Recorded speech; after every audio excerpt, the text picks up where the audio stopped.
Boop noodle doo doo doo doo.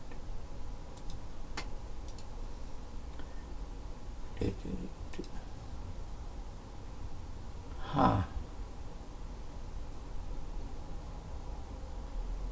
Is it just me? Does that look dark?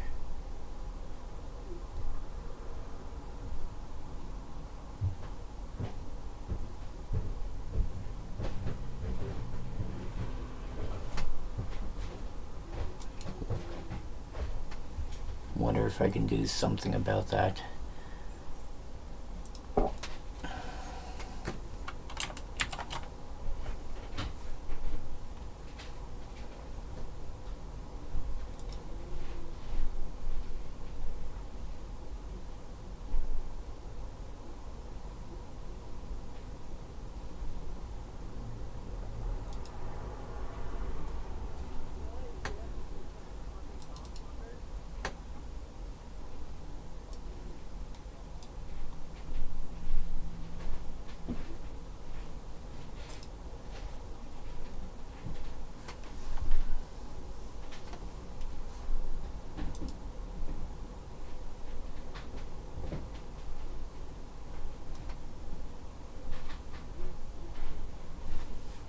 Okay. Weird. Turning HDR off made it brighter. Okay.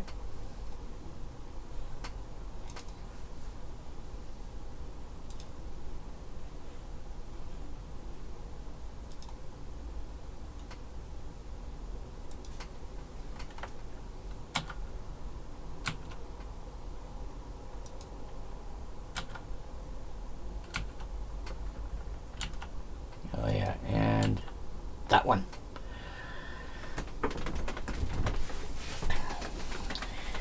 One moment.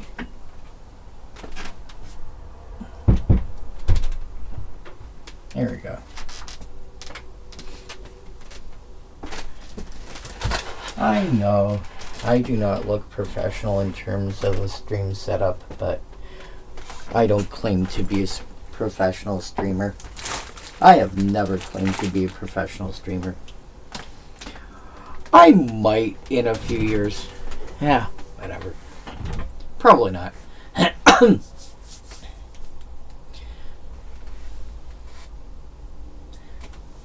I do something about that?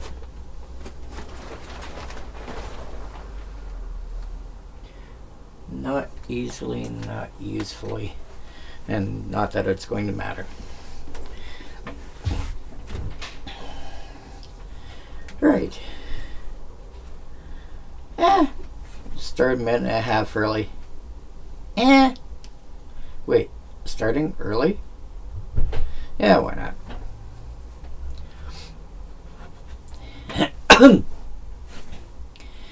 So, if things look a little different at all, it might be the fact that I've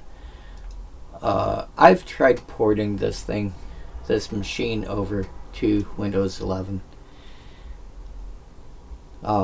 Starting with actually a fresh install, I found a program that let me find my license key.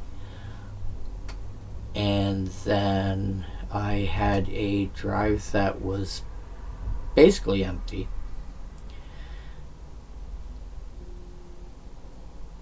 And went, nothing on here I care about. Format. Install Windows 11. Plug in my Windows key. And now I'm trying to get everything I had, slowly brought over. I wanted it to be enough setup though for my stream for tonight. This is enough for tonight. Most of this stuff still looks the same to you guys, the audience. I'll eventually get the rest of it ported over. Maybe. Possibly. I'm trying. Anyway.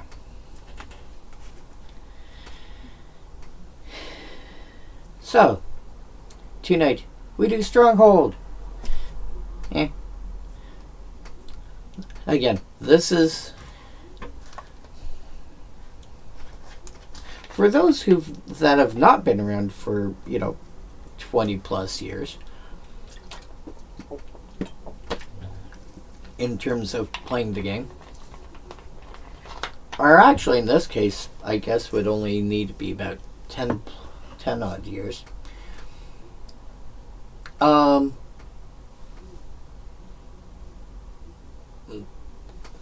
Give me a sec. I want to turn my phone off and then realize I don't see where my phone is.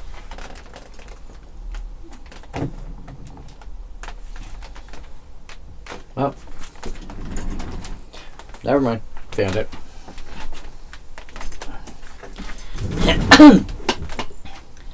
Magic had what used to be called a block structure, and a block basically turned around and said, "Hey, here's some sets.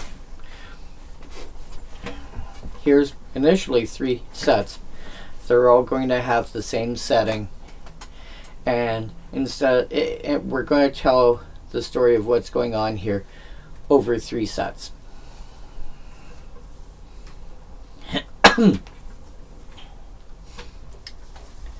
And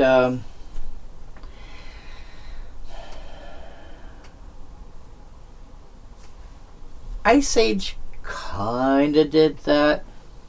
It was Ice Age Alliances and Homelands, but it wasn't really a cohesive block per se. And then we got Mirage Visions and Weatherlight. Mirage and Visions kind of told the story together, but it was just Mirage and Visions because Mirage and Visions were designed as a single set and then broken up and broken in 2 because it was too big to be handled as a single set. And then we got to Tempest, Stronghold, Exodus, and Weatherlight, incidentally, kind of like Homelands with Ice Age Alliances before, where Ice Age Alliances fit together and Homelands was like the oddball out. There's a reason why Cold Snap has become the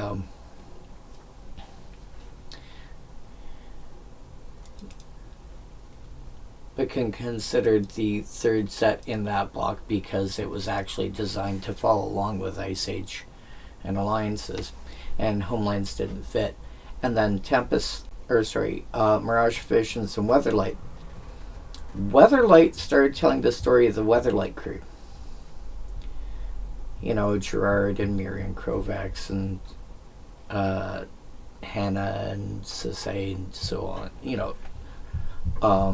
Gerard and so on and so forth. Or not Gerard, Karn, so on and so forth. Squee. I'm sure if I forgot somebody in the comments is going to complain about. But it really didn't have anything to do with the African style setting of Mirage.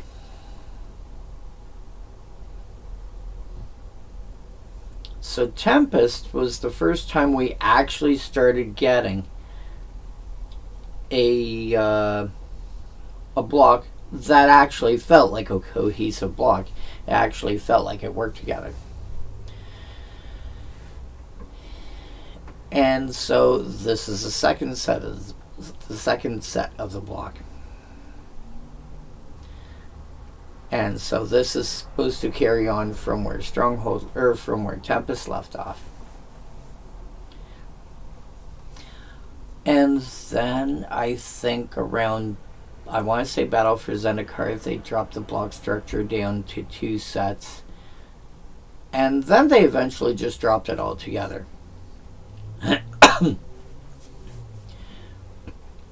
I believe that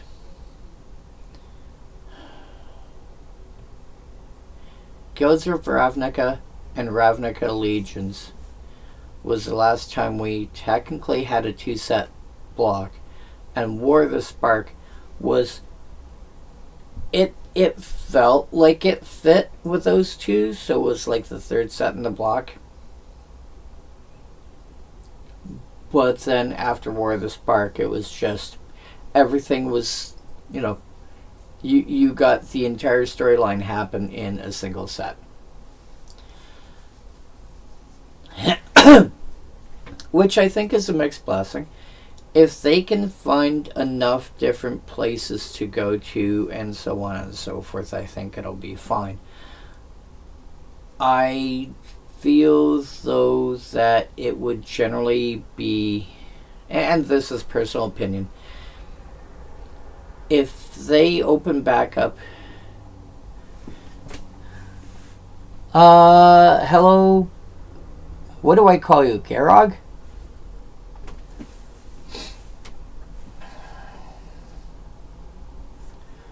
What is the best way to refer to you?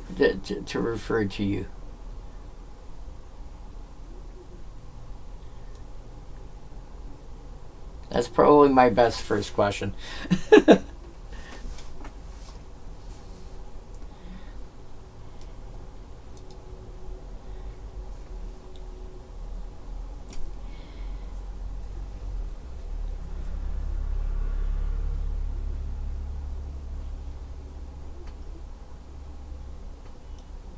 I mean, I could call you A5. I'm the guy for... Oh, okay.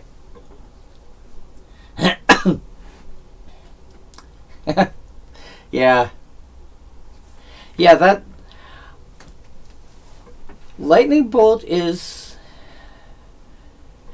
I did a search on the most popular common cards, the most popular common red cards for Commander.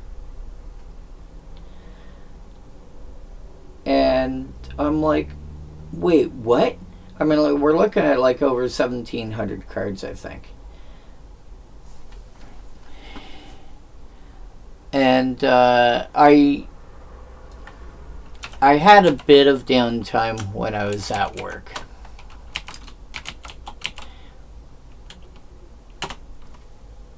Oops.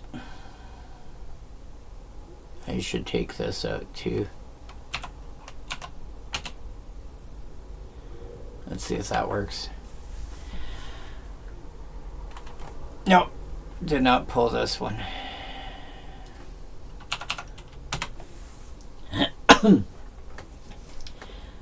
And I saw like some of this stuff.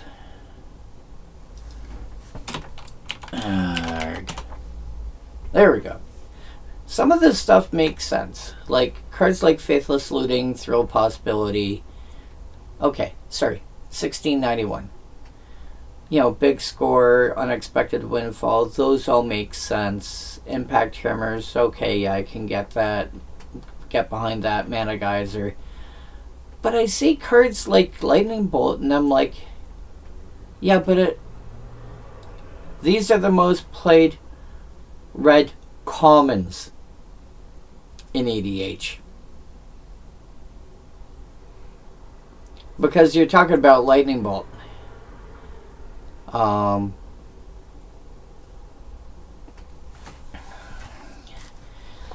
I wanted to see what was... Because Lightning Bolt, unless you're playing on Magic Arena, you know, Lightning Bolt you can get as a common.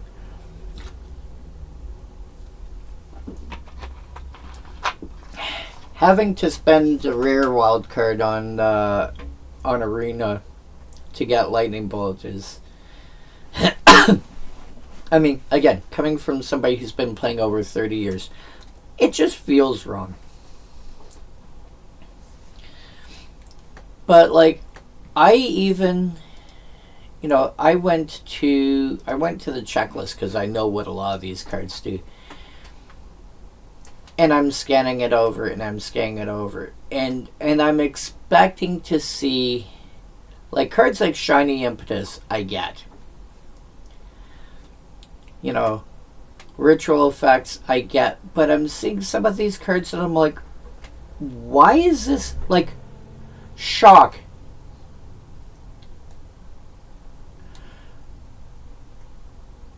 Shock sees play. If I go back to doing this in its normal default view of like showing the card images, shock sees play. Like it is on the first page, which is 60 cards to a page, almost 1,700 cards, so around 30 pages worth. It's on the first page, which is saying something. And I am, like, Fireball I can understand.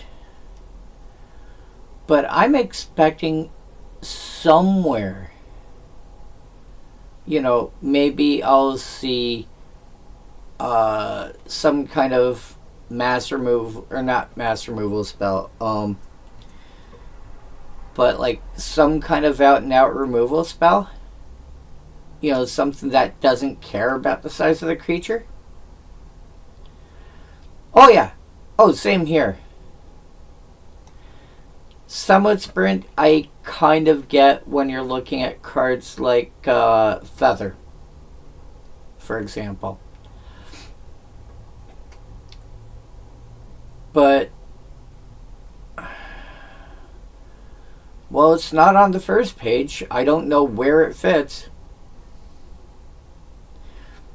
But I've, now that I'm doing this as a checklist,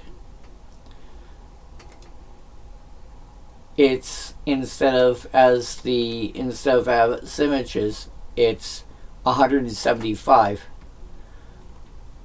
Outnumber I kind of get.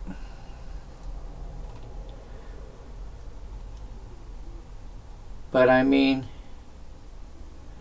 the only things I see that out and out deal damage, or not out and out blow something up, are like, can it blow up an artifact? Or it deals some, and I put this in quotes, small amount of damage. I.e., 1, 2, maybe 3. Or you get the very rare one where it's like Outflank, I think it was called, that was on the first page, that dealt damage equal to the number of I think it was the number of creatures you had, or the number of creatures you had more than your opponent, one or the other. And if you're lucky, you hit something that deals 4 damage. But, so far this is the third page of 175. And, here's Molten Rain that blows up land.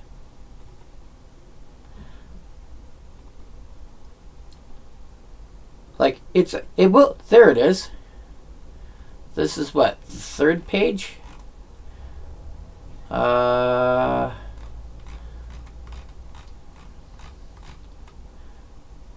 Yes, this is the third page. Okay, let me think here. 1, 2, 3, 4, 5, 6, 7, 8, 9, 10, 11, 12, 13, 14, 15, 16, 17, 18, 19, 20, 21, 22 for Ironclad.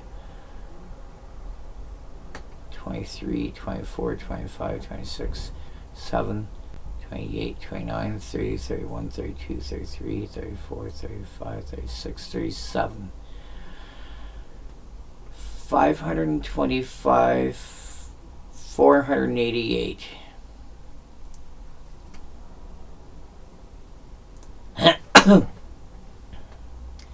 Yeah, but this is also, so Aftershock, which I think is the best out of like the 3 I normally end up talking about. Aftershock is like 488 out of almost 1,700. But this is also why I'm doing stuff like this is because there are cards that people forget exist. You know, this is also why I have the kind of lists that I do.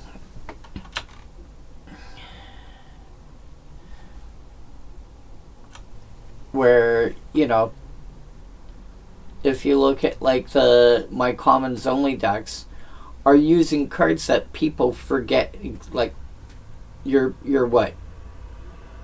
Wait, you're what? You do what? Because, you know, like my mono blue commons deck is what happens when you turn around and go, hey, by the way, change to another you know, upgrade your computer and stuff. Like the bodies part here, like Thalico Seer is probably going to get that, you know, that's a weird card vibe going on. That's going to consistently get through for a point of damage.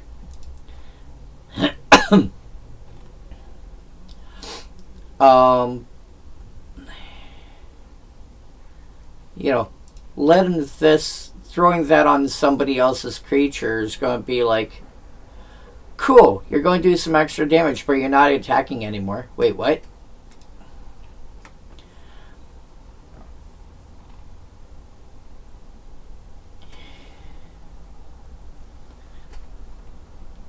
You know. Theft of Dreams. This card is actually seen, like, Theft of Dreams itself hasn't seen a bunch of print, but there's other cards that do the exact same thing. Although this has got some really cool art, you gotta admit. Oh, that tastes nice.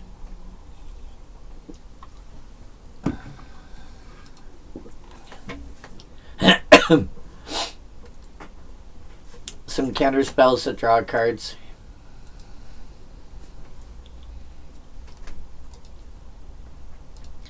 But yeah, I'm again, part of the reason I do this is because, you know, I get to play with cards that people don't know even exist. You know, my mono blue burn deck, or my mono blue ramp deck. People look at Dreamscape Artist and go, wait, what? What are you talking about? Yeah, I'm fetching lands out of my deck.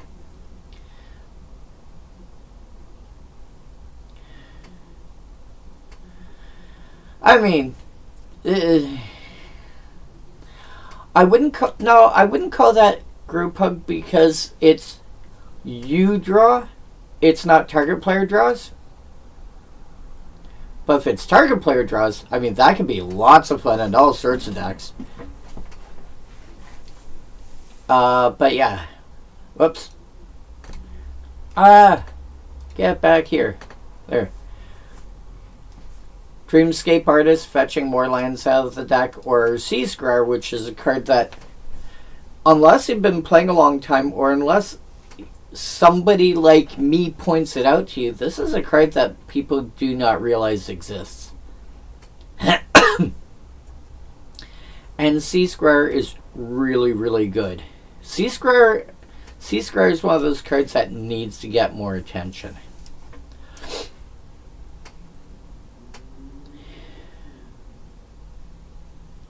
Taking advantage of an attack you orchestrated yourself. But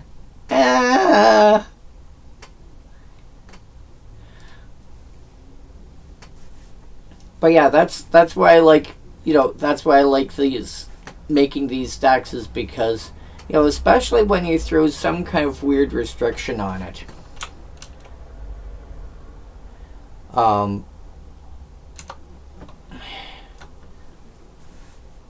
When you throw some kind of weird restriction on your decks, it makes you try and find something a little more... It makes you try and find more interesting ways to do things.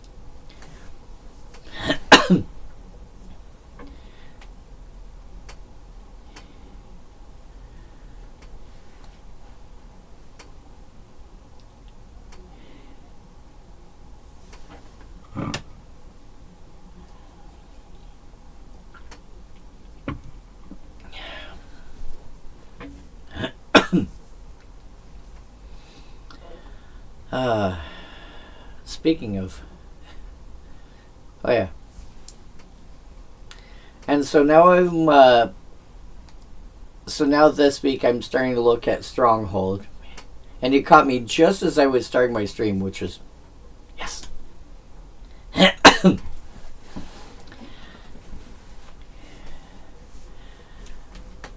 Like I always want to try and find homes for some of these cards.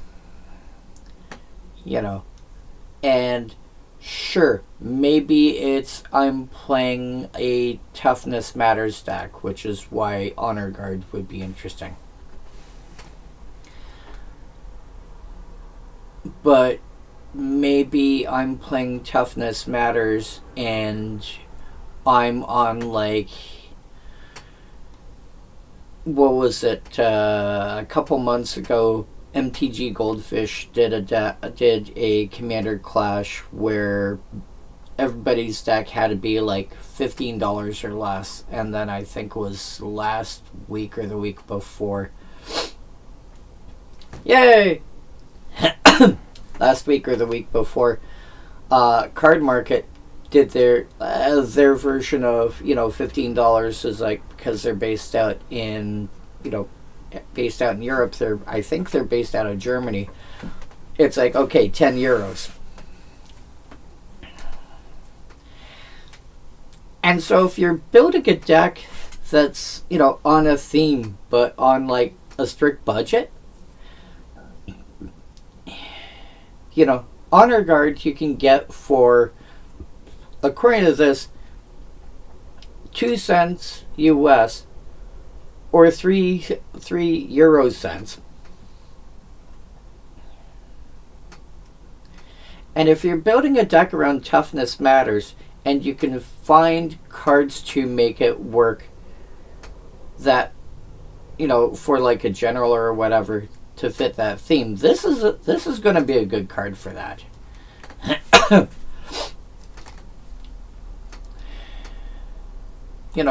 I want to find homes for individual cards. There's just sometimes when it's really hard. Warrior Angel. Whenever she deals damage, she gains that much life. She basically has proto lifelink. Which, the great thing about an effect like Warrior Angel is because it's a triggered ability, you can get it to stack. Because lifelink is a static ability, it's just a thing that exists. It just happens. Whereas if you're looking at a triggered ability,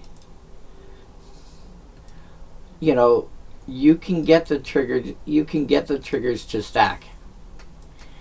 And so you can have cards like, well, if you put, let's go with Spirit Link. Whenever an enchanted creature deals damage, you gain that much life. So if you put Spirit Link on Warrior Angel,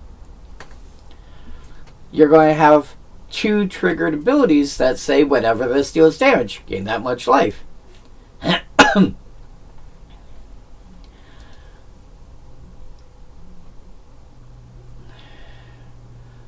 No.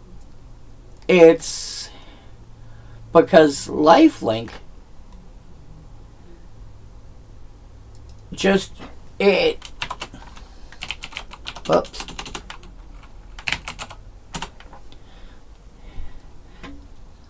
It's just damage dealt by the creature also causes its controller to gain that much life.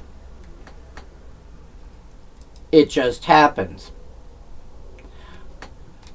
Yeah. Lifelink doesn't stack. If something's got 2 instances of lifelink, you're only going to gain the life once.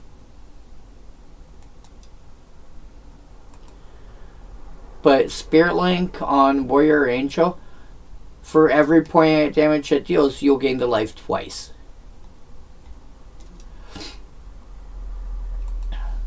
which, there's times when you're going to want the older cards in addition to a newer card that has a similar effect. And this is one of those times. If you're building a deck that cares about, I think I mentioned this last week, when you're dealing with decks that care about gaining life, you have two different ways of handling it. It's how many do you care about instances of life gain, or how much do you gain per instance? One is going to be more important than the other. Yeah, just literally that tiny URL that I just posted a moment ago. Yeah, follow that, and that will take you to that page. And I just realized I do not have. Where are you?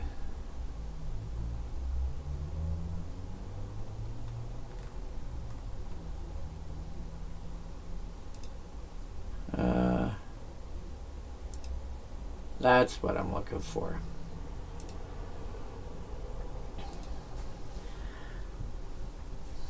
You and you. Yeah, so if you go to that tiny URL that I posted a few minutes ago. Boop. That one. If you go to that will take you directly to this page. You must be the anonymous walrus.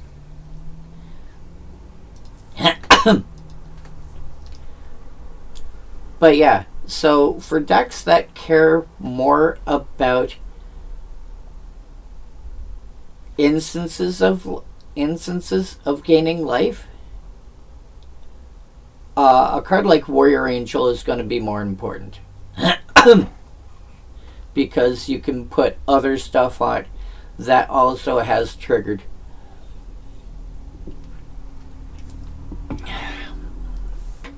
That also have triggered life gain and get it to stack, and a single attack can get you 3, 4, 5 instances or more of gaining life.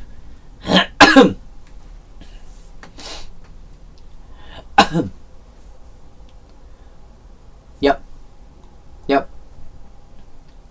Yeah, Heliod Suncrowned would be.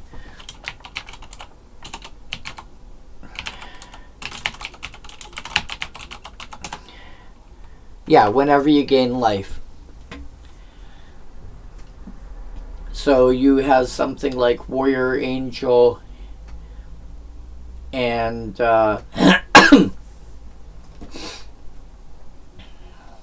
you have Warrior Angel and Spirit Link on it, and one attack is going to gain you life twice,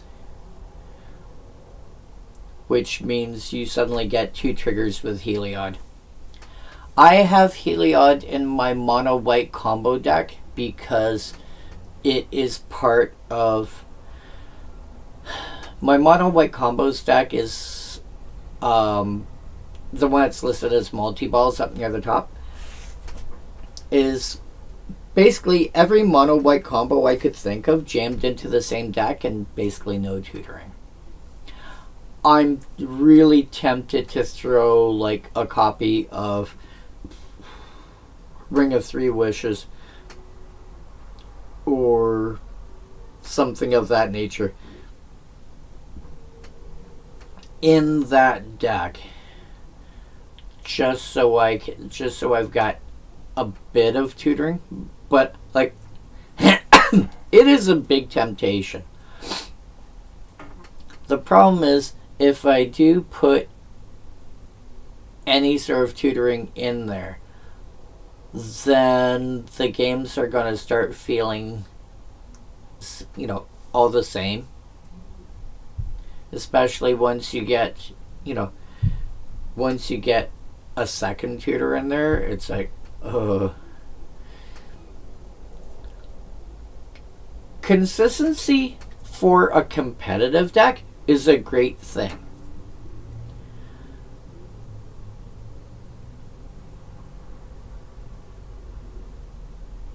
The point of multi-ball specifically was to build it without tutoring and see what happens. And so when you play a card, it's like, okay, does this interact with anything I've got? And sometimes you accidentally find things that you weren't expecting.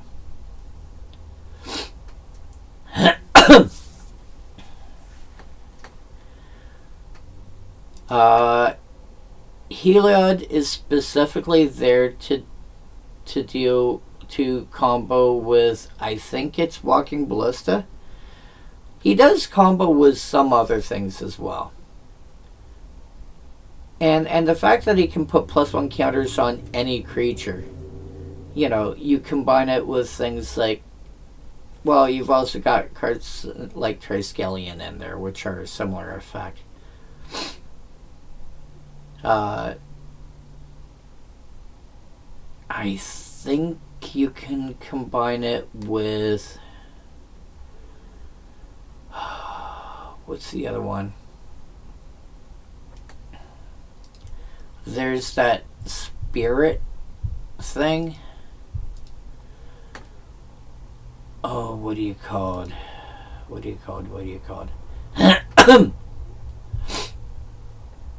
I don't even remember what category you're under. Twilight Drover. Yeah.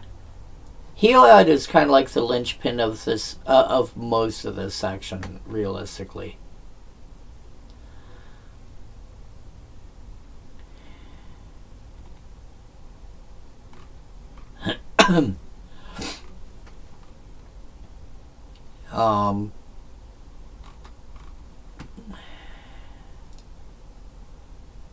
Boop. Temper.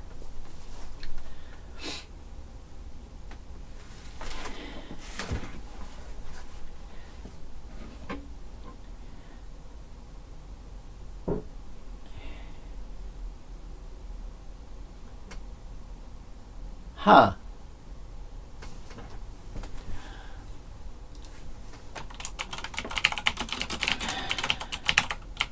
Scars of the Veteran.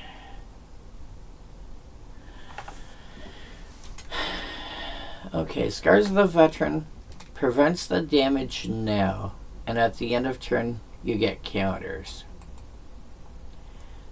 Temper prevents the damage, and when it successfully prevents damage, you can make hex larger than the amount.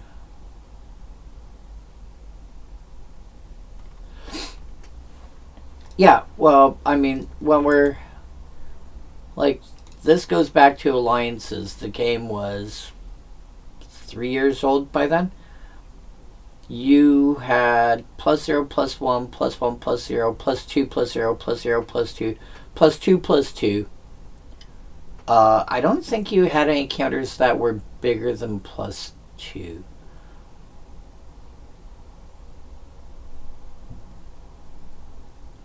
Oh yeah. Oh, very much so. They didn't know how many different types of counters they wanted. They just basically said if it's going to be a permanent effect, well, we'll make a counter for it. And for minus, I think you had...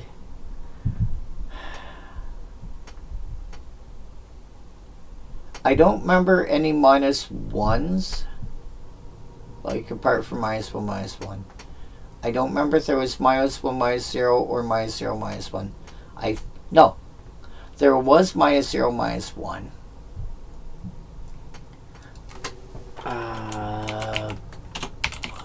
No, not Binding Grasp. Is that the right one? Yeah, Essence Flare. the weird tweak on unstable mutation, which kept its power the same and just kept shrinking the toughness.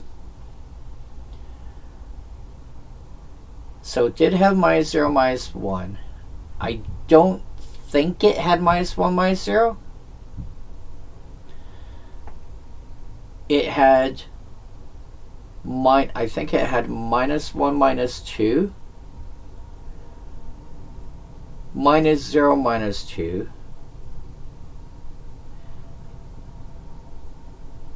I think it had +2, +1. I don't remember anything that gave -2 power. Oh yeah.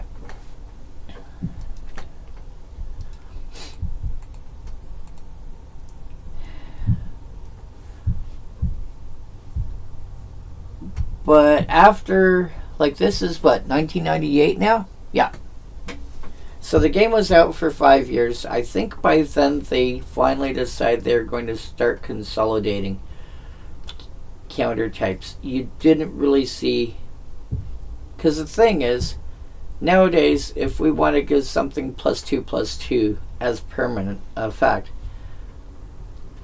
like in 1994, we would just say, here's a +2, +2 counter. Nowadays, we would say 2 +1, +1 counters.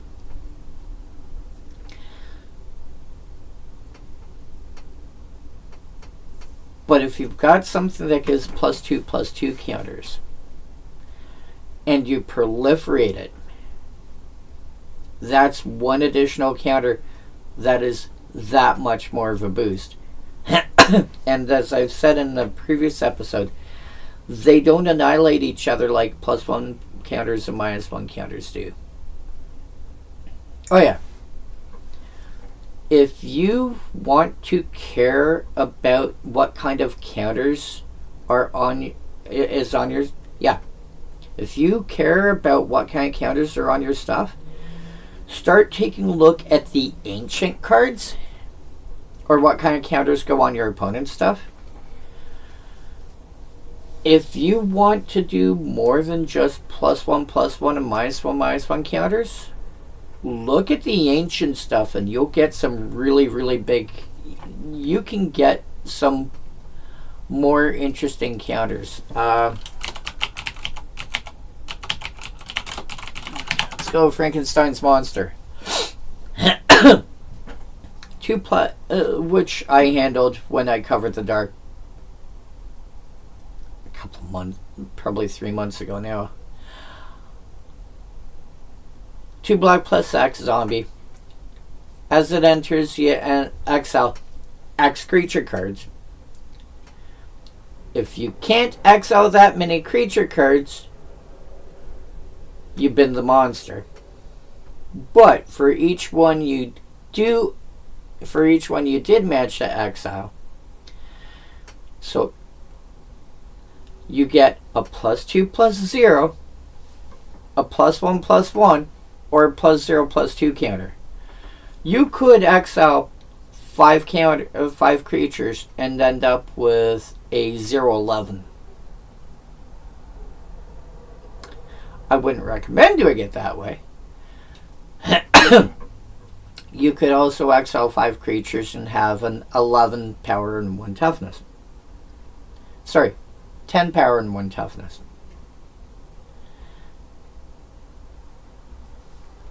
Yeah.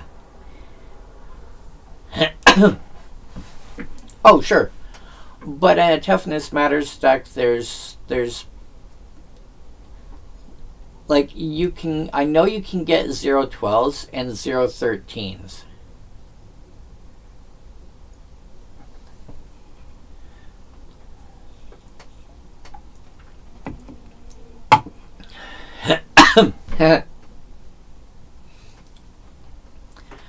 But yeah, exiling 5 cards, you would end up, so you would pay 7 mana and you would get on average a 5/6. But you can scale the point of Frankenstein's monsters, you can scale the power and toughness. If X equal 5, to be any number from, you know, any number from 0 power to double whatever X was. And the toughness is going to be whatever's left over. So, you know, you throw this in a deck with Akroma's Memorial. Again, one of those cards I keep going back to. Because relevantly here, it gives haste, flying, and trample. Which basically makes it into a flying ball lightning at that point that you don't have to sack. Might die. Actually, no. Sorry, Akroma's Memorial also gives first strike. So chance of it dying the chance of it dying is pretty low.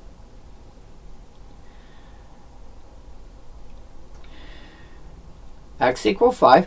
I'm going to have a 10-1 creature.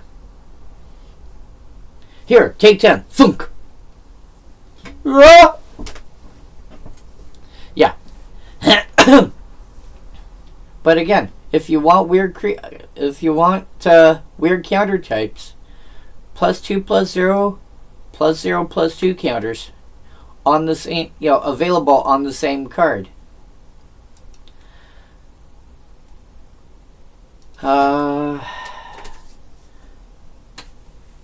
Yeah. And it might have been Frankenstein's monster that did it. Yeah, I had it right the first time.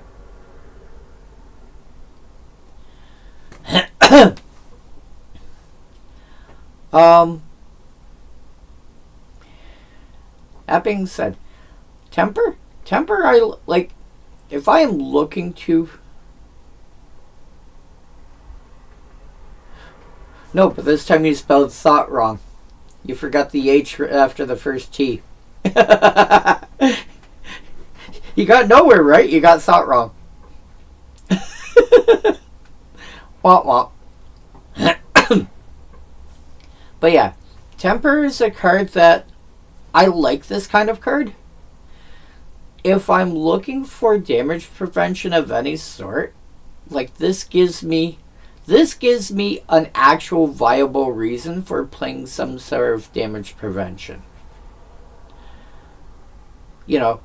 I stop a creature from dying in combat, or I stop a creature from dying from chain reaction or something of that nature.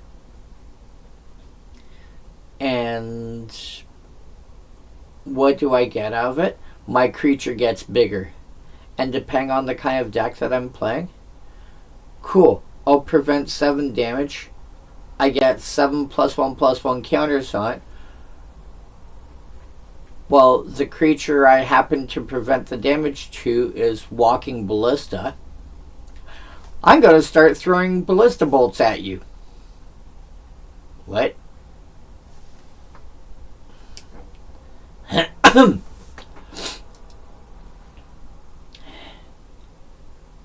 Or, Brash Taunter. Whenever it's dealt damage, deals that much to target opponent. It's a 1/1. But now if I turn around, but it's got an activated fight ability. If I prevent, 3 damage to the Brash Taunter, it's going to get 3 +1 counters on it.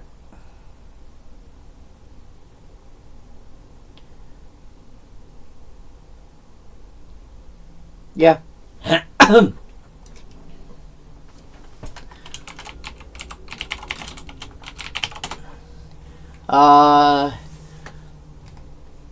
When it enters, prevent all damage should be dealt to you this turn. When damage that will be dealt to you is prevented, but that may... Yeah.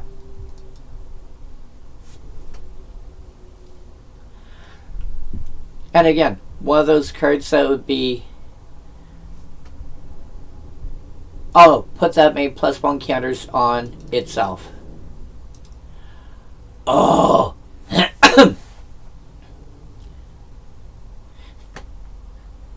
If I want a fog effect, I might play Selfless. It's not common. It is rare. In every printing, it is rare.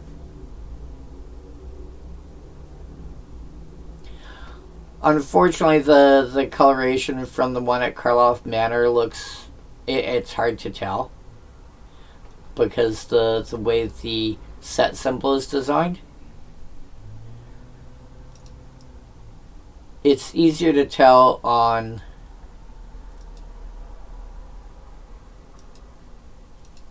it's easier to tell on other printings. But Karloff Manor Commander, it's harder to tell with that one. Yeah. But I think if I'm looking to play Fog, this might be the first Fog that I play.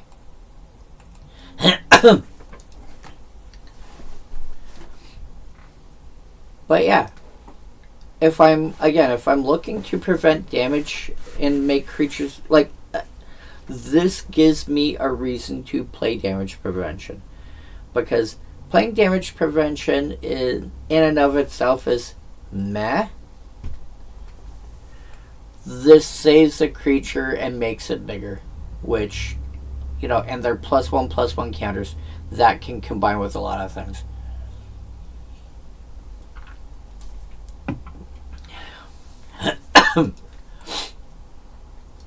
Calming Listen. Like I said last week about Listens in general. Listens. Yep. Listens in general, if you understand how equipment works, this acts very similar to an equipment.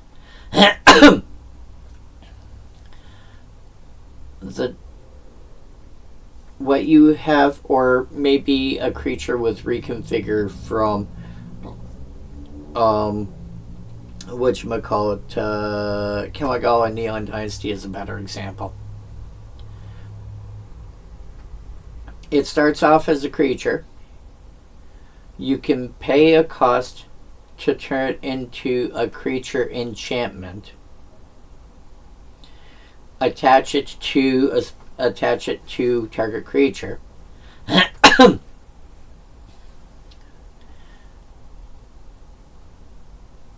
Yes. In this case, yes. I'm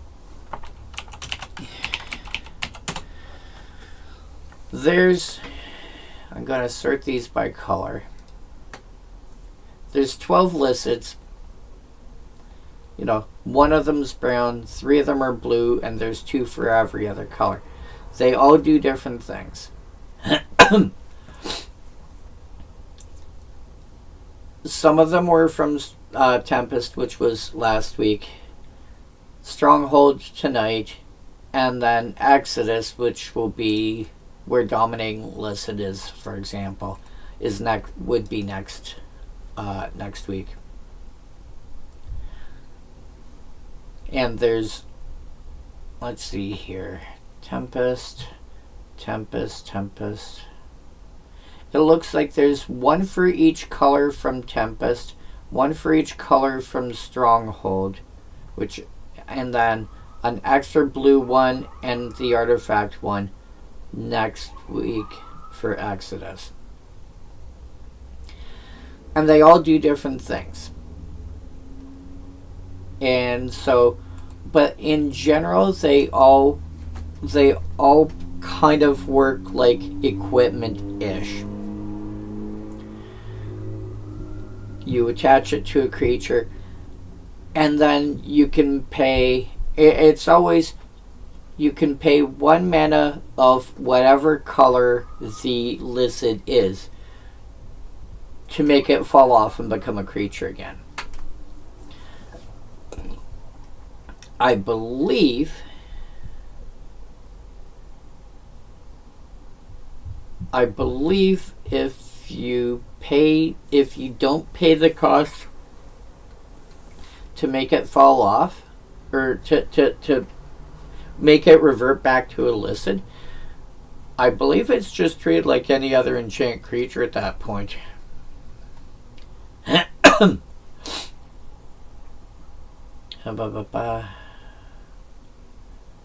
But not creatures.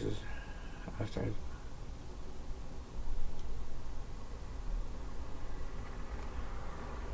Right. Okay. Do you get back the equipment as a creature? I don't think so. Well, keep in mind, this is not an. Damn it. This is not an equipment. This becomes an enchant creature. And the reason I say that, the reason I specifically point that out, equipment, if you lose the creature, basically just falls down and becomes inert. An enchantment that's attached to the creature, if you lose the creature, takes a look, realizes it's got nothing to be attached to, and ends up in the graveyard. Right.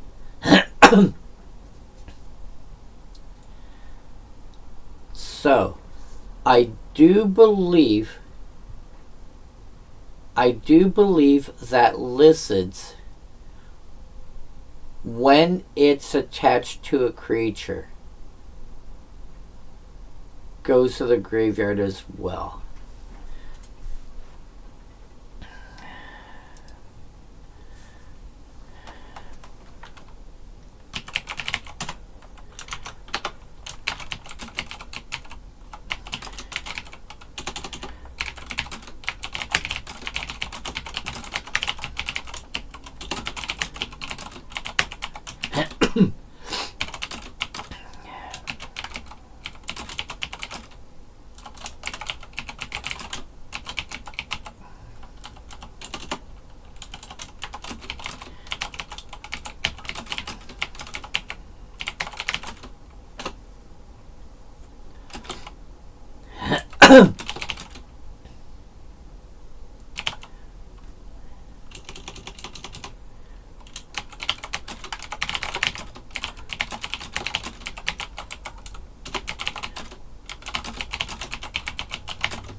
I am just double checking on rules.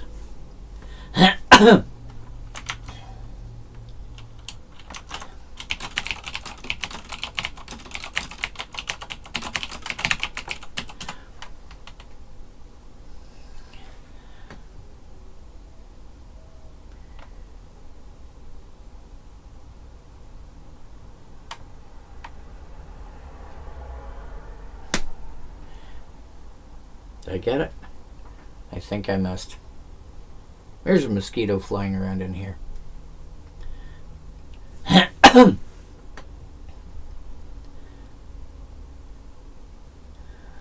Oh yes, and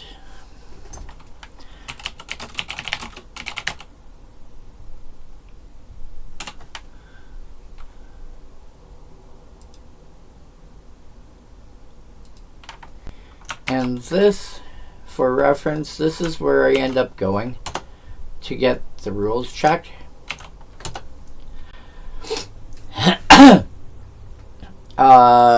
Shout out to them for, being able to answer this sort of stuff.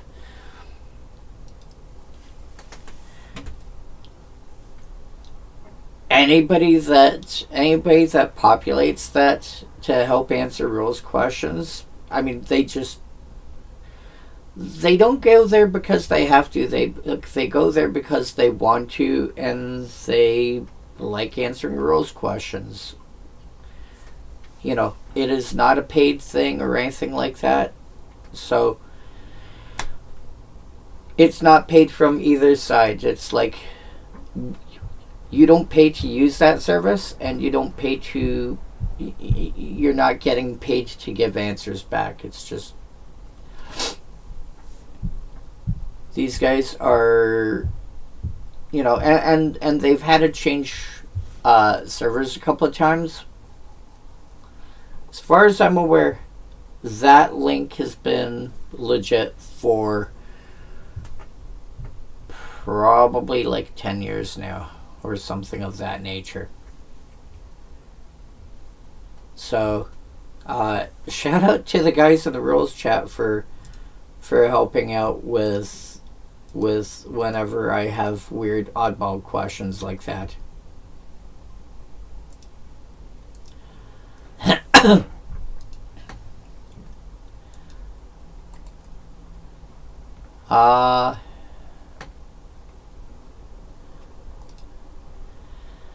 Venerable Monk.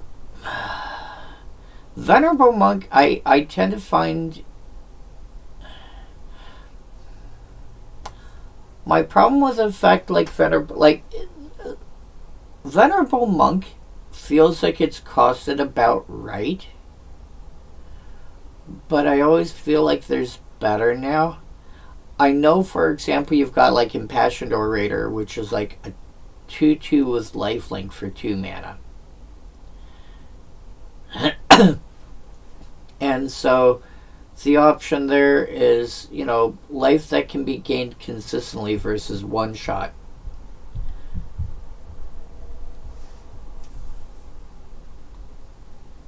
Yeah.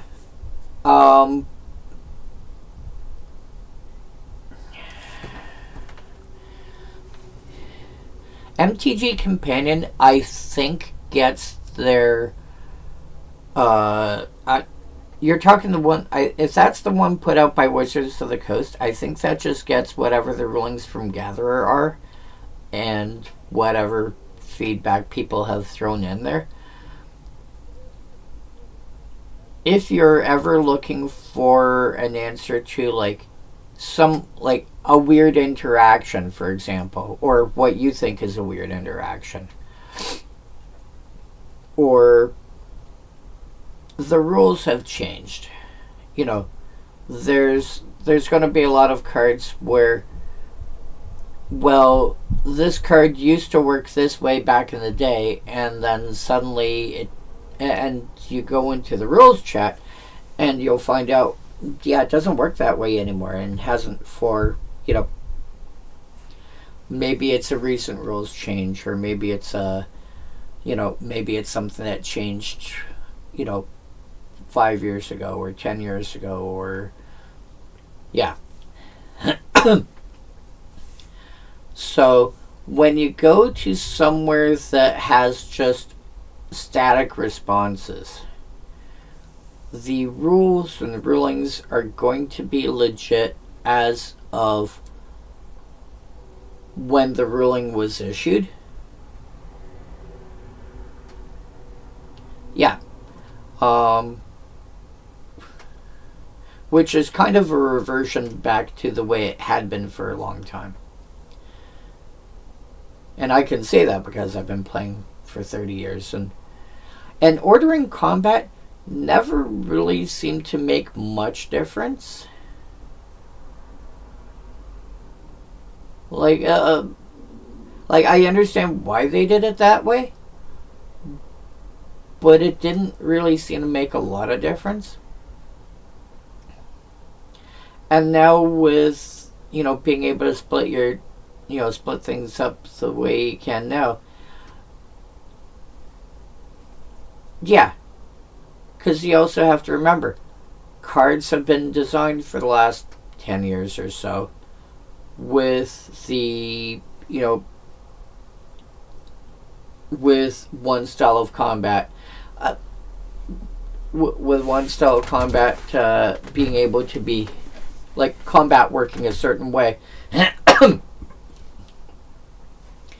And now they may not necessarily play the same way because combat has changed.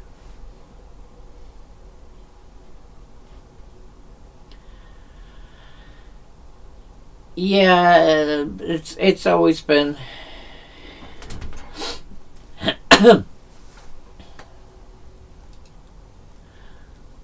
But yeah, I'll keep you guys. I'll keep you guys when I find out an answer. But you only started about 4 years ago.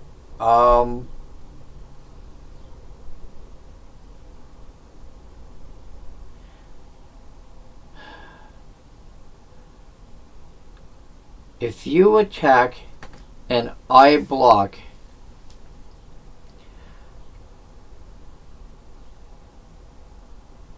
I think it was you get to decide what order stuff is going to have damage dealt to it in. And then I had the ability to play effects. I'm 3 times your age. I'm 54. Yeah.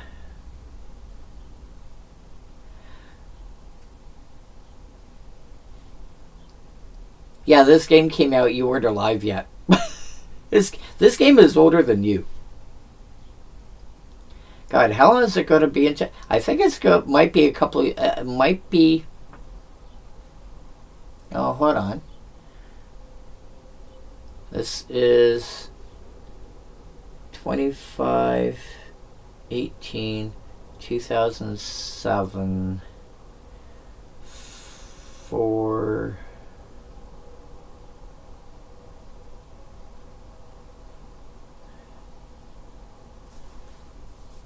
I have to do 9, so 36.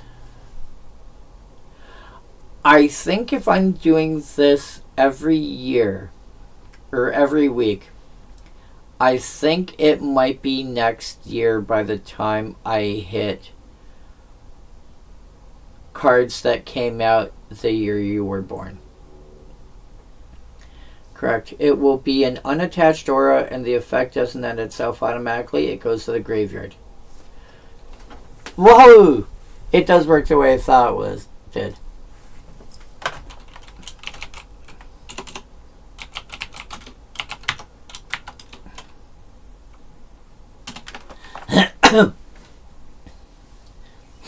Yeah. And this is why I like popping into the rules chat, and it may take a little time because, depending on what time it is, people having dinner, this, that, whatever. Or if like the Super Owl is going on or whatever.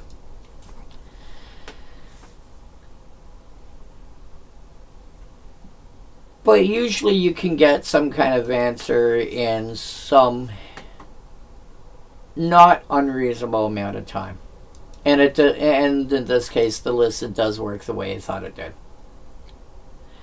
Anyway, yeah, Venerable Monk, I think I was comparing it to Impassioned Orator.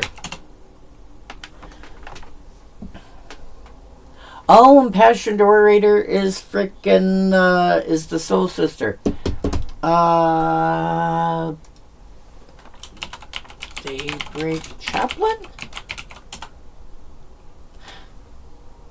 No, not the Daybreak Chaplain. What's the 2/2?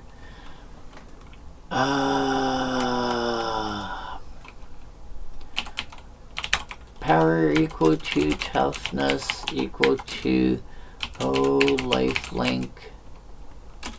ID equal W mana 1.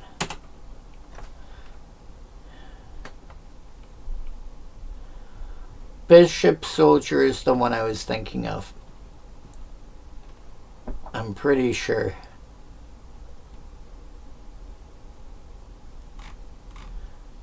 Yeah. Because this was in standard at the time. And I know I was trying to decide between At that point, I was playing black white, basically black white Soul Sisters, and I was trying to decide between Bishop Soldier, which is 2/2 lifelink for 2, or Daybreak Chaplain, which is a 1/3 lifelink for 2, and they were both in standard at the same time. And I ended up deciding on the Chaplain because the amount of life I gained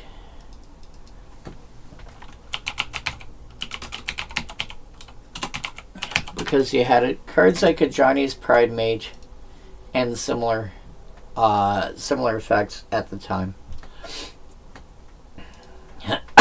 There was this. There was Bloodthirsty Aerialist, which was 2 black, 1 other for a 2/3 with the same 2/3 flyer, I think, with the same ability. And so it wasn't the amount of life that was relevant. It was how often can I get it to trigger. And I went with the Chaplain because it had 3 toughness instead of 2, which meant it would survive more things and I'd be able to get more triggers out of it. So gaining 2 life versus 1 life didn't matter. The 3 toughness won out over the 2 toughness. And yes, I had Impassioned Orator in the same deck.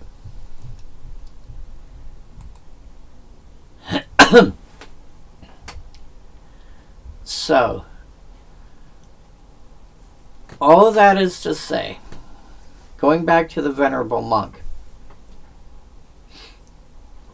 The Venerable Monk comes into play, gains you 2 life, which is okay. You can probably find better effect for that. In fact, in Pauper, people like to play, I think it's Lone Missionary. Yeah. 1 less toughness,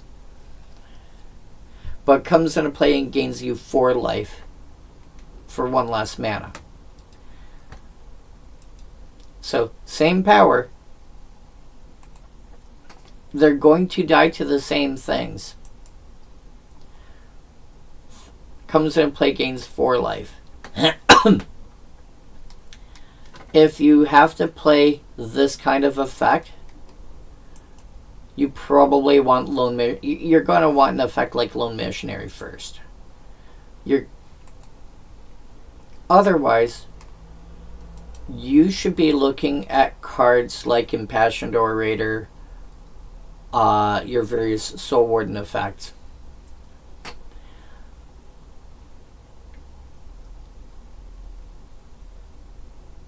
Or something that's got lifelink or Spirit Link is going to get you much further ahead.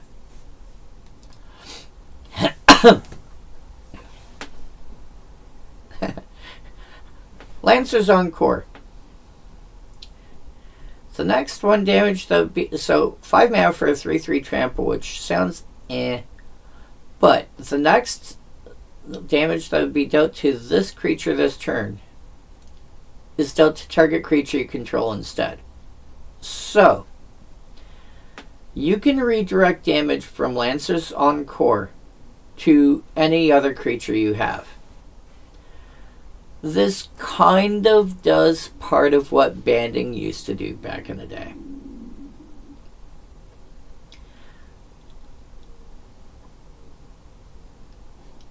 The big thing banding was known for was the ability for the person that controlled the creatures with banding to split up damage. Lancer's Encore allows you to split up any damage, whereas banding was just combat damage.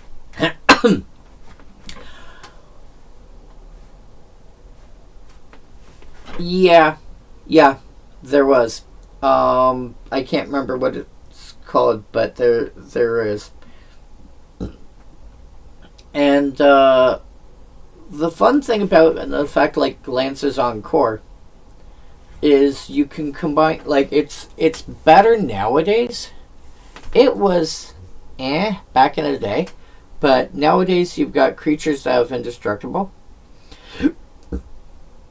or you have cards like Brash Taunter and Phyrexian Vindicator and Stuffy Doll and so forth that can turn around and take that damage that's being dealt to it and fling it at somebody else's face.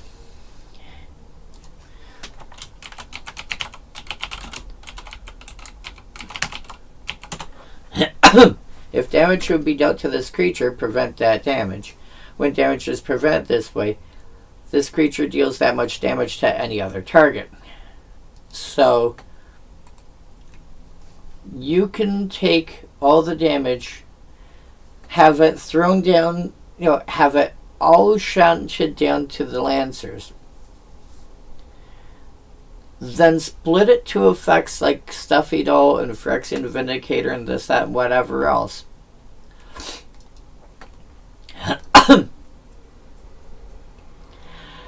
And then just have those start killing stuff. Now, yes, normally you would just turn around and put your... What? Oh, that... Yeah. Alternate art is fun sometimes. Now, yes, generally you want to turn around and put the damage onto, you just want something like Guilty Conscience or whatever. And just have the damage dealt here, but if you want more duplication of effect, and you are talking about an aura, this is a creature. It depends on what kind of options you want. Lancer's Encore, I think, is playable. Change of Heart.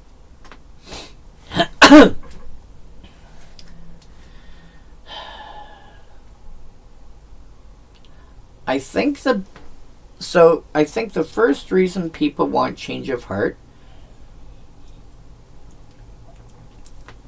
is because if you're playing with effects like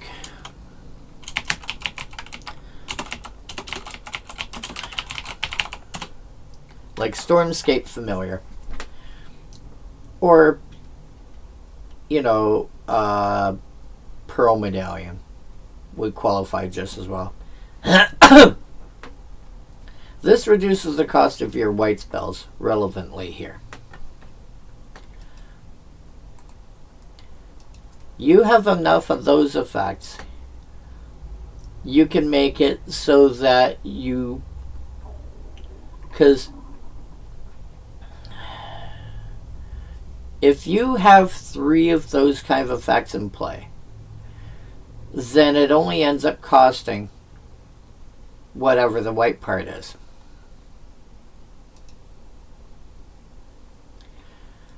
There are ways to filter mana into white. You could end up with this being like, 6 white, 6 target creatures can't attack this turn. You can target the same creature 6 times in that instance.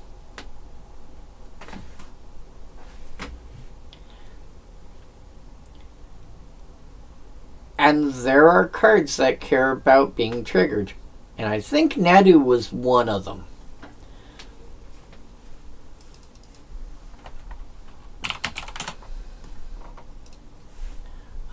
Whenever this creature becomes the target of a spell or ability. Yeah. So, cards that have this kind of... Actually,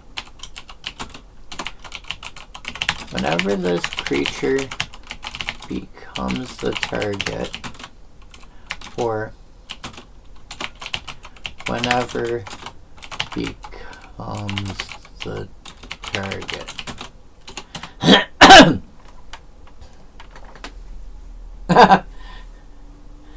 Yeah. So, Angelic Cub. Oh, that's adorable. Angelic Cub. You target it 3 times, and suddenly it's now a 4/4 creature.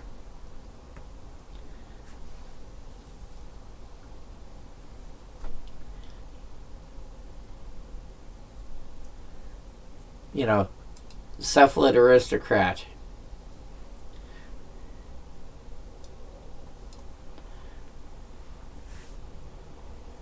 You know, there are decks that want to mill themselves for reasons. Cephalid Illusionist, same thing.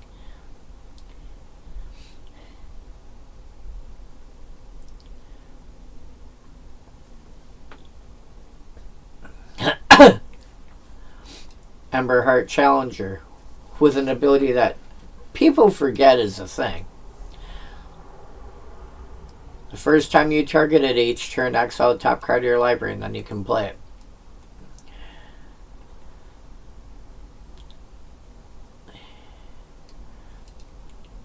Whenever this is the target of a spell or a spell you control, it connives.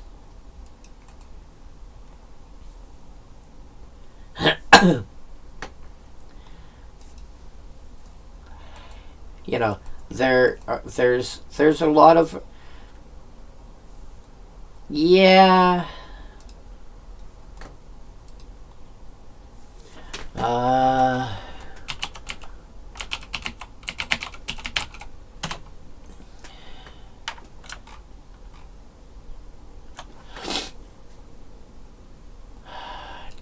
Decks, metagame, standard.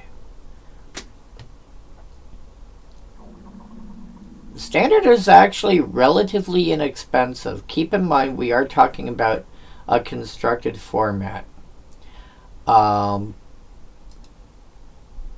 Let's go over the last 7 days.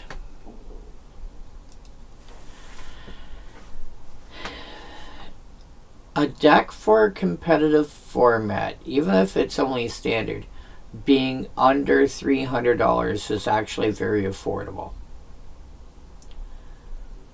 And when you start taking a look at mono red aggro,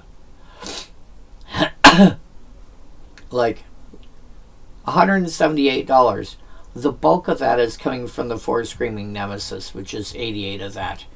Once you cut out the 4 if you already have 4 Screaming Nemesis, you're looking at $90 for the rest of the deck, which is,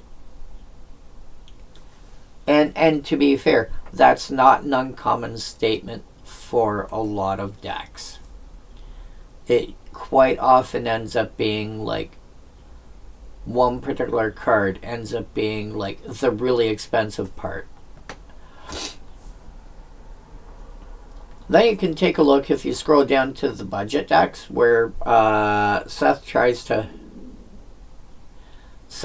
keep them to under $100 when he builds them. Like at the time he builds them, they're usually around $100. Eerie Auras, this is cheap. This is like $5 each for 4 Enduring Innocence. About $3.50 each for the Sheltered by Case, and everything else is like your next most expensive card is going to be like your lands and your entity trackers are like $1 a piece.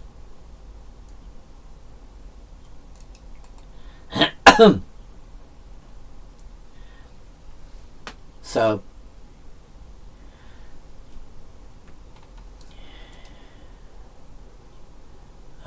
do I see caves in here? I do not see caves in here.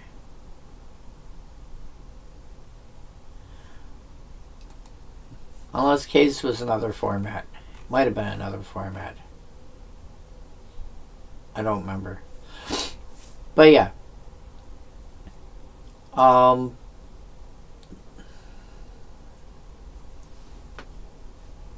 Maybe, I do not recall. But yeah, so change of heart has its uses. Usually with respect to targeting stuff, it's much better if you can find ways to reduce the buyback bit.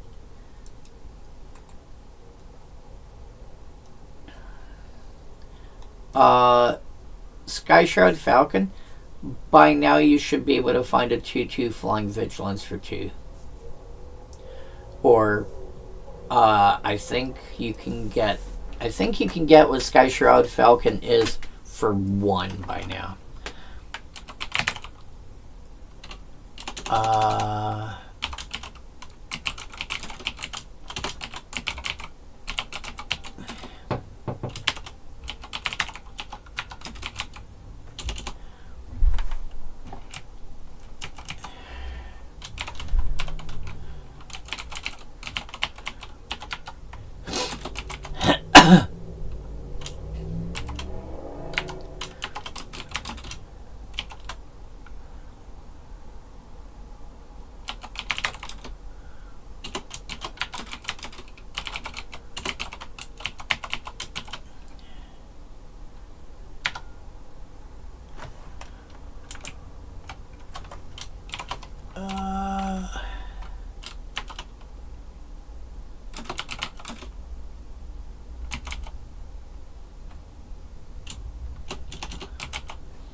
Figures. Probably that one. There we go. Yeah.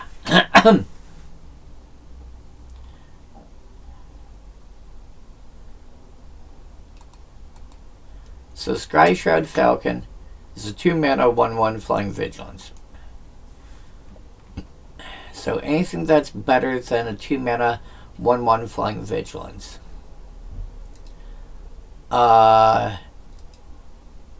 Debatable because you're paying, it's 2 initially, but you're paying 6 when it's in your graveyard to make it an 0/4/4.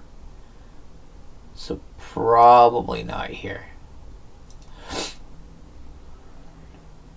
1/1 Vigilance. Nope. Courier Hawk, yes, get an extra point toughness. No. Jada, yes, but she's legendary, so that makes sense. This one, you level it up enough. Pass. Miner's Guidewing, 1/1 Flying Vigilance with a dice trigger.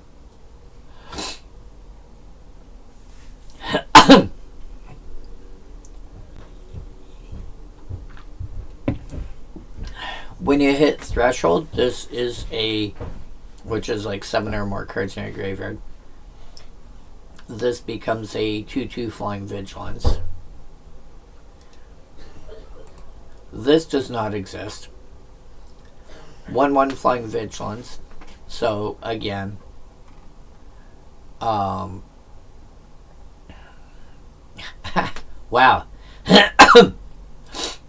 1/1 Flying Vigilance. That's been 2019. You got Power Crept in Lost Caverns of Ixalan. That's funny. 2/1 Flying Vigilance for 2 with additional abilities. Sarah Avenger,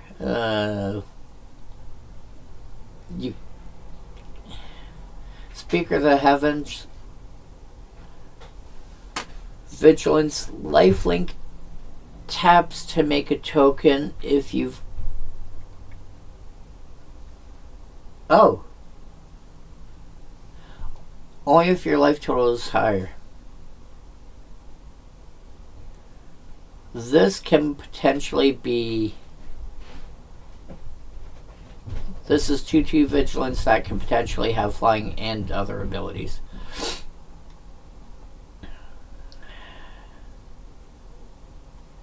This needs other stuff to make it bigger. But just simply straight up,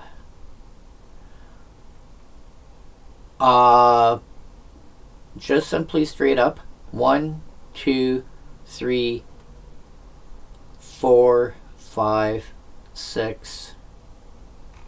There's at least 6 cards that are better than the Sky Shroud Falcon.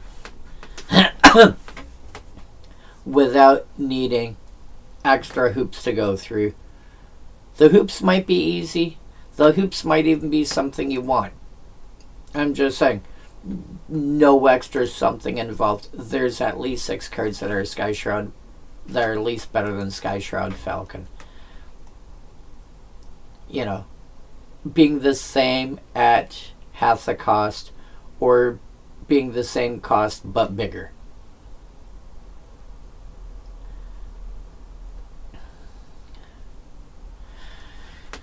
So that means if you just plain simply want this card,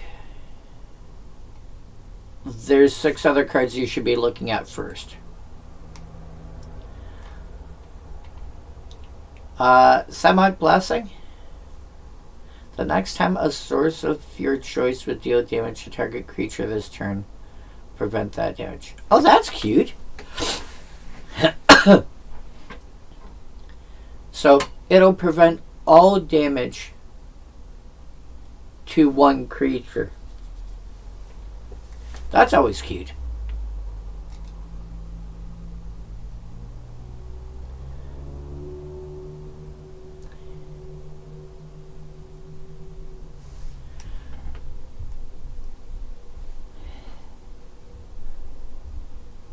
Yeah.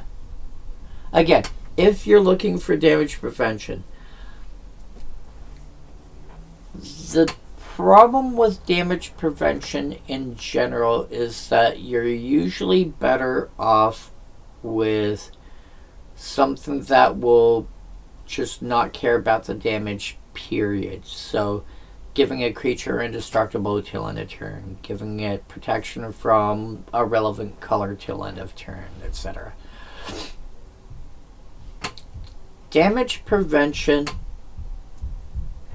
to be playable, there needs to be an actual good reason for it. Which is why I point out a card like Temper, because it gives you an actual viable reason to play it.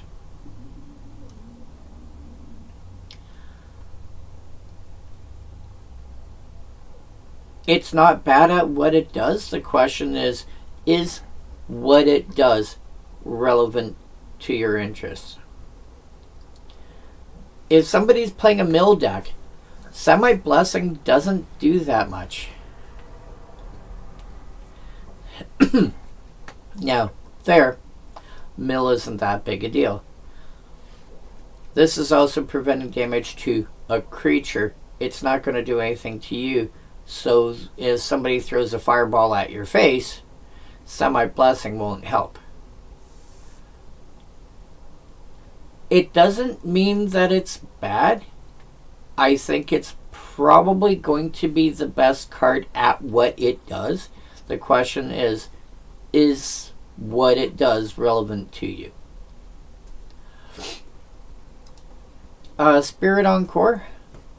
1 white mana less than the Lancers. You get a 2/2 flyer instead of a 3/3 trample,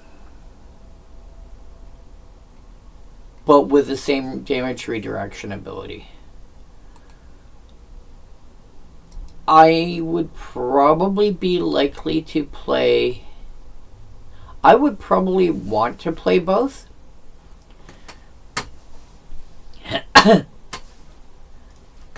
What, the Spirit? Oh, yeah. Yeah, white's got some birds. Actually, I think everybody. Black usually has dead birds or birds that want to hang around dead stuff, like vultures. White, green, and blue have a lot of birds. Red doesn't get very much. Yeah, red doesn't get a lot of birds. You're more likely to find birds in, I would say, in blue and green. Less likely to be white, but not unreasonable to be white. White usually gets more spirits. But, yeah, I would... Oh, yeah, and black gets its demons, and, you know,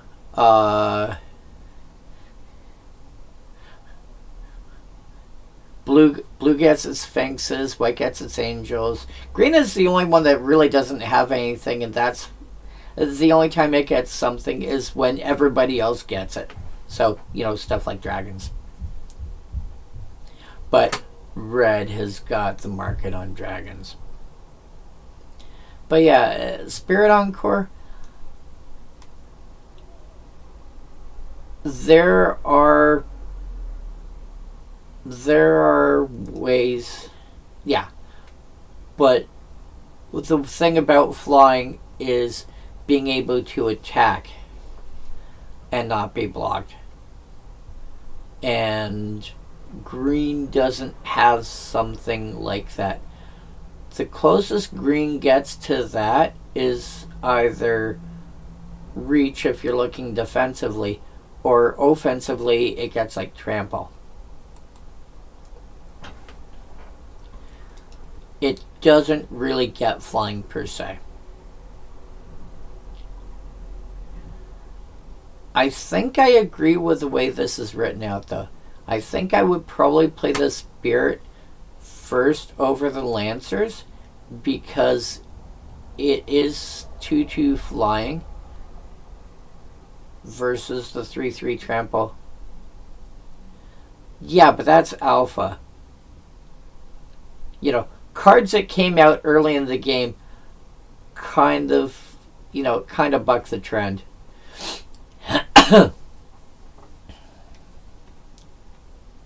I'm not saying they're bad. I'm not saying they're not relevant. I'm just saying they have an excuse. They came out in the first set.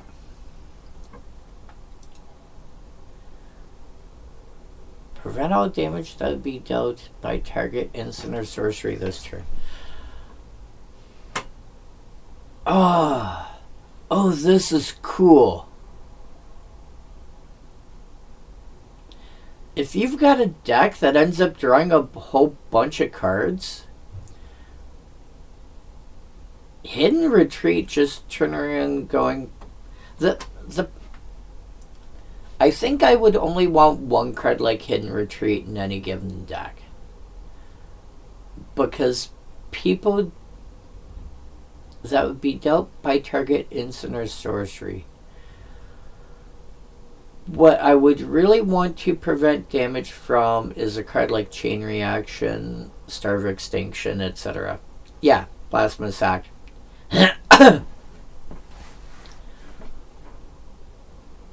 But you generally don't have a bunch of instants or sorceries that are dealing damage.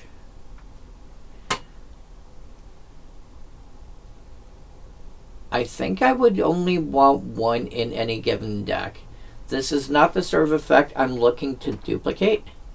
Yes, exactly. It's a very situational card. And then but in the situations it's good, it's going to be really good. If Commander used sideboards, which used to be an optional rule and they finally removed that. If Commander had sideboards, this would go in the sideboard.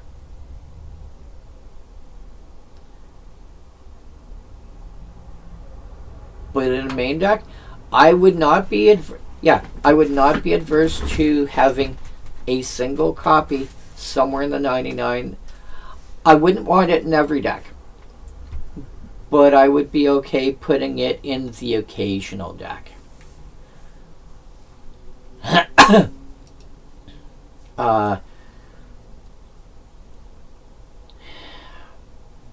Yeah. I think. And then Warrior Encore, again, it's got the same damage redirection ability. This is higher up the chain because it's 2 mana to cast. And being able to get double 2 mana of, 2 colored mana on turn 2 or turn 3 in Commander, even if you're on a budget, should be really easy. There are enough ways to, if I have to have a land enter tapped on turn 1, chances are I can have a untapped land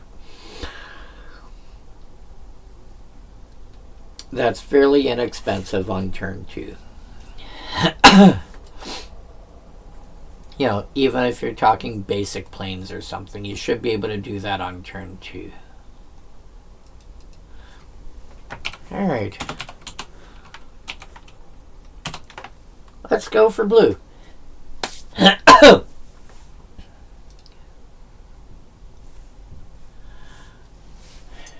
So, Walking Dream. This is...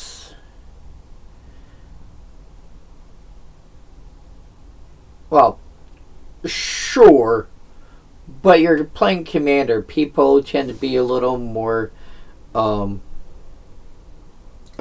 friendly with, oh, you got a bad hand? Yeah, just take another 7. They're more willing to do that.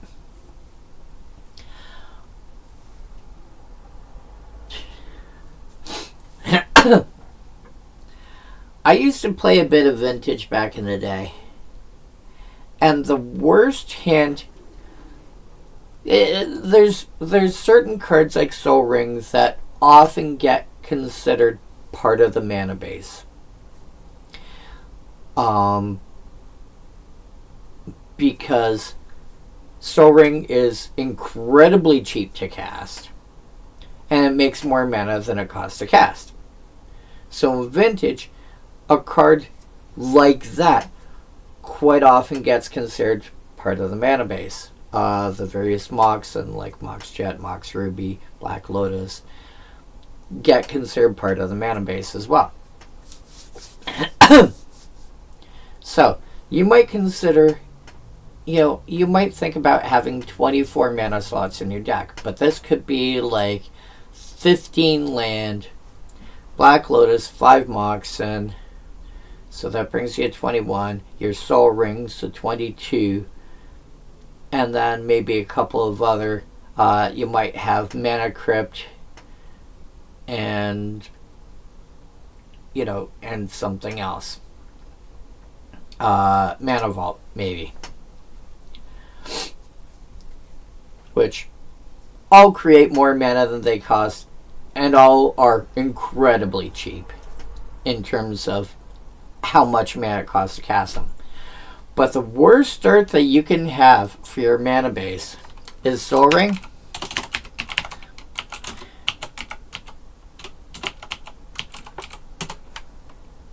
And this.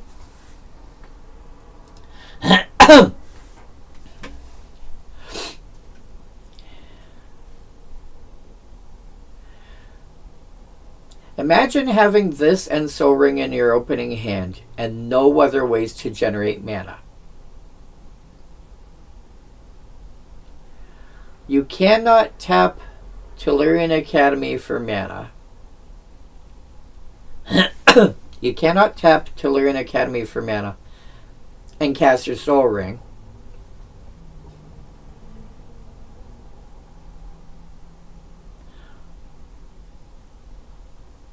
You can't drop your Soul Ring into play to make your Tellurian Academy generate mana.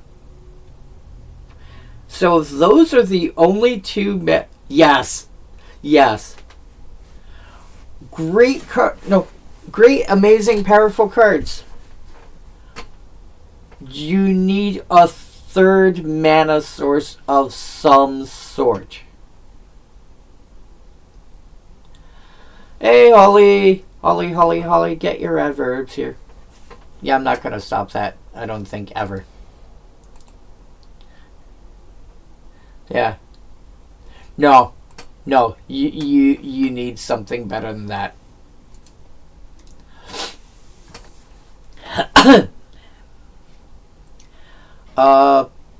Yeah, Walking Dream feels to me a bit like a blue ball lightning.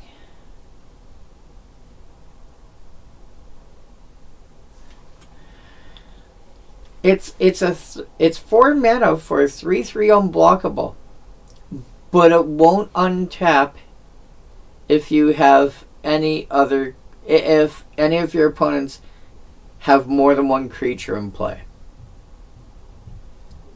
I have my general, and it comes into play with a token. While my Walking Dream's not untapping. I mean, Holly, to be fair, if you look at it as a blue ball lightning, it is unblockable. That's not the worst place to consider it. Although, yes, to be fair, you want this to... Yes, basically.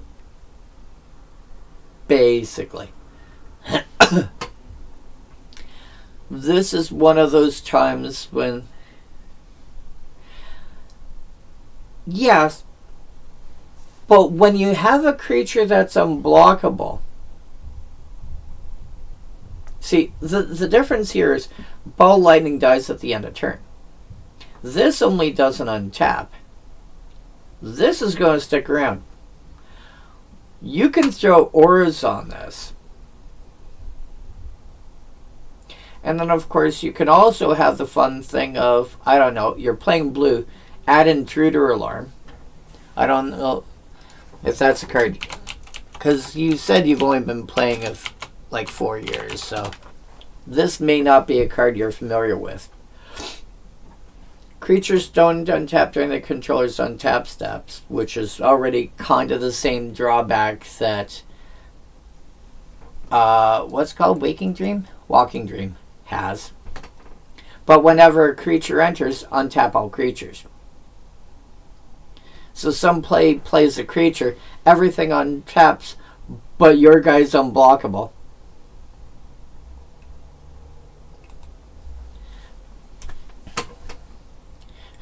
Hey, I'll play another creature. You guys aren't playing creatures? Fine, I'll play another creature. They all untap. I'm still getting in for more damage. And you can load him up with a bunch of... Oh, wow. Holly, what's the name of that equipment that gives infect? Do you remember?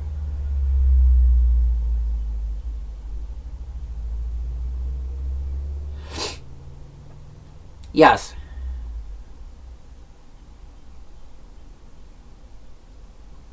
Grafted exoskeleton. Grafted exoskeleton. That thing. Throw that on the Walking Dream. Give it double strike somehow.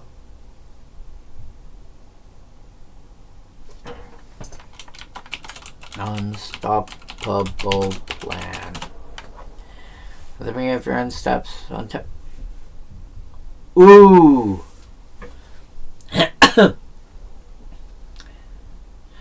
I might want one. I might want 2 of those.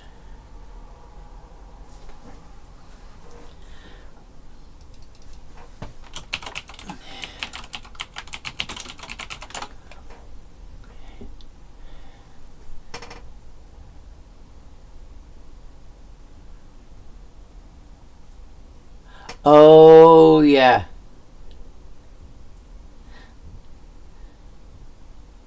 He had to mind whammy people to get him to do stuff because he didn't have time to explain what was going on. Thankfully, this is not an expensive card.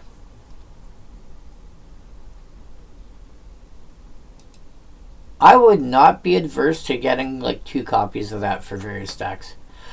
But yeah, Walking Dream I think is better than it appears. You want to combo it with stuff. I would definitely play Walking Dream ahead of Cloud Spirit, ahead of Spindrift Drake, ahead of a few of these cards. Cloud Spirit, 3/1 flyer, can only block fly. Honestly, even back then, pay an extra mana, play Phantom Monster, get a 3/3 flyer. You know, if you're... Yeah. Yeah, I don't think I'd even... was Limited even... No. Pre-releases were a thing, so sealed deck was a thing. I don't know if draft was a thing yet.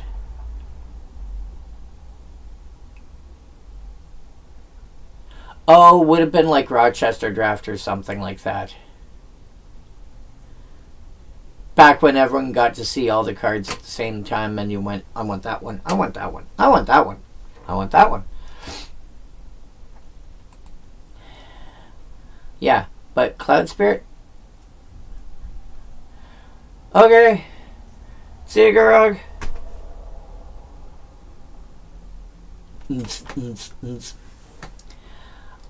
Spindrift Drake. The only time I can see a deck wanting to play Spindrift Drake is realistically if you're playing with a card like Eon Hub where you don't have to worry about its drawback. Yeah. But I would rather, even back then, I would rather have Flying Men.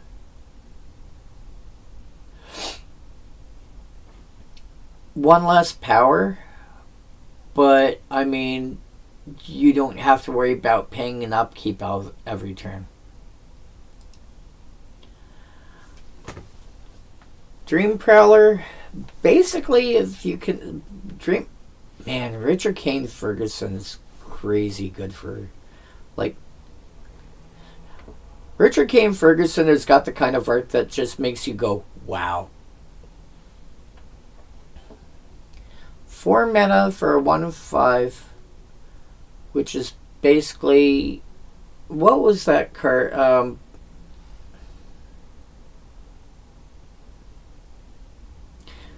Maybe it is Exalted I'm thinking of. As long as it attacks alone.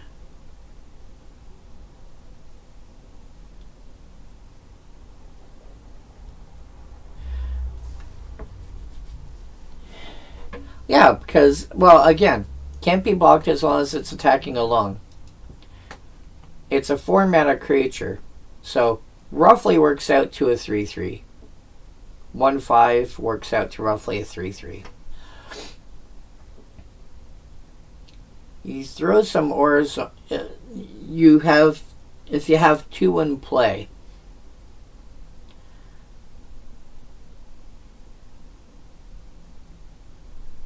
No, I was just thinking about the mechanic.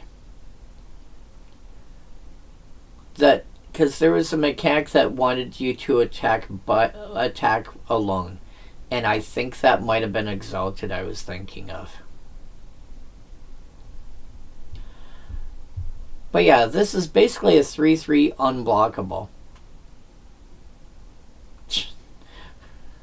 No, that just wants you to attack.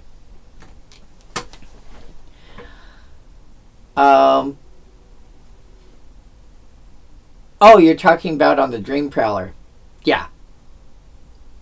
Yeah, you start throwing some stuff. And the thing is, This is back when, like, it took a long time for the idea of having a creature in play and throwing a bunch of auras on it. A bunch of auras, a bunch of equipment, whatever, to be considered competitive acceptable. That was always like, this little kid strategy. Yeah, but they weren't as often throwing enchantments on stuff. They were just throwing enchantments. They were throwing enchantments on the board. And Enchantress got a huge boost when enchantment creatures came out. But you weren't generally doing stuff like throwing giant strength on a creature. Or you didn't have effects like all that glitters to really play with. The best that you had would be like Blanchwood armor or something of that nature, which means you had to play green, which was, again, often considered, a little kid colored, because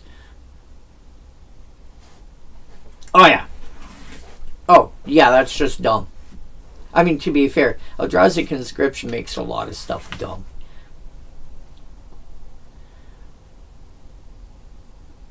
But this nowadays can find homes in a few decks because, this is also now, you're looking at blue. This is a Toughness Matters deck. Classification. Right. But the thing is, I think it took for...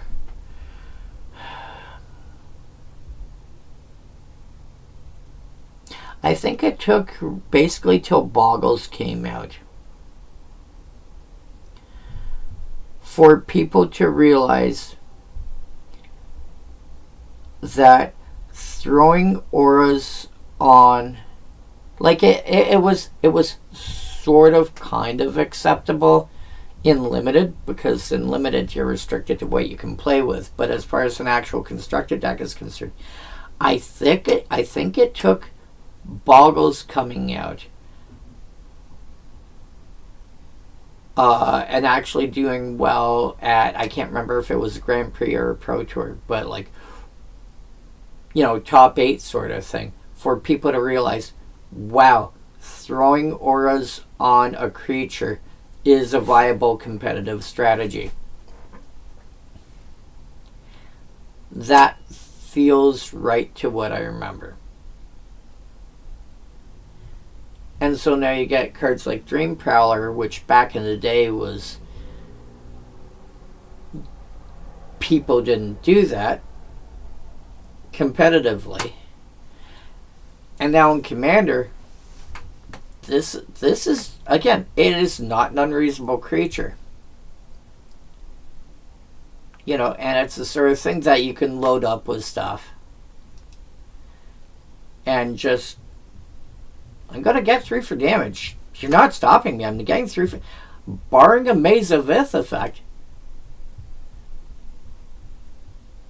If you want a backup creature to throw stuff on, to throw auras on, in, like, Zur the Enchanter, this is a good card. This is a good backup.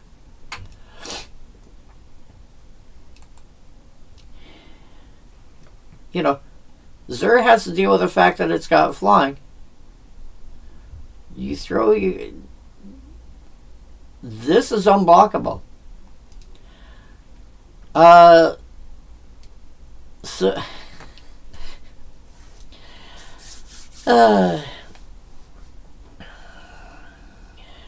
Silver Wyvern. 5 mana for a 4/3 flyer, which back then was not horrible. you're comparing it to air elementals, so that's an extra point. You lose a point of toughness and go up a rarity. But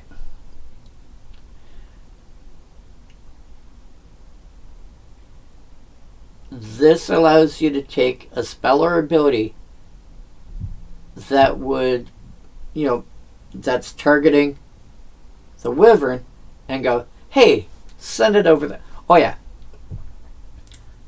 Nice Swords and Plowshares you got. Would be a shame if it happened to your dragon instead.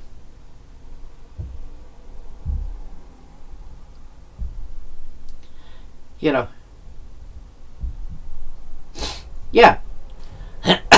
The only problem back then was it died of lightning bolt.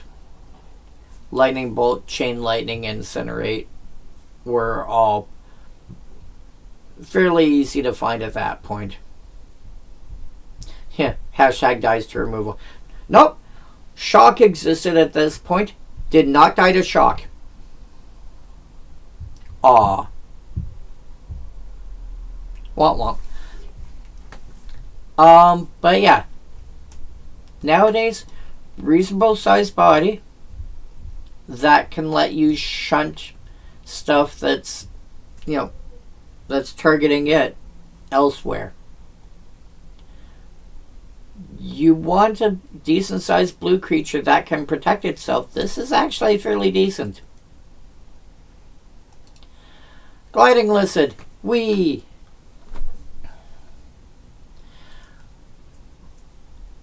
The last lizard we covered today was Calming Lizard, which you send, you attach it to something else to say, hey, by the way, you can't attack.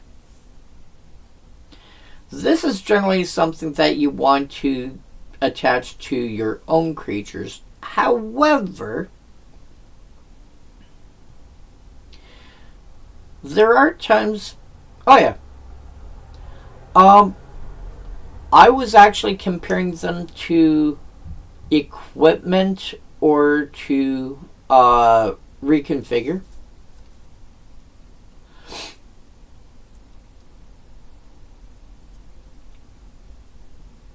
I think those are probably because the problem with bestow is, first of all, the permanent that has bestow either tends to have those abilities or grant it to whatever it's being bestowed upon. Second is the thing about if you try to cast it as an aura and the creature gets blowed up, it comes into play as the creature version of itself. Lizards, I think, more closely resemble the idea of equipment because they come into play as a thing and then they can attach to something else.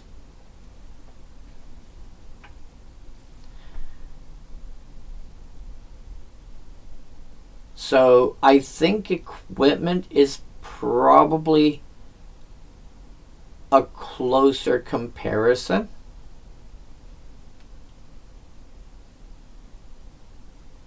Also with bestow, if the creature is attached who dies, it falls off and it stays in play.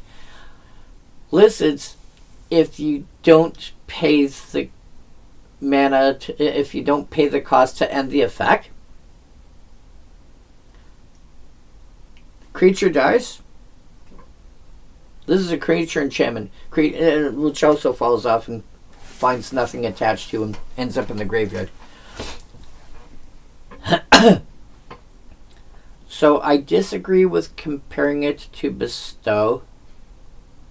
I can kind of see where you're coming from, but I think equipment is the more likely comparison. And then reconfigure is just, equipment that starts off as a creature. But there are times when you're going to want to turn around and go, hey, by the way, you have flying now.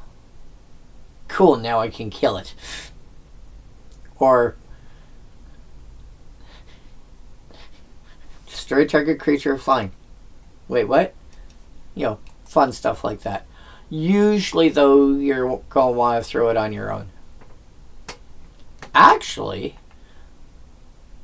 it does not say only as a sorcery.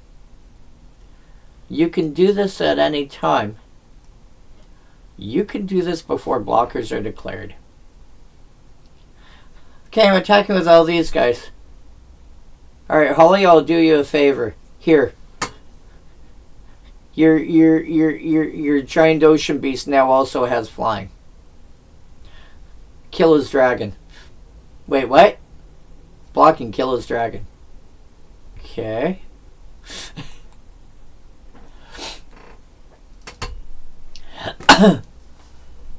Yeah. It doesn't say sorcery. There's nothing in here that says anything about a sorcery.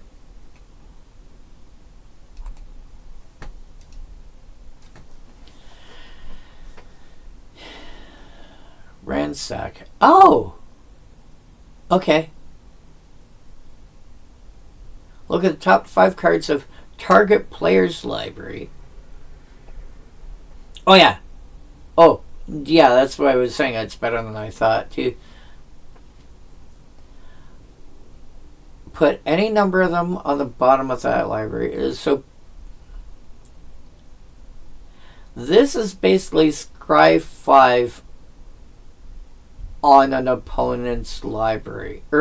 On target player's library. Most of the time you just want to scry 5 yourself, in which case that should be probably like 2 mana or something. Like a 2 mana instant or something.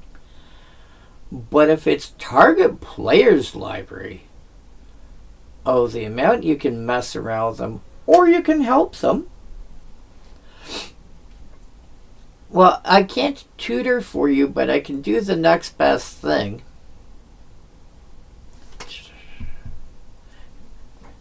Here.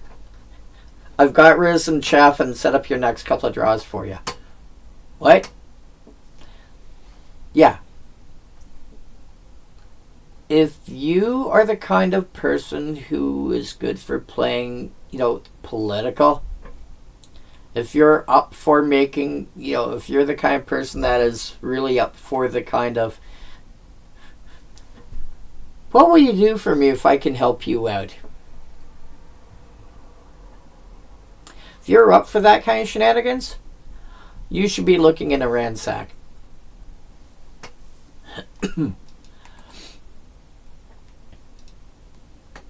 Tidal Surge. Tap up to 3 target creatures without flying. Yeah. It's...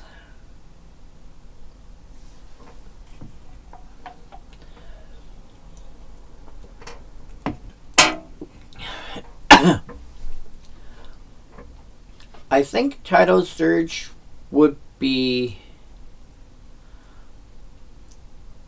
I think Tidal Surge being sorcery speed is...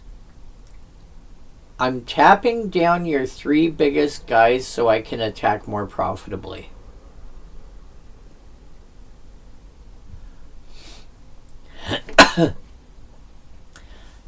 Now, you generally want a card like Sleep for that kind of effect, but that's twice as much mana.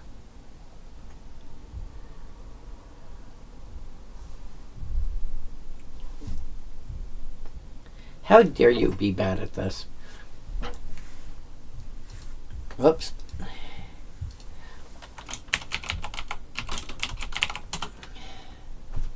Whoops.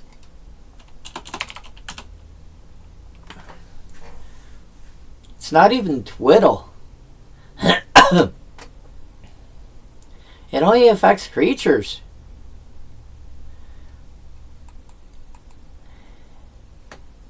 Yeah, I think Tidal Surge, if I'm playing some kind of deck that wants to get...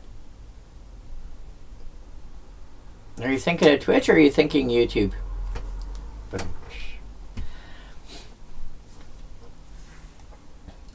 Twitch is the cantrip. Yeah, Twitch is the cantrip twiddle.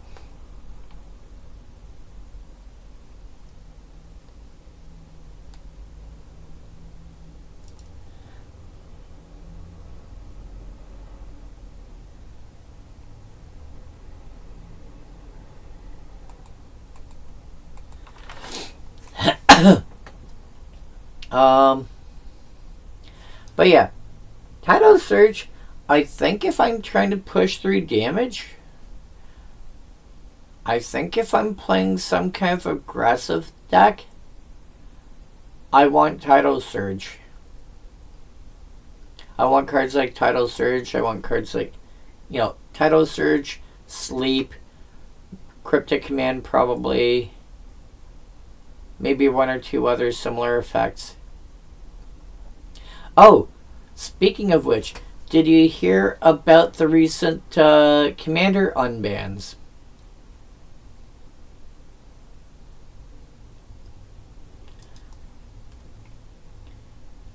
Let me see if I can pull it up real quick.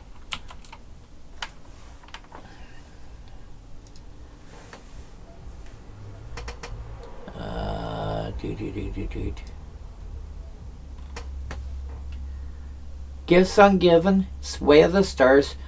So glad Sway of the Stars is unbanned. Braid's Cabal Minion, Coalition Victory, Panoptic Mirror.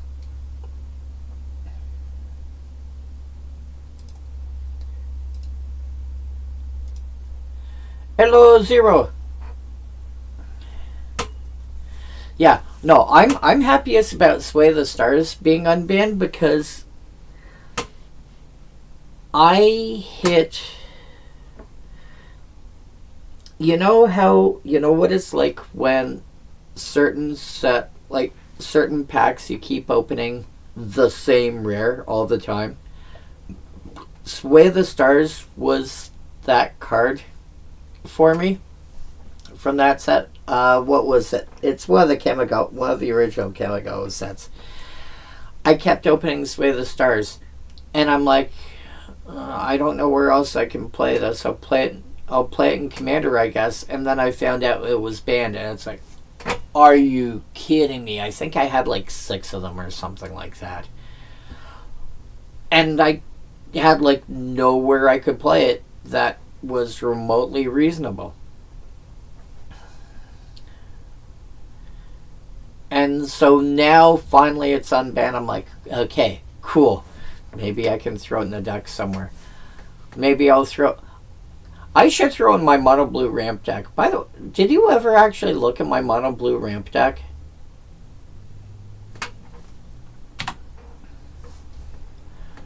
Start there, you'll find it near the top of the list.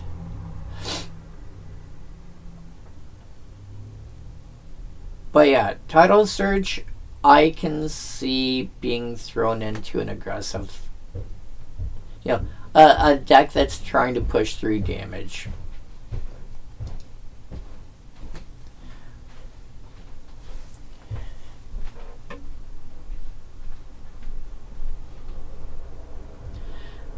Illusions is a creature type.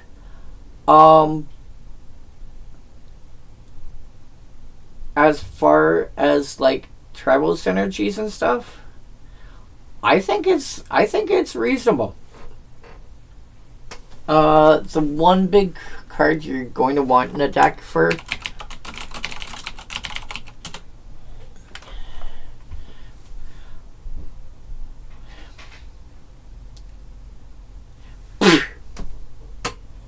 Holly, you're terrible. The one thing you're going to want for illusions in a deck is Lord of the Unreal. Giving them, first of all, gives all your illusions +1/+1, which, makes a difference. Because, like, cool, I've got like 6 1/1 illusion tokens. Okay, well now they're 2/2s. That actually makes a huge, because now they've doubled in size. And then they get hexproof, so targeted removal is not going to work.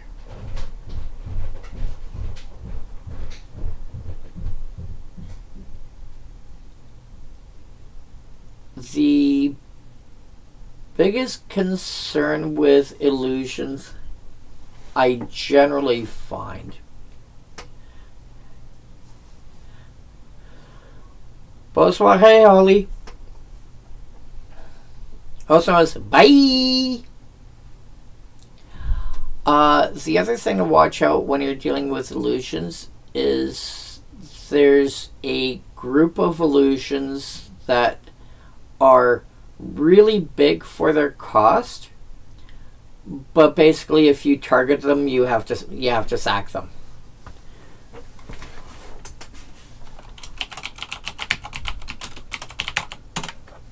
This one actually saw a decent amount of competitive play back in the day. 1 mana for 2/2.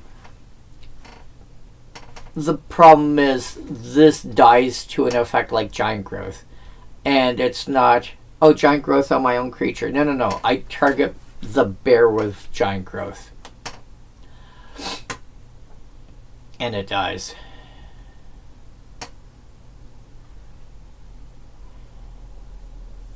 So, watch out for this group of creatures, but this is also what made Lord of the Unreal really good, was you go turn 1 Phantasmal Bear, and turn 2 Lord of the Unreal. Now you're attacking with a 3/3 hexproof, which basically means your opponents can't target it anyway. So that counteracts the drawback.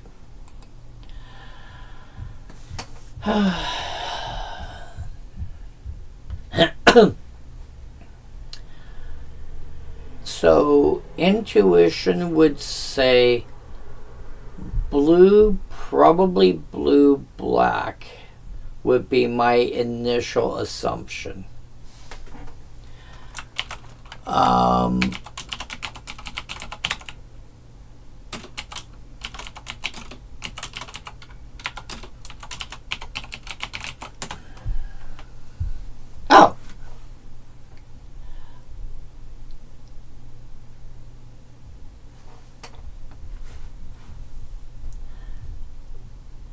Okay.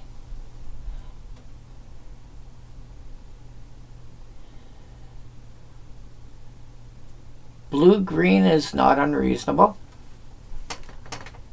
So mono-blue is reasonable with Poljamar.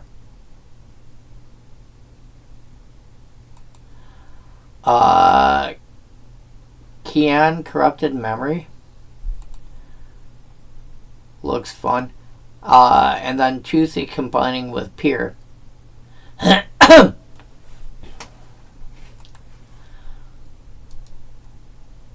You could go mono blue. Mistform Ultimus is kind of a cheat for that. Well, I shouldn't say it's a cheat. It's just it doesn't do anything. Mono blue would be that blue green for Pier and Toothy or Kian. And then you can do any color scheme you want for Chromat. Yeah, that's not an unreasonable way to build it. It's not how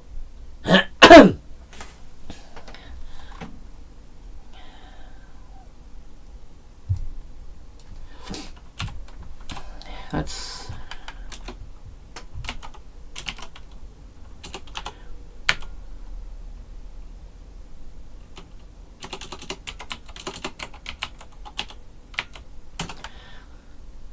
there's only one white illusion.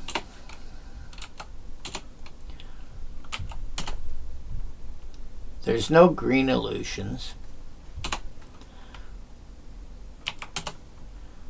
There's no red. It's 2 black.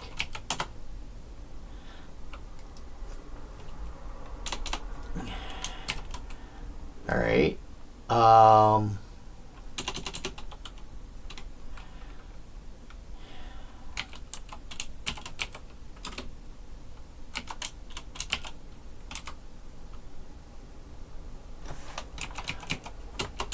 What if I did this?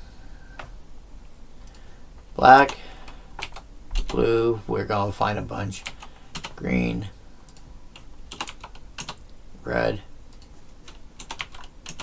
white. Wow. Yeah.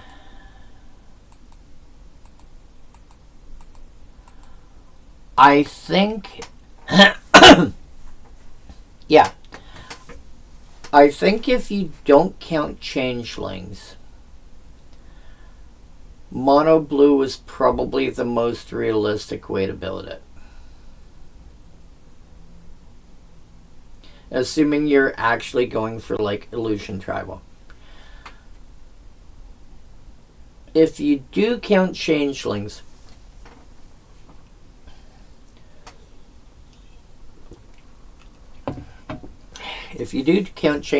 every color's got decent changelings to play with.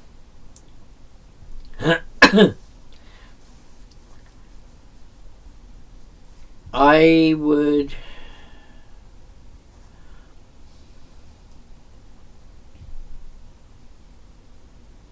I mean, I might cheat and just not, and just play Chromat. Which, to be fair, is not an unreasonable creature anyway. I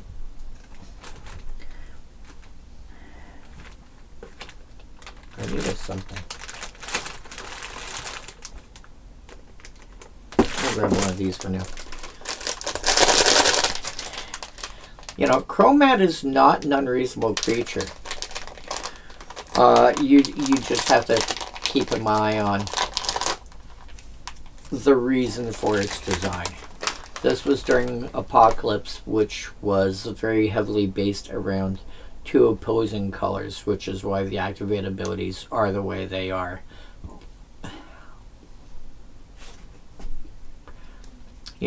What would make sense for this activated ability?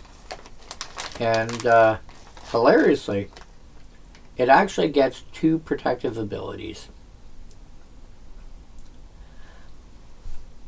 Because it gets regeneration, and it gets the ability to get thrown back on top of its owner's library. Which is even better in Commander because, okay, well that means I have to draw it next turn. Oh! I was talking to somebody about that last night. This morning. Whatever.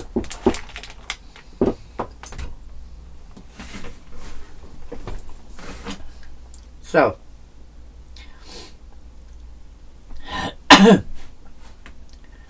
You see that link that I posted about 10 minutes ago? Just before Holly left. If you go there, that takes you back. Yep. No, you're at the right spot. If you go there, takes you to this page. At the bottom, we now have 3 tabs. And one of them is marked blank. This is what I use for trying to figure out. I'll give you the link again. This is what I use when I'm trying to figure out what cards to put in a deck.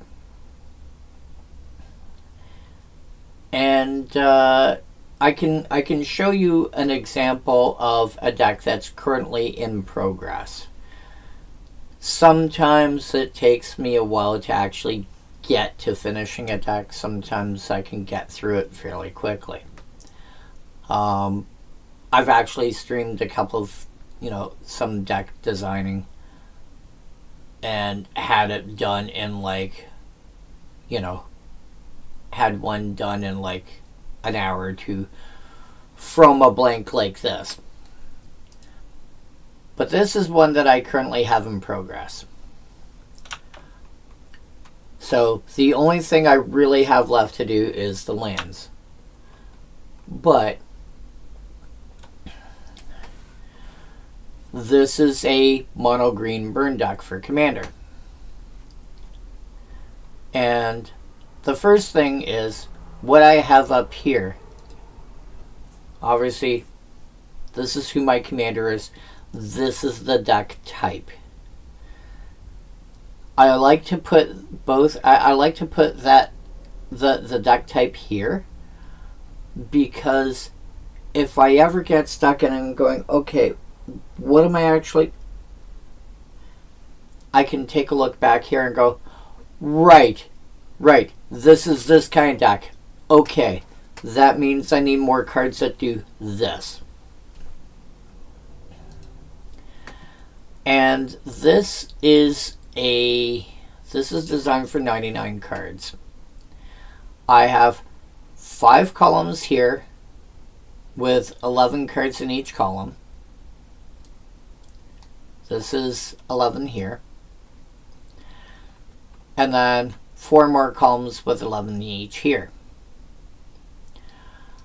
My general assumption, and people can do things, people have got different ways to handle things. This is how I do things, because the people I play with were very casual or very kitchen table.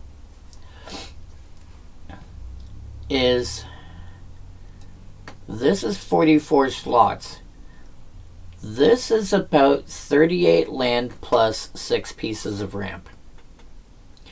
Give or take. Maybe 37 and 7. Maybe 36 and 8. But 44 to me always feels about right. That gives me 55 slots for the rest of the deck. And I commonly find that adding to 11, while not exactly exactly right, commonly sits to about right-ish. Or if it's not 11, some multiple of 11. So, for example, cards that hit flying creatures and players, plus other similar burn, adding up to 11, that feels about right. There's the first problem with effects like building a mono green burn deck is you're very often relying on effects like this, dealing damage to each creature with flying and each player. There's a couple more. There's not really a lot more.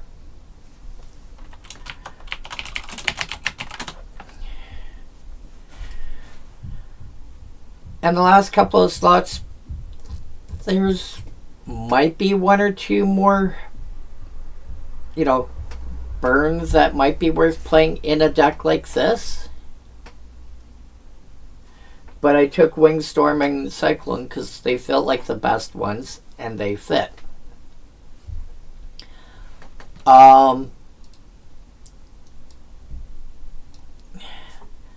There's only about 6-ish cards in green that you can use for dealing damage to any target. One of them is fairly Supplicant.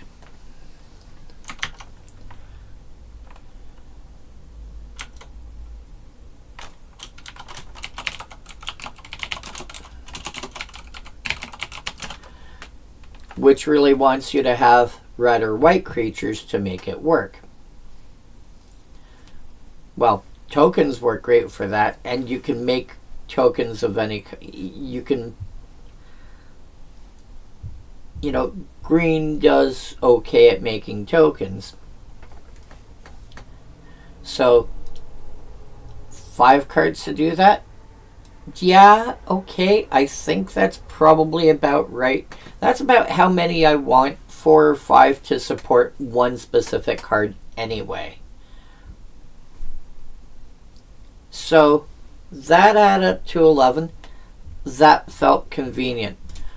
So what I find is if I've got an outline like this,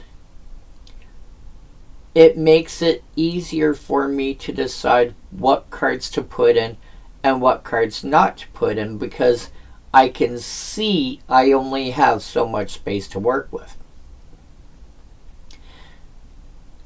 You said you're having trouble with 121, like you're at 121 cards. The first question is that 121 cards before you even hit the mana?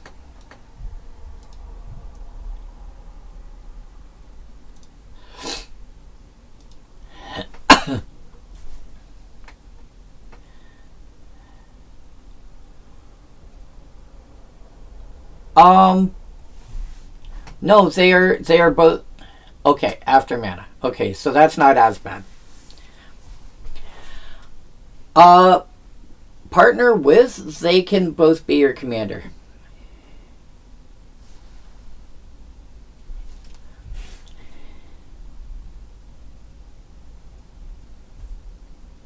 You don't have to have them both as your commander. You can put one in your 99, but I believe you can both have them as your commander.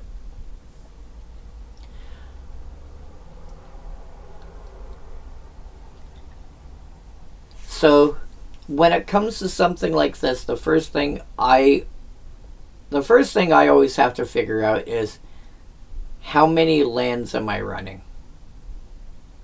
How many lands and how much acceleration do I want to run? Because once I've got a grasp on that, I know where I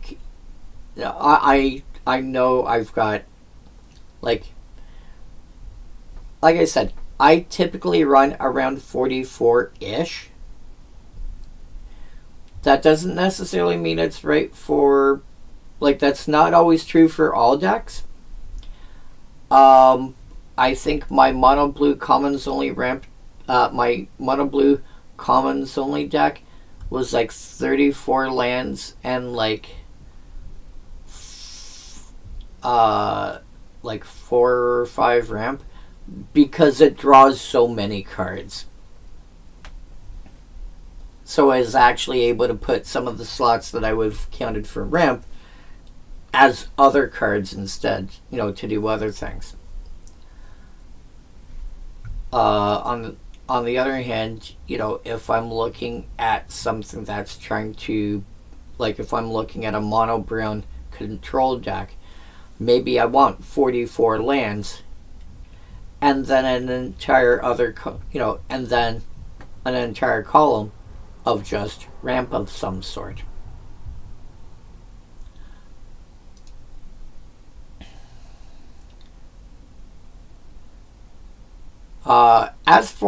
As for what the colors do, the colors themselves don't have any meaning apart from being able to tell at a glance what cards go together.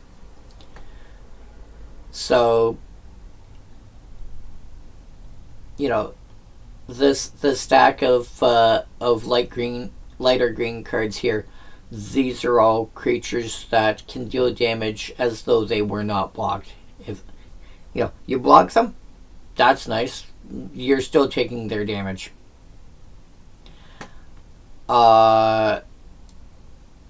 This brownish, this goldish brownish color. This is, oh, I'm making tokens. This stack of gray cards here in the middle is just, hey, by the way, people are losing life. They're not dealing damage, they're losing life. Stuff like that. So the colors themselves don't mean anything. It's just I can tell at a glance I have 6 cards that do this. And then the only thing in terms of the formatting that I specifically make a point of noting is like, if it's in bold, it's a creature.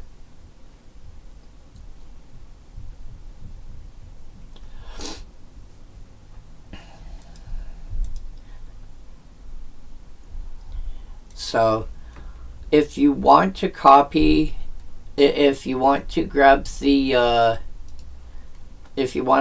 blank here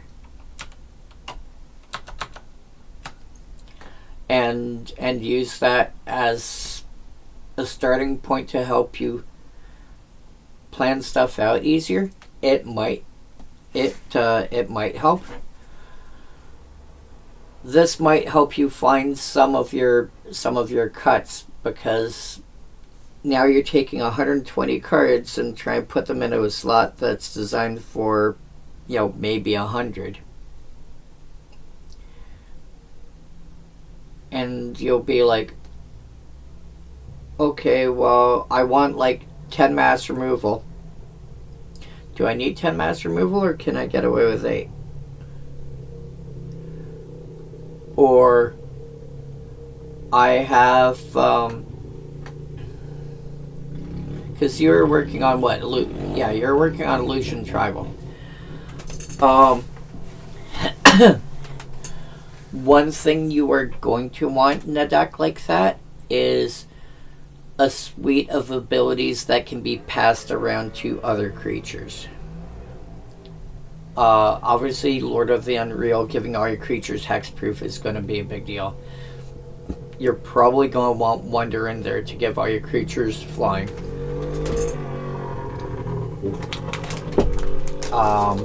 If you can find a way somehow of granting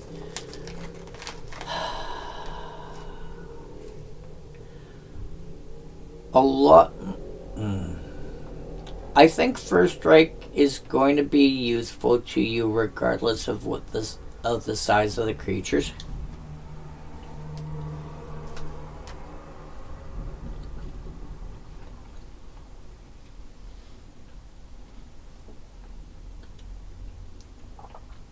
You may end up having to rely on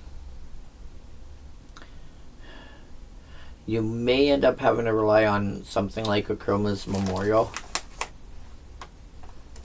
Or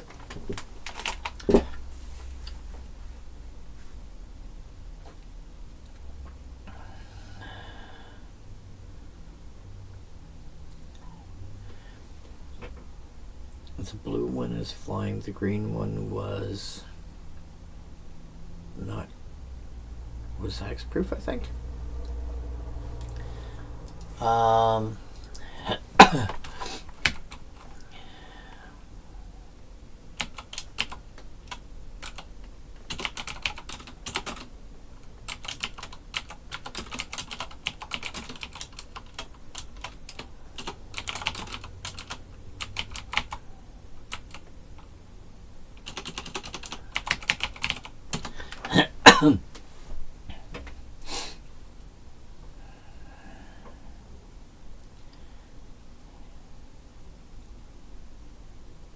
Damn it.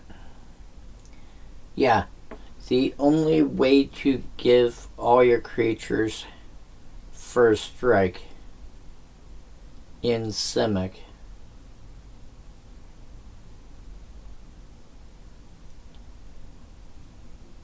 is the Chroma's Memorial.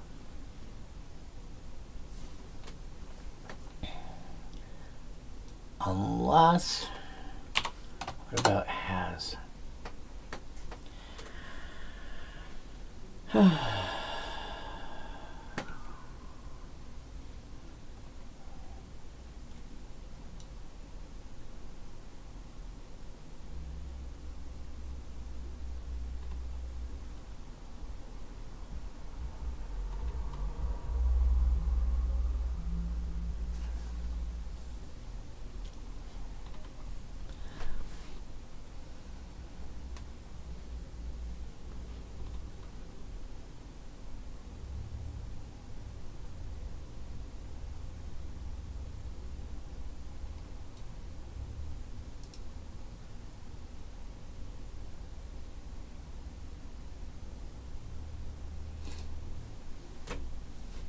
That's actually kind of fun.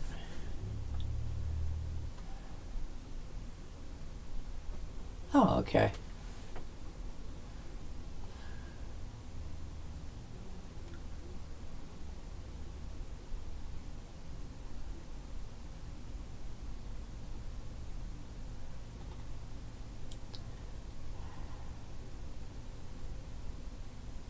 Yeah.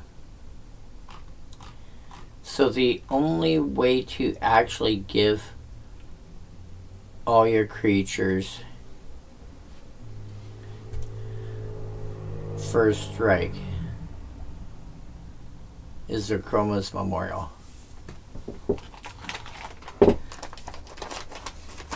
Getting haste is not that bad. Getting flying, you're fine. Vigilance, you can... If you don't have vigilance, you have the ability to untap your creatures. Trample, you've got cards like Aggressive Mammoth.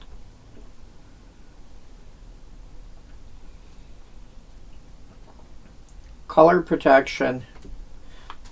I mean, realistically, what you would probably be more likely to have would be Indestructible,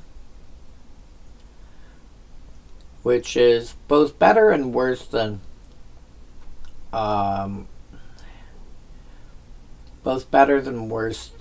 protection, because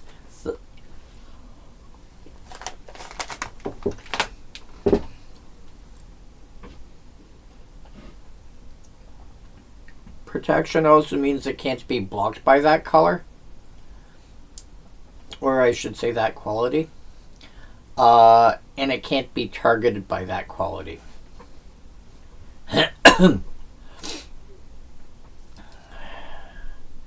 But Indestructible does a lot of what protection is trying to do anyway. Indestructible helps against sweepers, and that's more common to find in green anyway.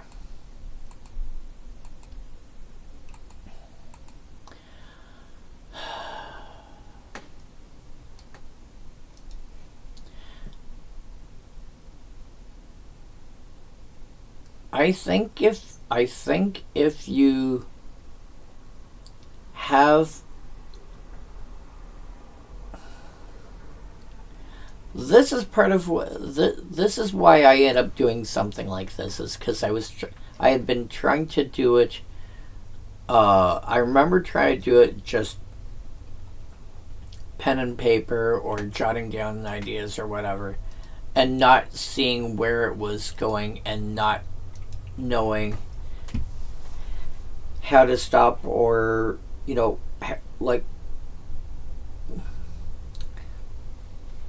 at what point should I stop writing down X, or then I'd be like, oh right, I also need Beast Within, or I also need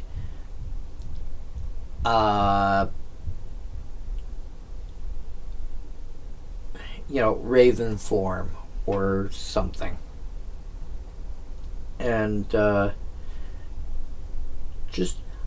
I find that when it comes to trying to plan for a commander deck, having that blank in front of me, just even though it's all blank, it's a blank that has structure to it. And I can turn around and use, I can make use of that to make, so it's easier for me to figure out what cards I am adding or what cards I'm not adding. I do not know if that would help you at all.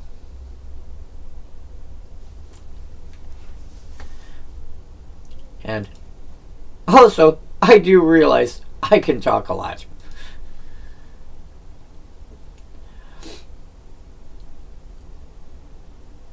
But I'm hoping that, if you take a look at that, it might be able to help you somewhat. I know one person I was talking to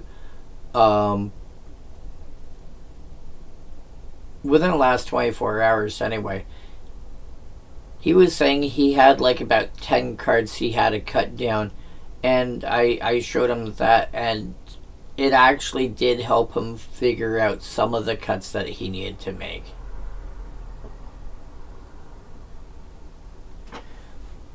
So if you want to turn around and use something like that, feel free. I have no problem with that whatsoever.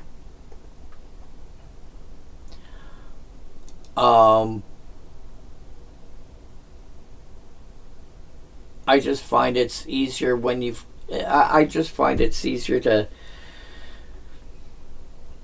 look at something that's got and the other thing to keep in mind when you're trying to do a commander deck is if you're getting stuck on cards to put in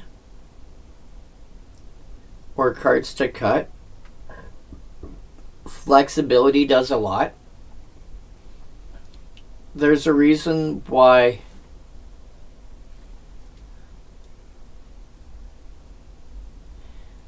yeah. So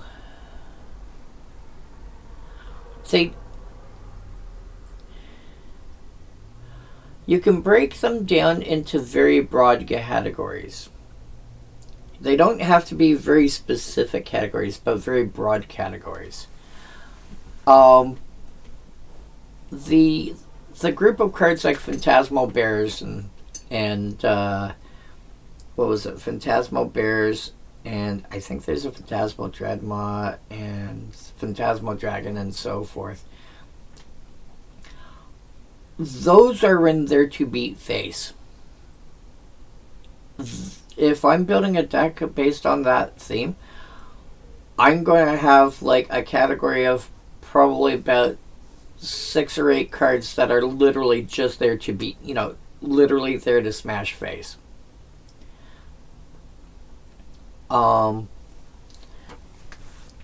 Let me pull up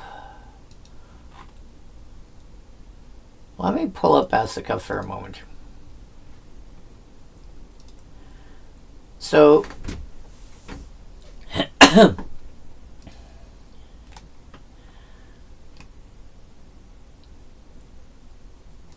draw, no surprise. Poison, no surprise.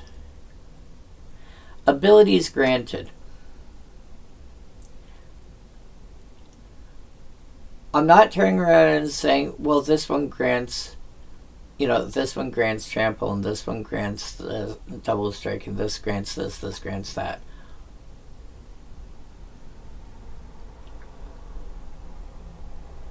Sometimes a category just needs to be a much more broad term. Combo bits. I don't need to say what kind of combos they are. I'm just saying they combo. Removal? Yeah, I have 18 pieces of removal. Some of it's graveyard removal because I consider, eating stuff out of somebody's graveyard, that is removal of the sort because it also depends on the kind of deck that you're dealing with.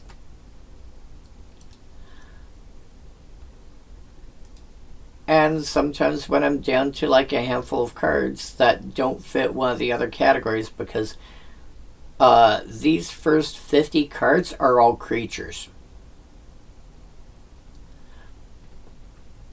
Which is why, Beast Within and Generous Gift, even though they do fall under removal,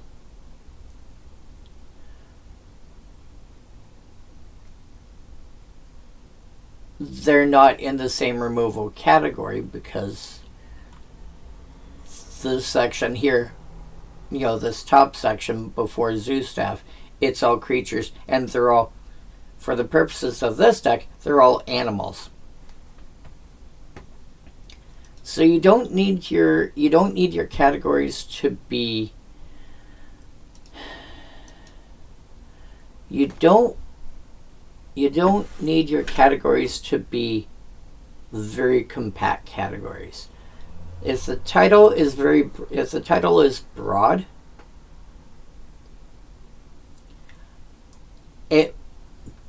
does it help you organize your stuff? It helps you organize your stuff. Cool. Here you go.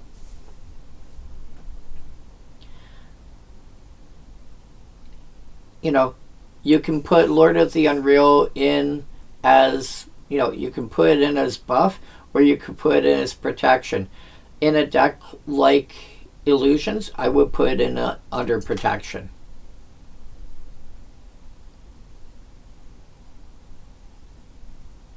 How many other protective cards do you have? And if it gets to the point where you've got like half a dozen cards left over, and you're like, I don't know what to put these in, but these need to be in the deck. Okay. You have one spot called Other.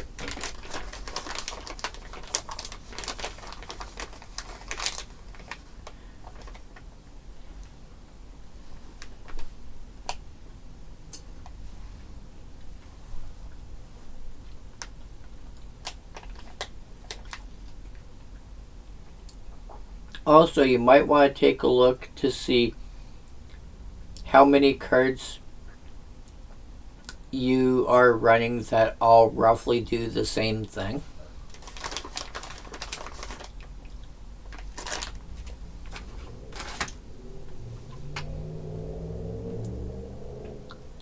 If you've got, like, hypothetically, if you've got like eight cards in there that give your guys flying, do you actually need 8 cards that give all your guys flying? If that is the primary reason you want them in the deck, and I'm not saying you do, and I'm not saying you don't. I personally would probably cut that down to maybe 3 or 4. But that's me. But I also do want do I want 8 cards in there that give me some kind of protection? That's a category I can see. 8 pieces of spot removal? Yes, for sure. Mass removal? I might go down to like 4-ish.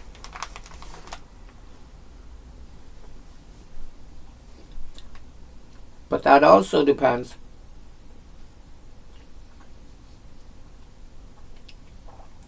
That also depends on the kind of people you end up playing. If the people you end up playing are very kitchen table, then like 3 or 4 mass removal is probably plenty. If you're expecting to play it at a large-scale event where it's, side events, and you have no idea what you're going to end up facing, 6, 7, 8 pieces of mass removal might be more realistic.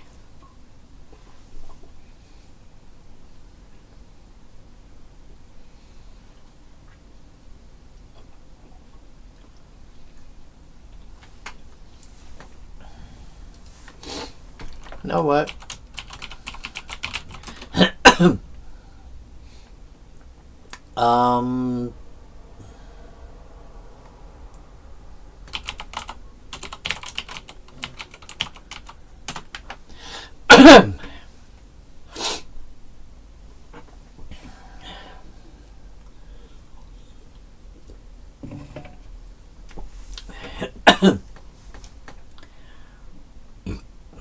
Alright, so.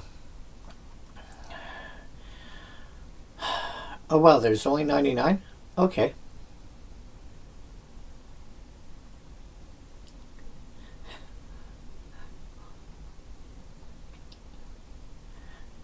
You say bracket 3.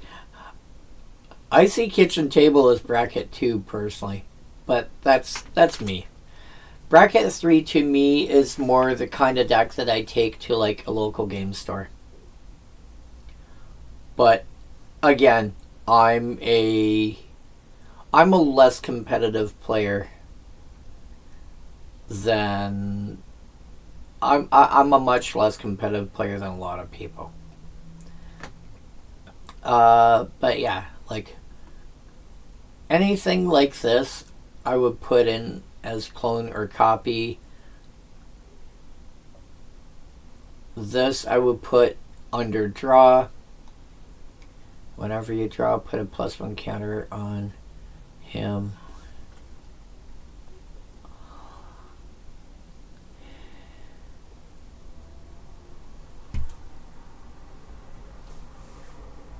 Yeah. Okay. So bracket two. Okay.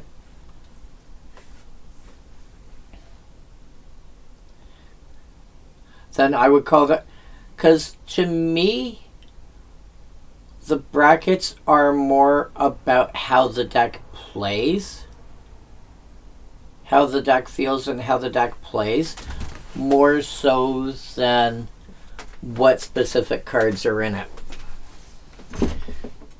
Because, for example, my Tulane deck does not look at all card by card as a like if you're just analyzing it based on cards, I don't think it's got any game changers in it at all. But I would call it probably a 3 to a 3.5. I only wouldn't call it bracket 4 because I don't think it pushes hard enough into the competitive type, but it's definitely the kind of deck that makes people go, I'm not playing against that. Yeah, no, that's fine. Again, feel free to agree. Maybe I can throw some of this into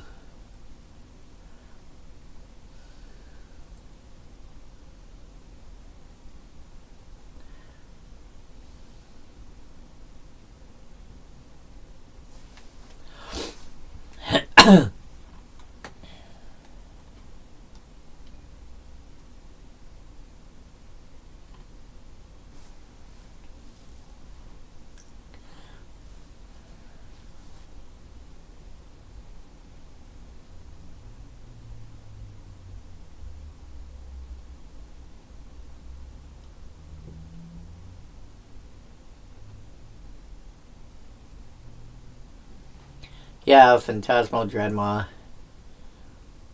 That's the one that got printed in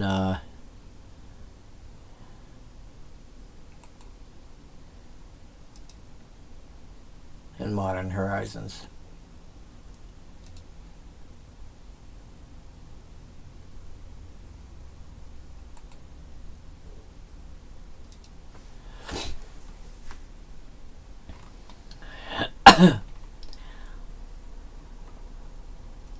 From what I'm seeing, Illusions is largely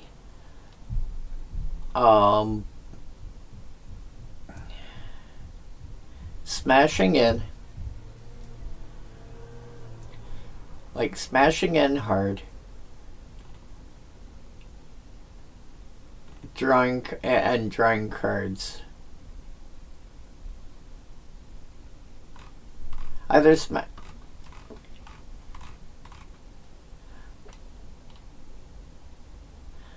smashing in, getting bigger, drawing cards. Copy link, paste and go.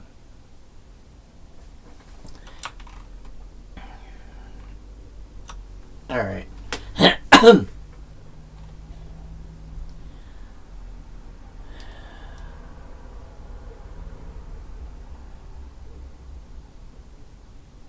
Clones and copy are basically the same thing. So these two categories can be merged together.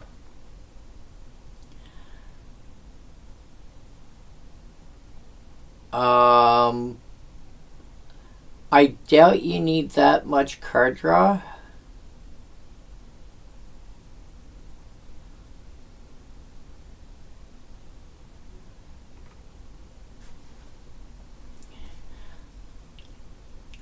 I'm not saying card draw is bad. I'm just...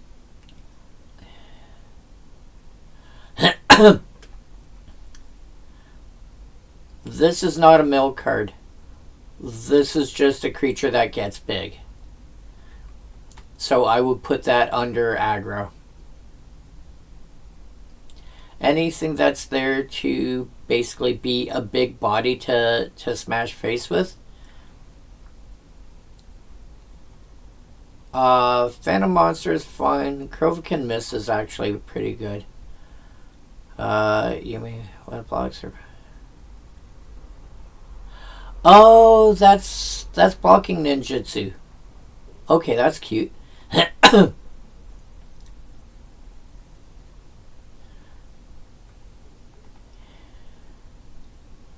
Ramp. Okay. 38 lands and 18 ramp. I think that might be a bit much. Because that's more than half your deck is ramp.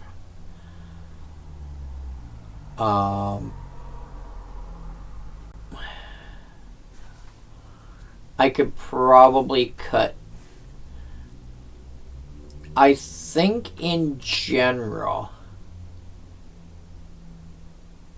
I would probably cut at about, between land and ramp, I would probably stop at about 50. So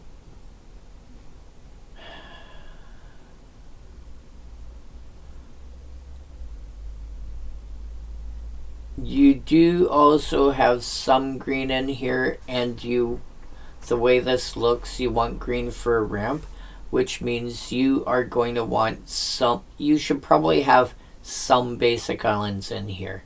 You don't need a lot per se. I would probably cut about 4 or 5 islands and make them forests. Did I say?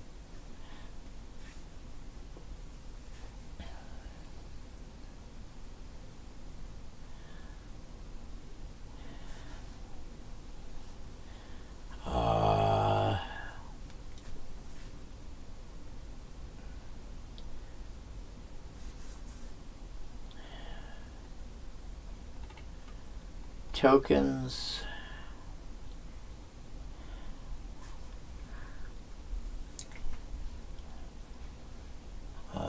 When it deals combat damage to a player.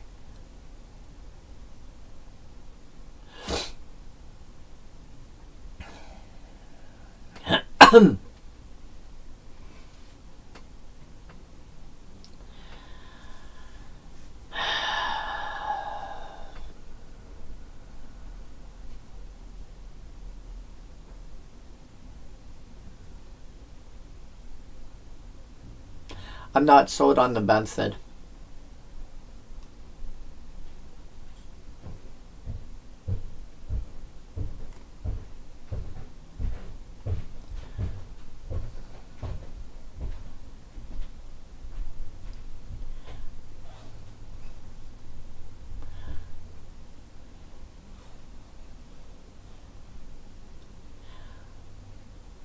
I think Dance of the Skywise you're likely to use as a pump spell. Does that feel right?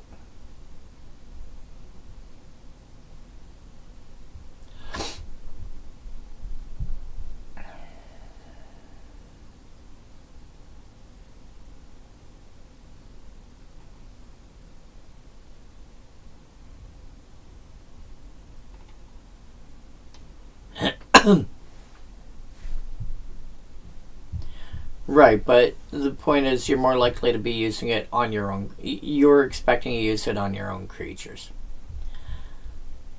Gold Vein Pick, I don't think you need Gold Vein Pick here. Oh, okay, you're a cost reducer.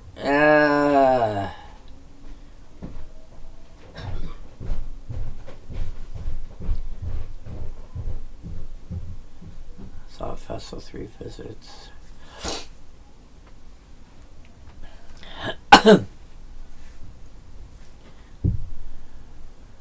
One, 2, 3, 4, 5, 6, 7, 8, 9, 10, 11, 12, 13, 14, 15, 16. Huh. That's interesting.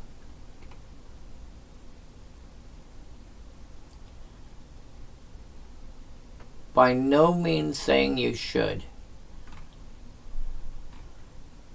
But you're at what? 100 you're at 118 right now.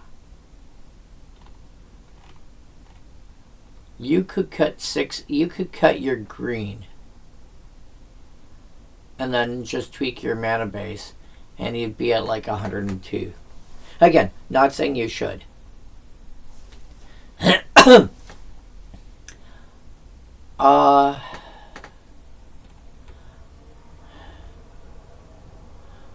I would put the banner up with your anthem, because more realistically it's going to be an anthem effect. It's an anthem, I believe, for a deck like this. That is an anthem that taps for mana rather than a mana rock that grows your creatures. Patchwork banners should be listed under your anthems.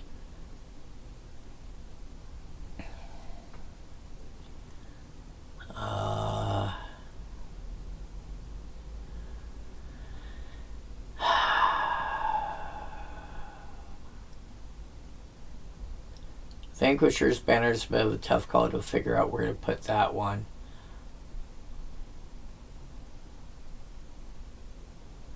Icon of Ancestry I would also put under Anthem.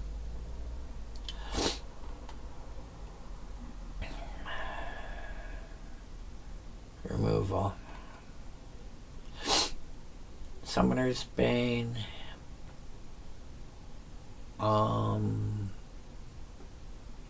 Miscast.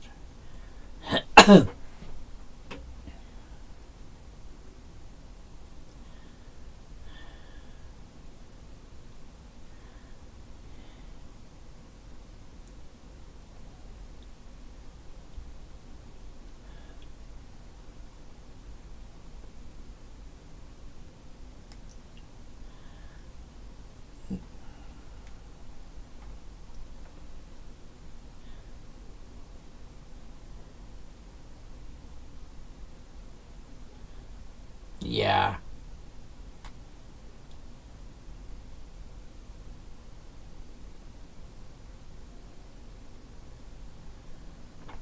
So, Dispel, Don't Make a Sound, Essence Scatter, and Miscast, I don't like for a deck like this. I understand wanting protection. If I'm running counter spells, even if they're cheap counter spells, I want them to do more. You know, Dispel being 1 blue counter target instant is just, it's not enough.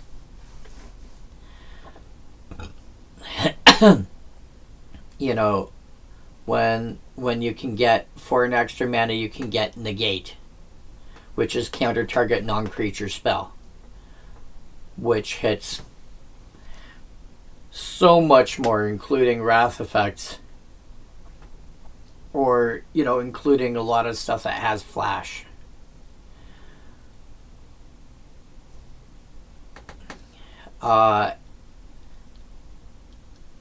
Negate is basically the flip side of Essence Scatter.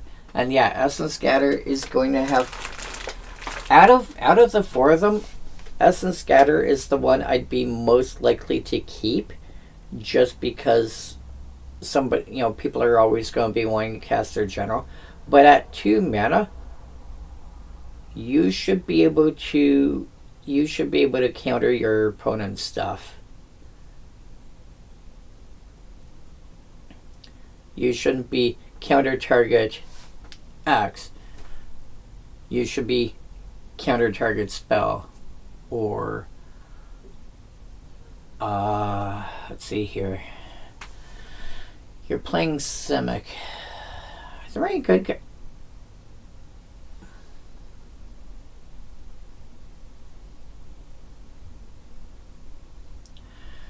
You've also got stuff that can counter spells that target your stuff.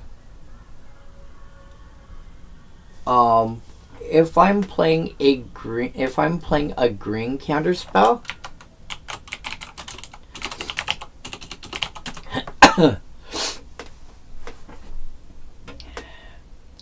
it's not great,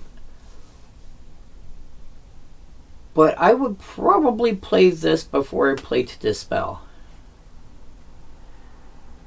Because you rarely want to be countering instants, period. Like, it'll be unusual that an instant that affects your opponent's stuff is a card you want to stop. It's generally going to be stuff that targets your own stuff. So this will do instants and it'll do auras. This will hit things like pacifism and similar effects. I would suggest swapping out Dispel with Avoid Fate.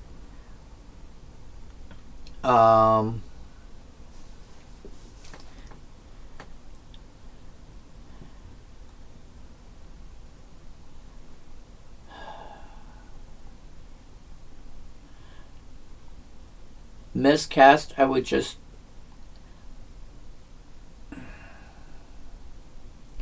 Miscast, I would probably just turn around and replace with Negate. Don't make a sound not fond of at all. By the time you're hitting 2 mana, you should be able to hit a large variety of stuff.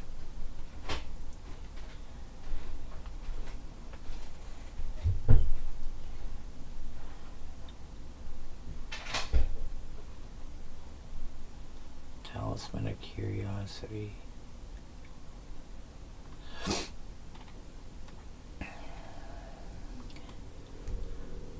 What have you got for lands that have got the relevant types? Tangled Islet, Rimewood Falls.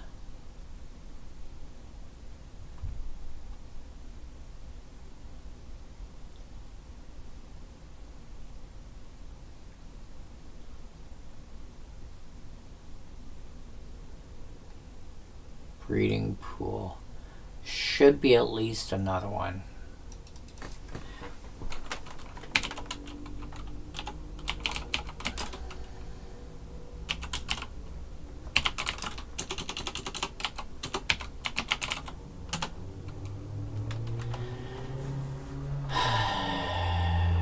Hedge Maze.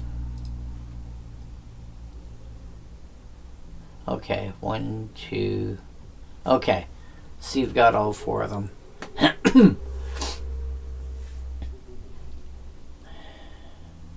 Yeah, no, I get that, but like Miscast just is not going to do.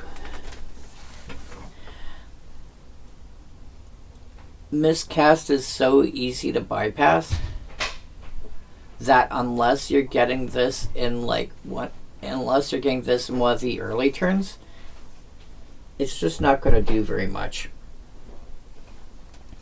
You know, compare that to an offer you can't refuse, or Strict Serenade, which, yes, they're 1 mana counter spells, but they counter enough different things that it's worth it's worth it at that point. You know, those are cards that are fine to play early game and late game.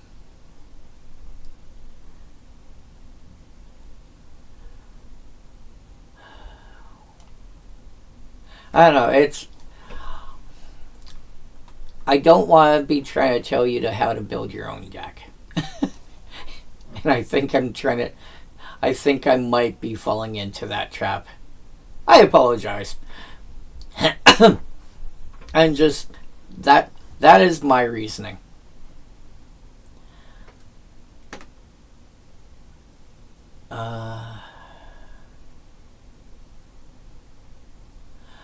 Oh, okay, that's cute.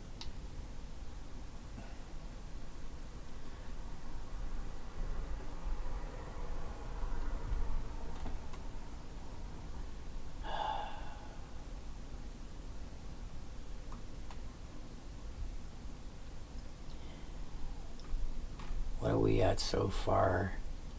Still 118.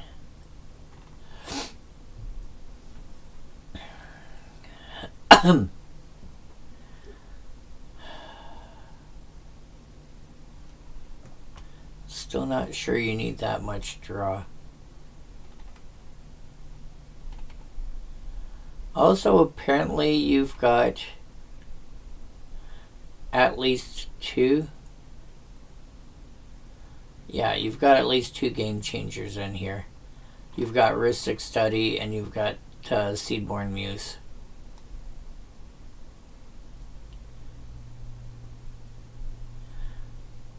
I think Seedborn Muse is easier to cut. But I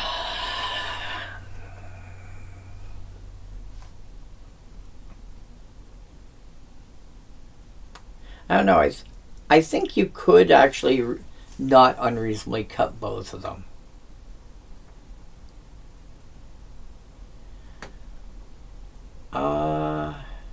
Whenever you draw, put +1 counter.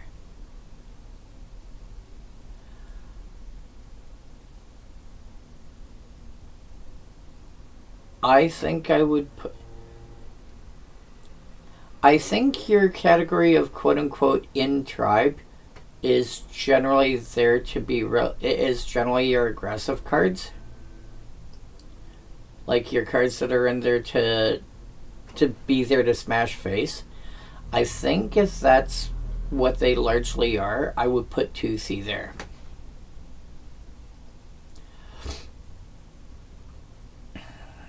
Yep, okay. You definitely draw cards. When it becomes target. Oh, that's cute. Yeah, it's got the typical.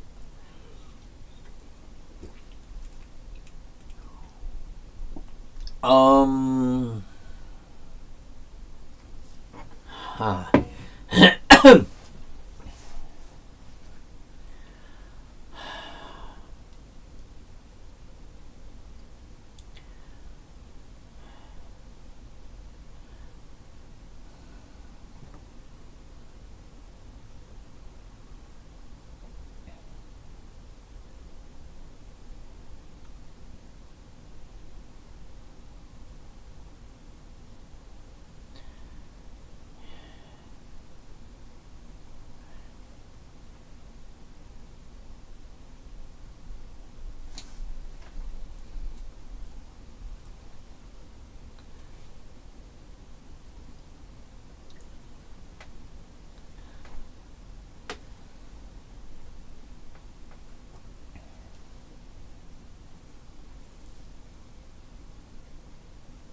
Oh man, Illusory Ambusher in response to frickin'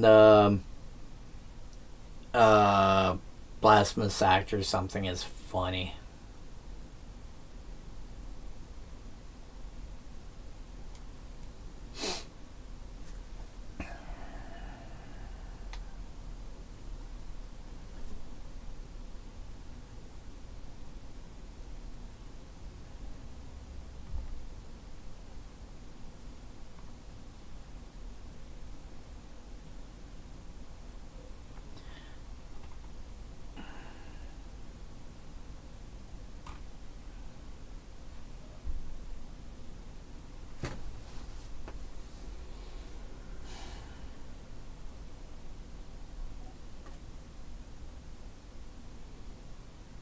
Huh.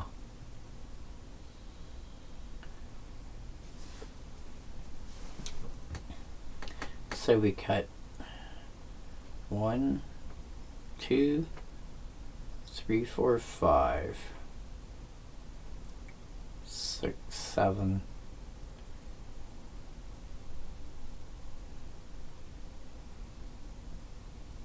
12.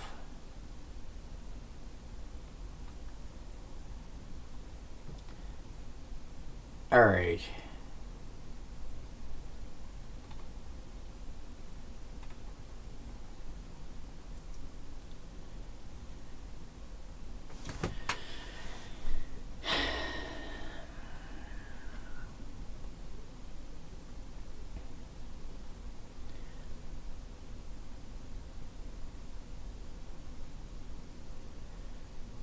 I feel like this deck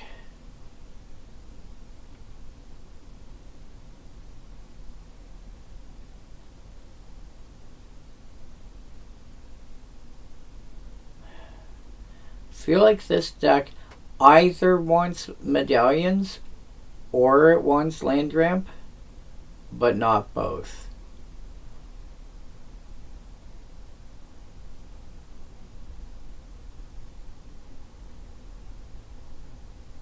I don't know for sure which, but I feel like it wants one or the other.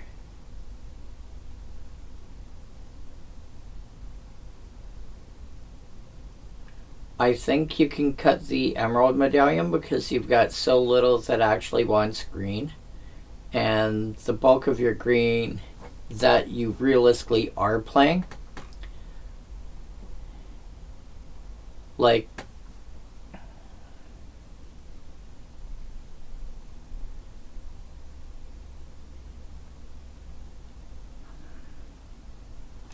I think you can cut the Emerald Medallion. Yeah, the Sapphire is going to be a lot more useful to you in general.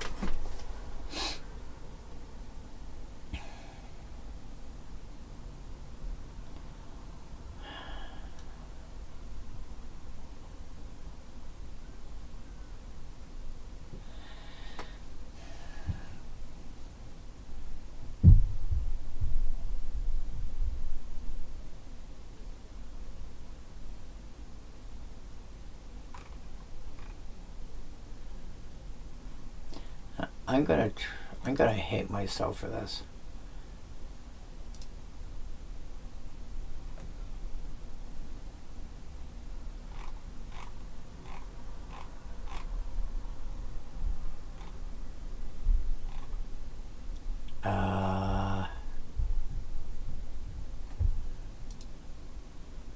There we go.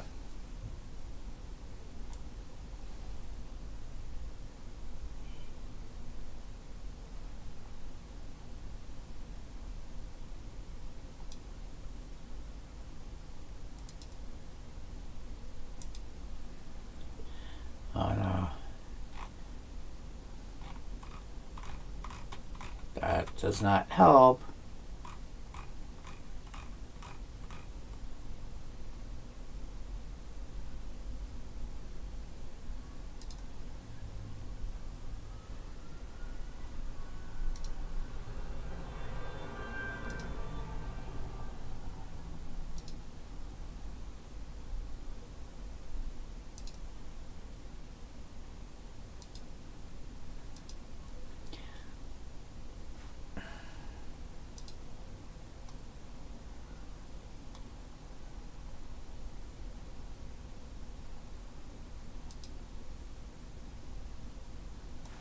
See if that helps.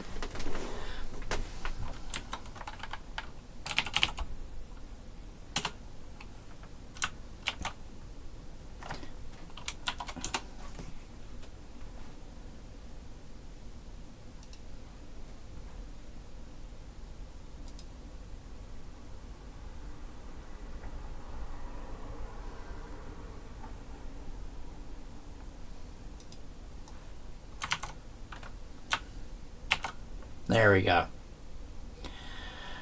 All right. Let's see what I can do with this.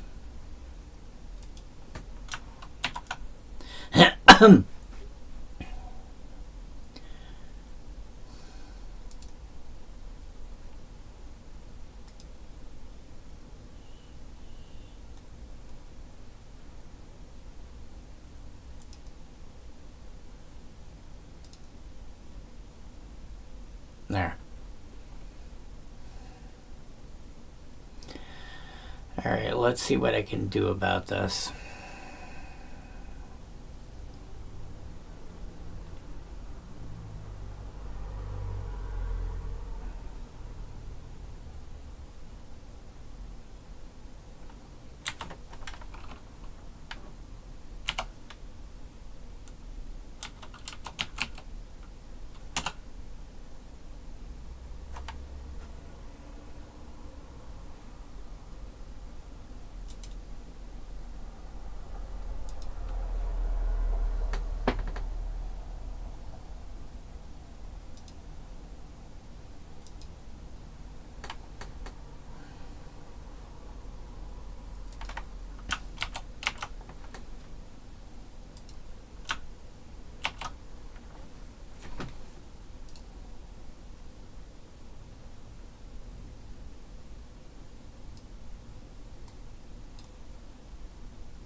Alright.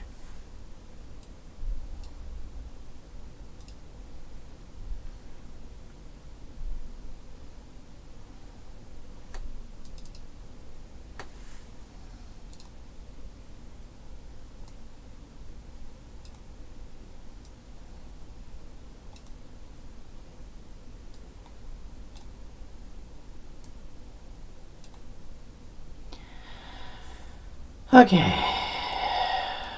Let's see if I can do something about it.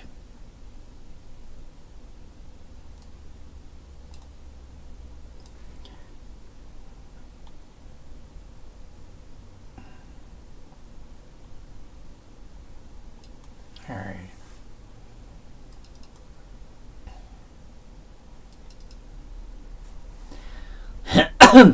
All right. You.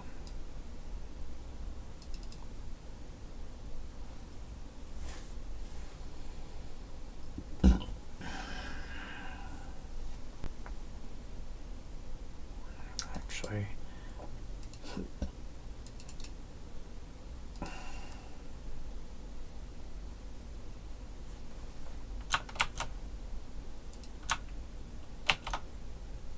There. Okay.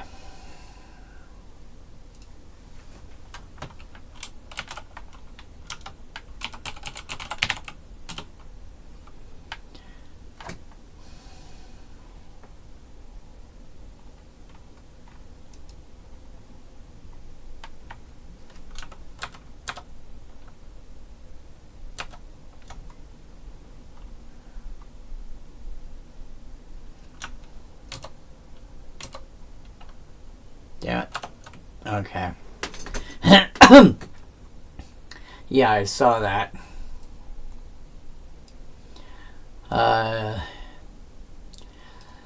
Give me a moment here, because I'm gonna try and throw these into a spreadsheet, and then I can toss this. Then I can organize stuff in such a way that I can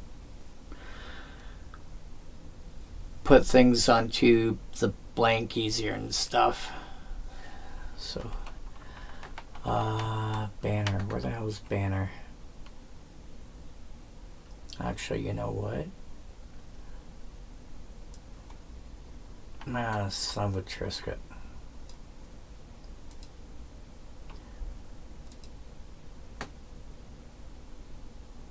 Continue.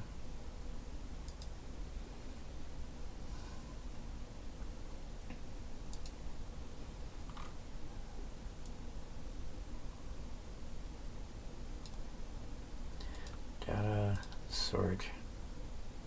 Like that. Go away. Alright. Banner. Coat of Arms, Icon of Ancestry, Patchwork Banner, copy, Morit.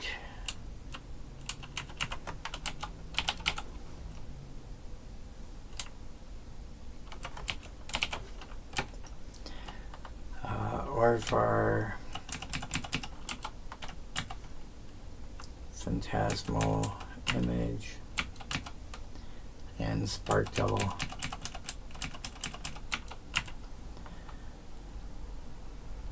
Counters.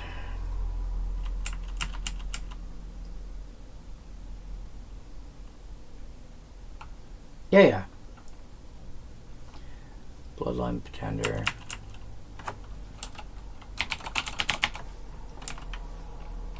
Branching Evolution.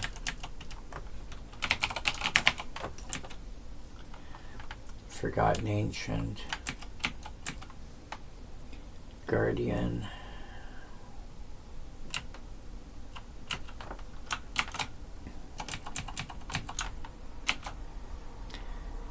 Hardened Scales, Jace's Protection.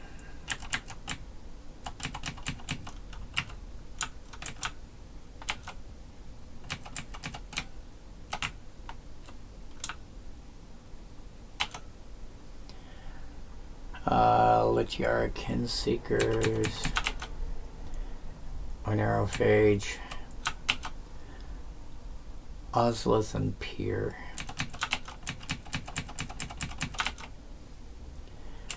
Draw, Beast Whisper.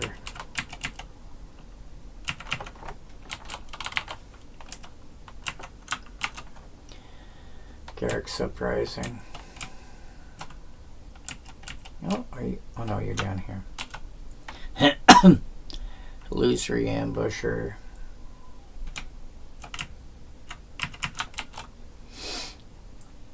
Inscriptive Insight.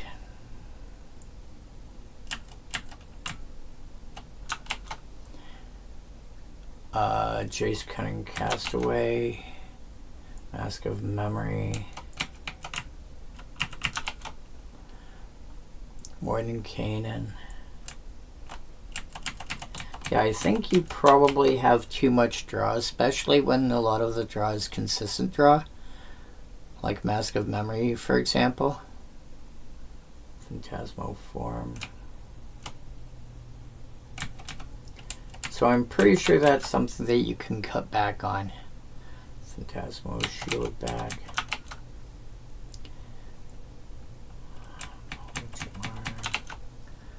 I also feel like this could easily be mono blue, and you probably wouldn't know the difference.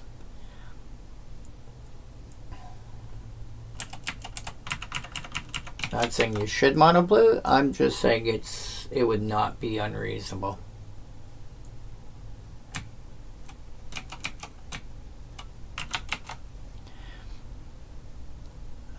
Vanquisher's Banner. Evasion.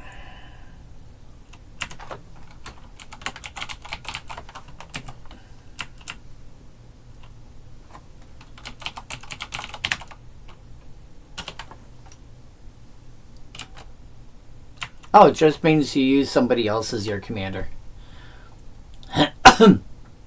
Like pull Jamar, which you've already got in your deck. Evasion.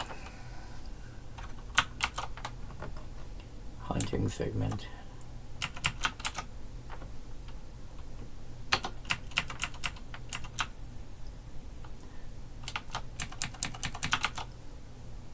That. There we go. Phantom Ninja, Phantom Warrior, Trailblazer Boots.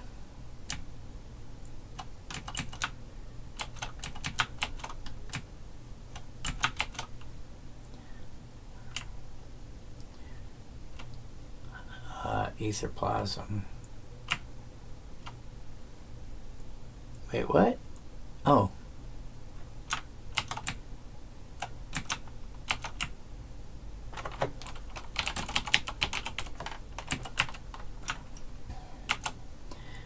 Jace's Phantasm. Damn it, I keep doing that.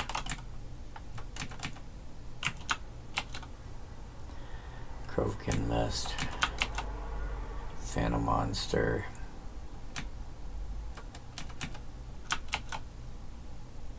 Phantom Steed. Dance of the Skywise.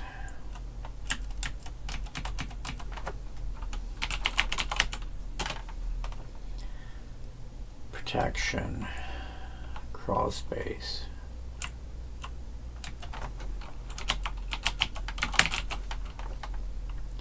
Lightning Grease.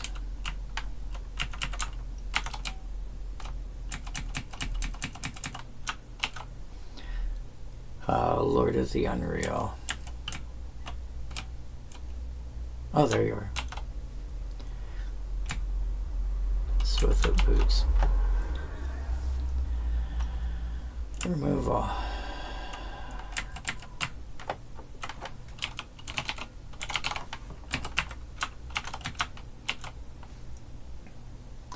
Counterspell. Dismiss. Dispel, don't make a sound. Essence, miscast.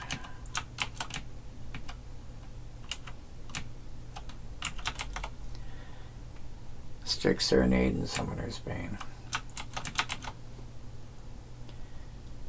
Tokens, Doubling Season.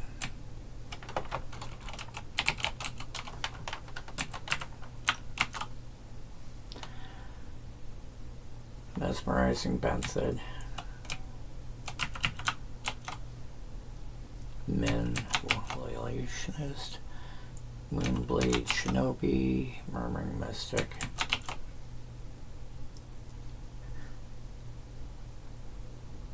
And then everything else should be land and ramp.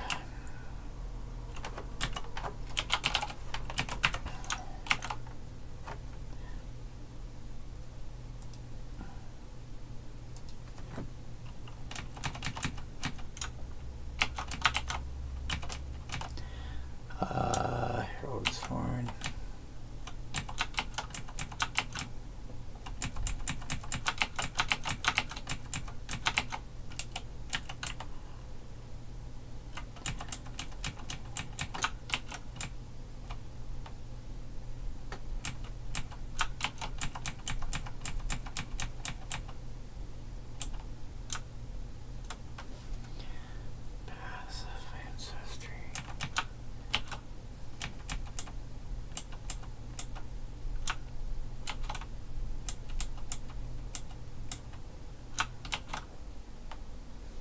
Right? Yes.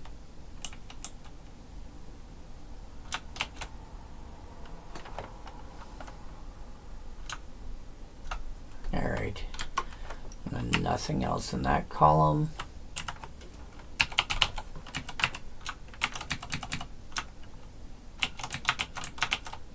Oh.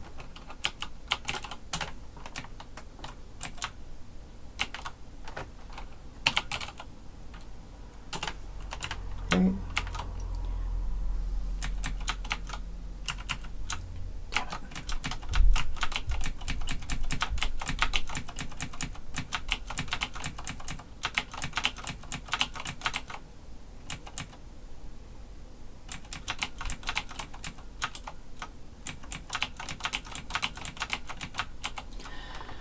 Okay. All right. I'll be back in a moment.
Alright.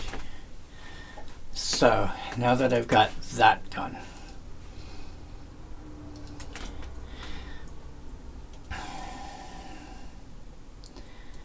and this is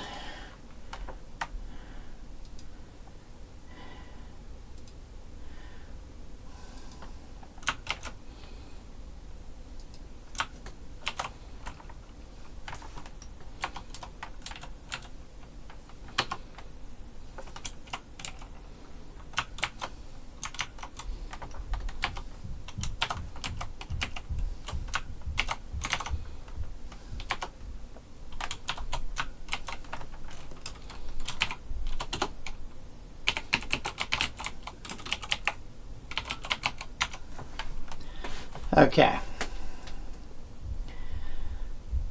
So,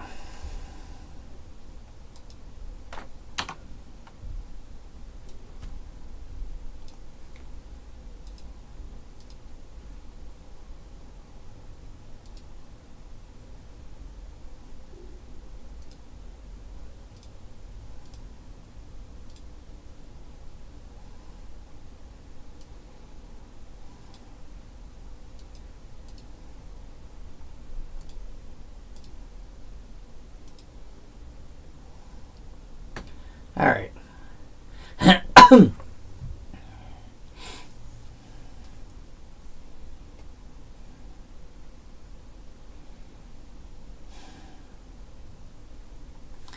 Let's start off with the lands.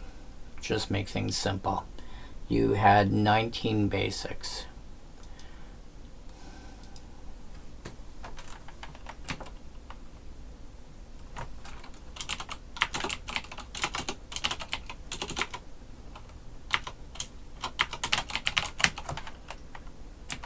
You had 4 force,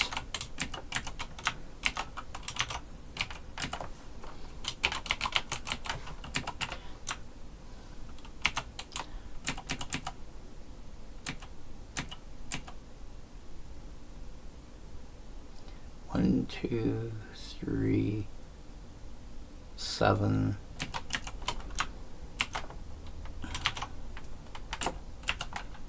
There. Okay. There's your basic lands.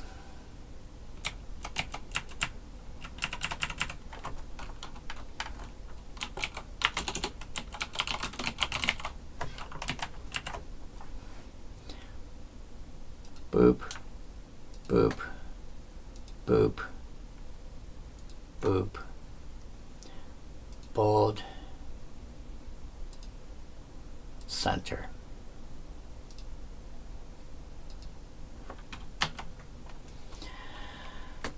All right.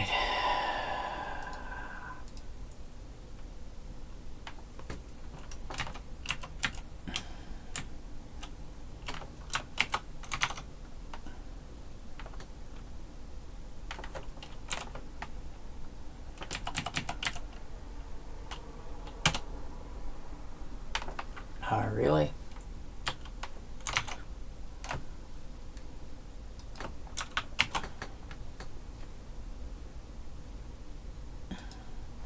Control Shift V. Thank you.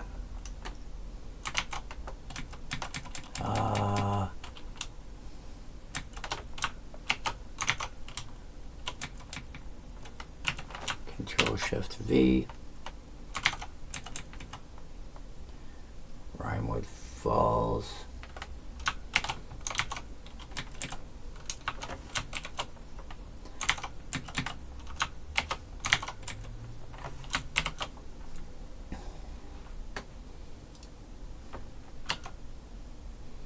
Which means I can cut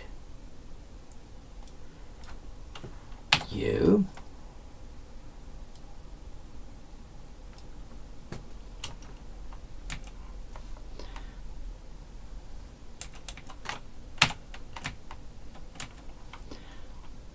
Path of Ancestry, Rejuvenating Springs, I can cut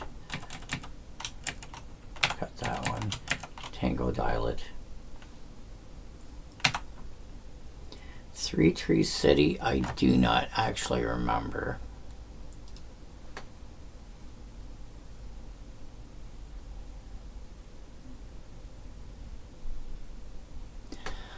Okay.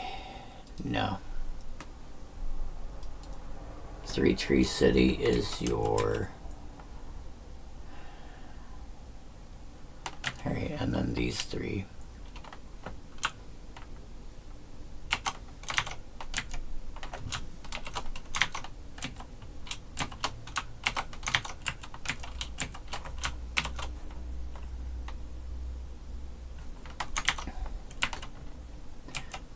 That is those gone.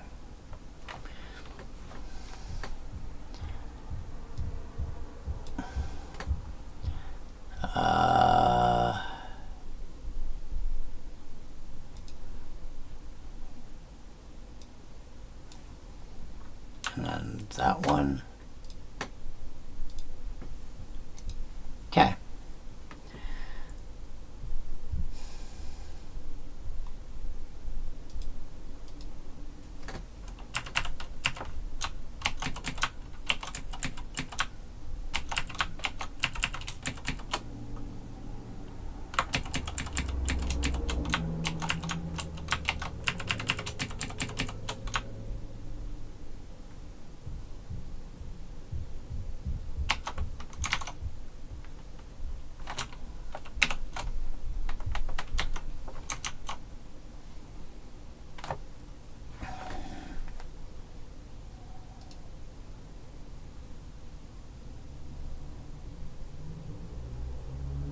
Actually, those can be that. This can be... These can be more of turquoise color-ish. Somewhere in blue-green. You. Okay.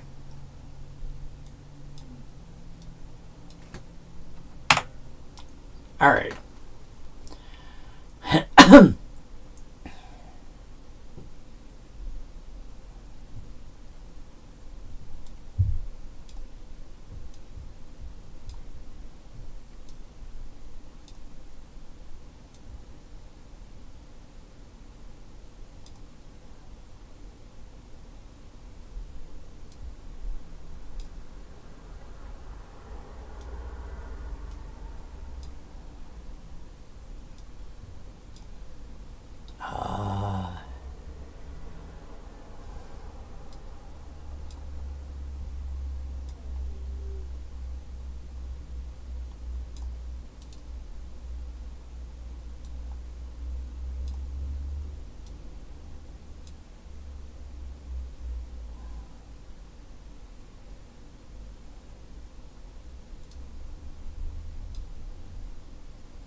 And then counters and draw.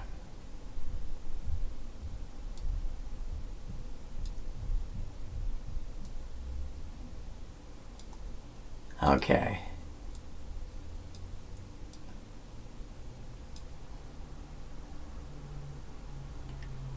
Draw.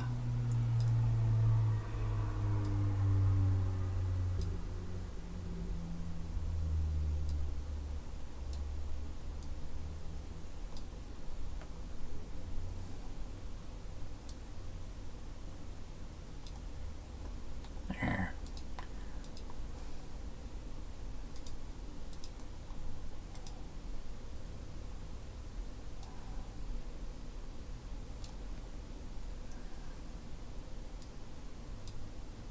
And data sort by there. Okay. Now, let's take a look at this.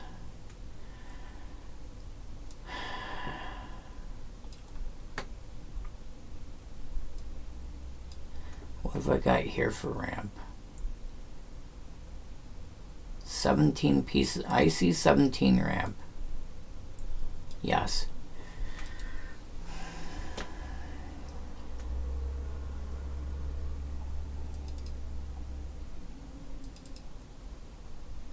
Oh yeah, and that can come out.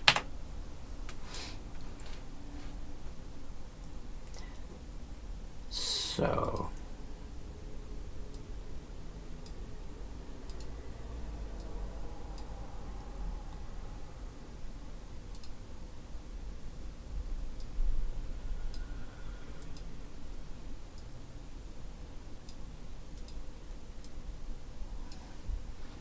five.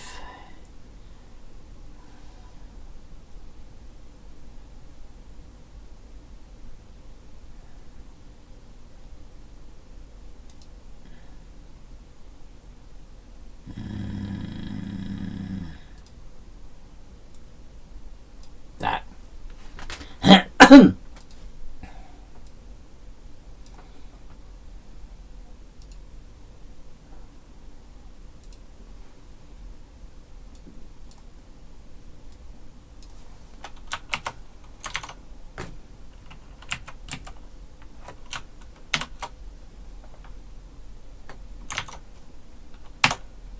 Okay.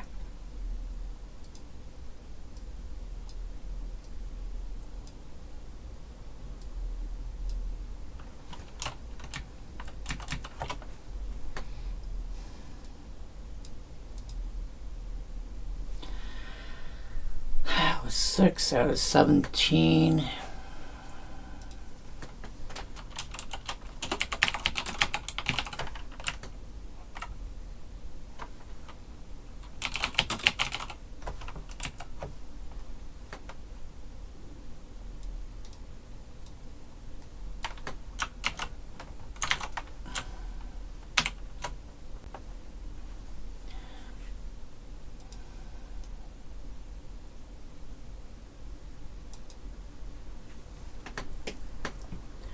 All right.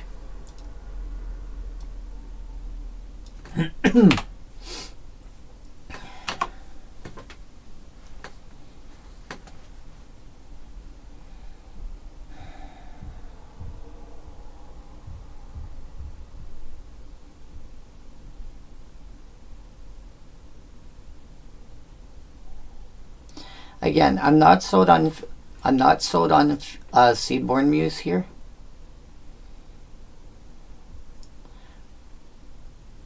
Out of the ramp stuff so far,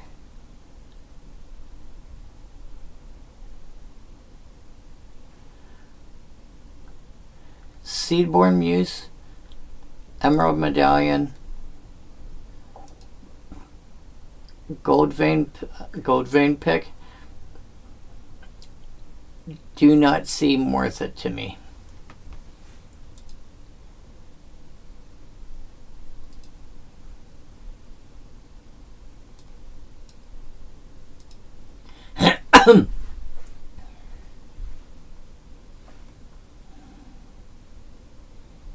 So I would be saying that, and that. Those three I would be comfortable cutting.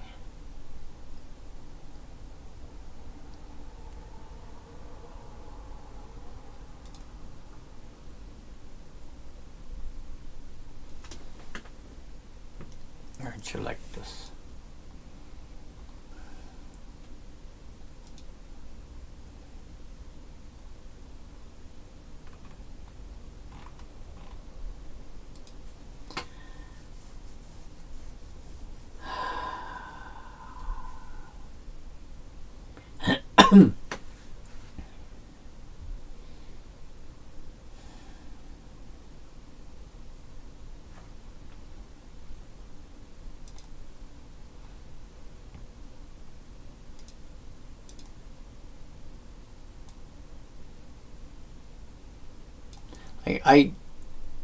Where are we here? Have we made any cuts since then or no? No, okay. Zero, you still with me? Or did I lose you? Myriad Landscapes. Yeah, Myriad Landscape is good.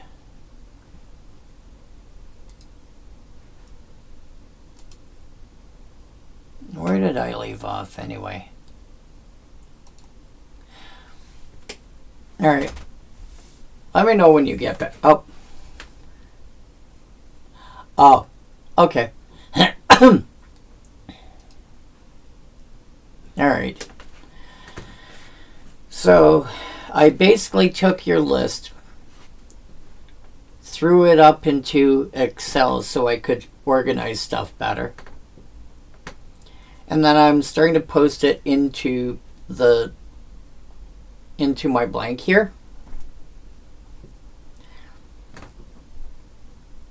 And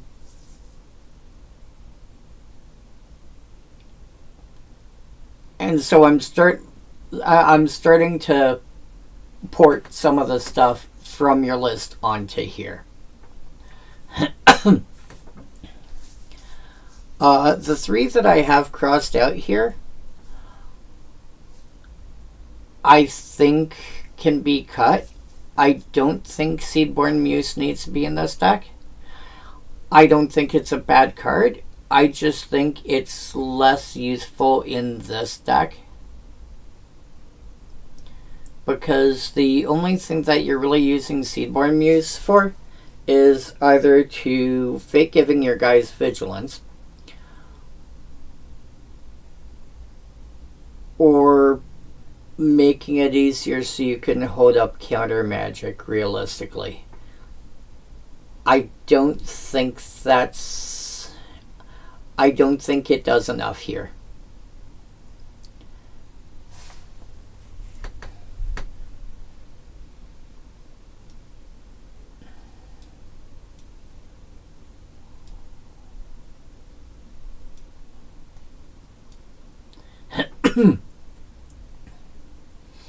I don't know if you feel the same about it or not. I'm just going by, like, this is what I see from it so far.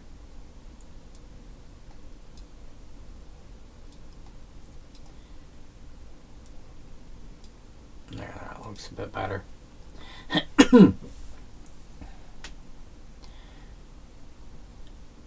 Emerald Medallion, you and I have already talked about, and you seem to agree with me on that one. And the Gold Vein pick,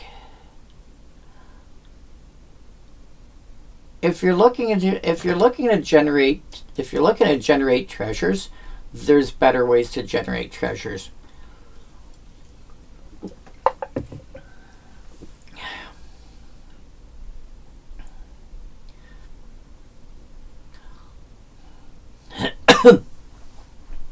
Yeah,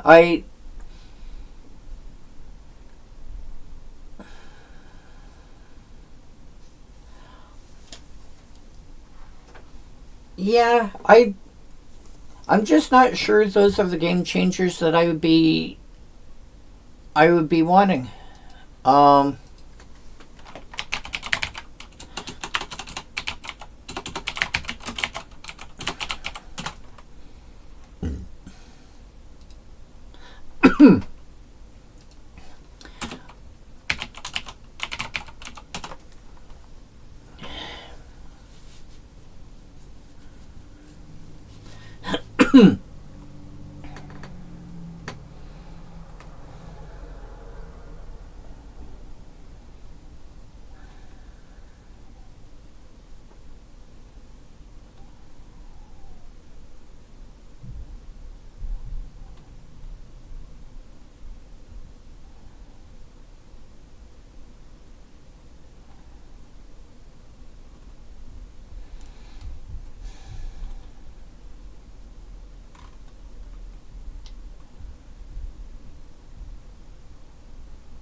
I feel like... Oh, wow. I feel like if I were to put a game changer in, it would either be Consecrated Sphinx, Cyclonic Rift, or Fierce Guardianship.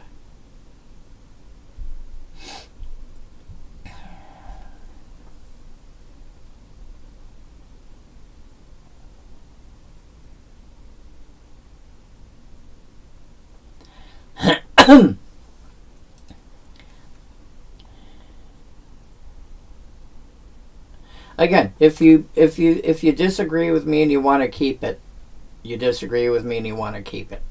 That's, it at the end of the day, it's your deck. You decide how you want to build it. But I think we can safely agree the Emerald Medallion goes. Oh, fair enough. Where are you here? That. Alright, let's go by checklist.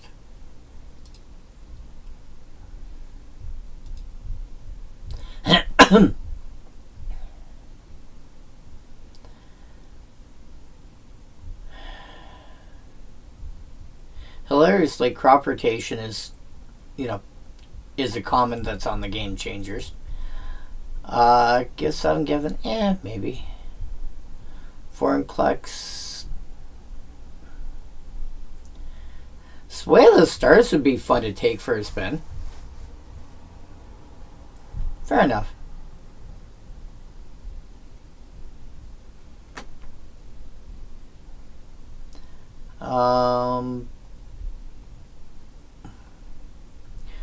Worldly Tutor would not be completely unreasonable. Panoptic Mirror. If Panoptic Mirror, you add that with, even if you throw whatchamacallit, like Cultivate or something like that on it.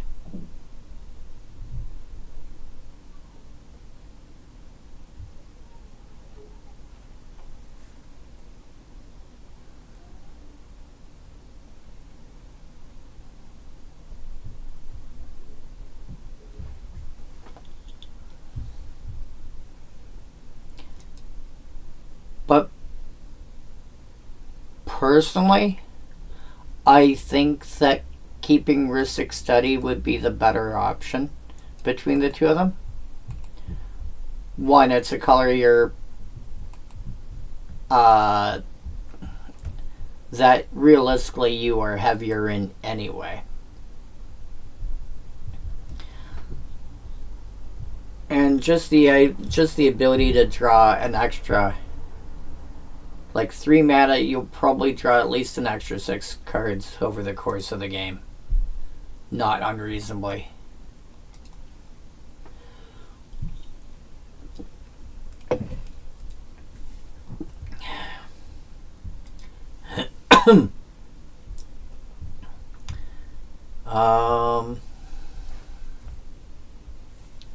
But I will cut that one, because we pretty much already decided on that one.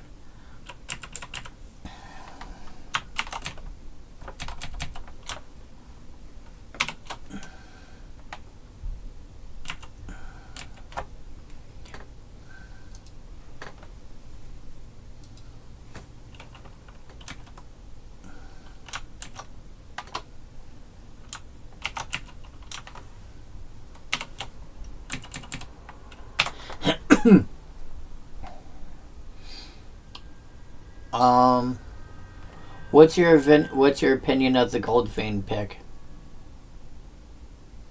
I think that's the other question.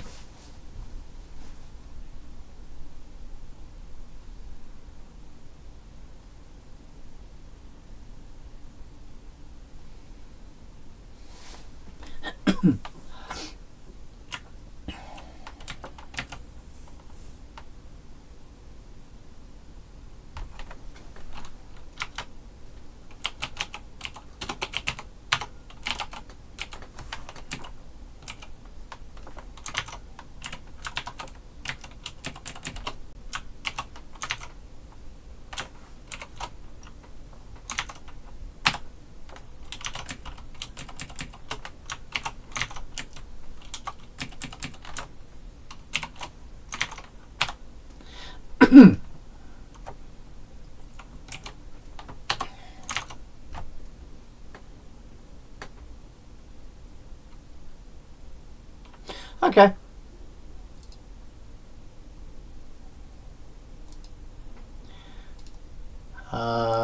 Anthem would be gonna make you red-ish.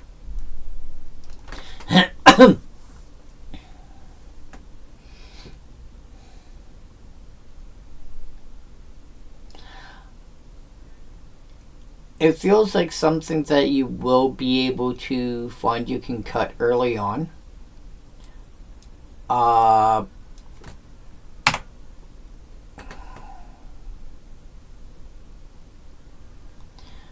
But you know, it's not completely unreasonable.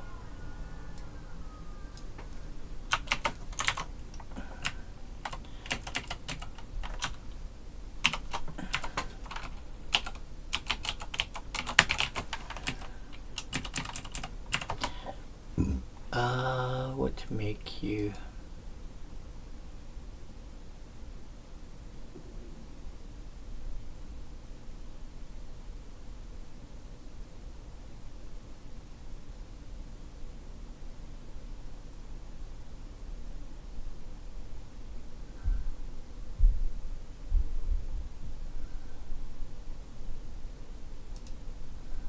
That.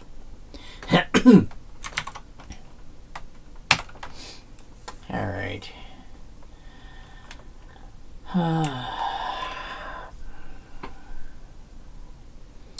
Now, for a tribal deck, I generally want to find somewhere around 22-ish, 22, 24-ish cards that actually fit the theme.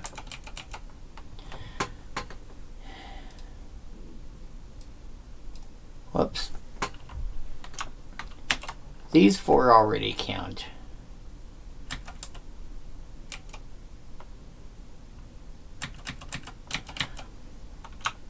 You already count, so that's 5. So I'm looking for about another 17-ish. More is always good.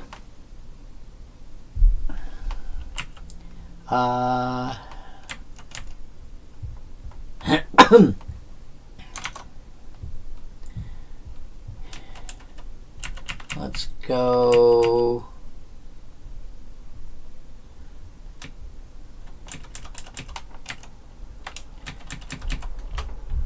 Oh yeah, I can get rid of those.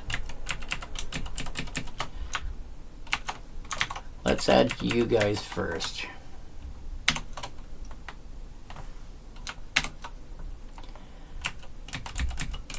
Oh yeah. You're also a creature. Any other creatures in here? I think that's it.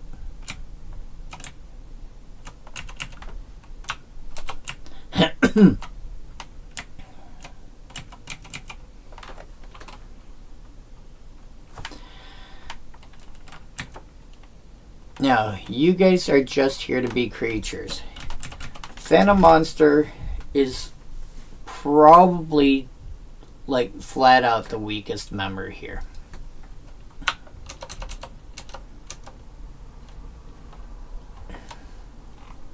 Whoa.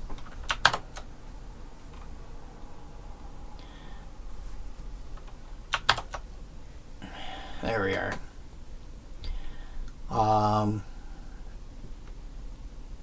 Krovikan Mist is going to be huge. Jace's Phantasm is going to get big fast enough. Etherplasm actually does something interesting. Phantom Monster is just a 3/3 for 4. Like a 3/3 flyer for 4. Which isn't bad. I think you should probably have enough flying though as is. I think you can cut the Phantom Monster out of your deck.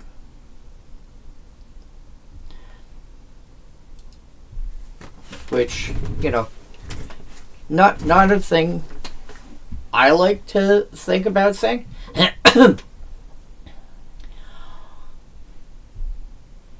But realistically, you do need to make cuts, and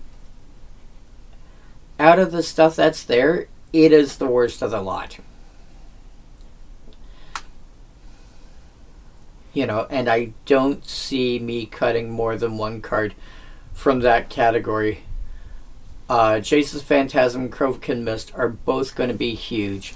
Phantom Steed is just going to turn around and make more copies of stuff. And Ether Plasm is surprise blocking ninjutsu, basically.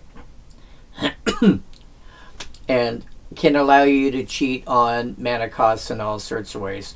Although that's the other question. Ether Plasm's a 4-drop. How far up do you realistically go? Like, Moritz is 6.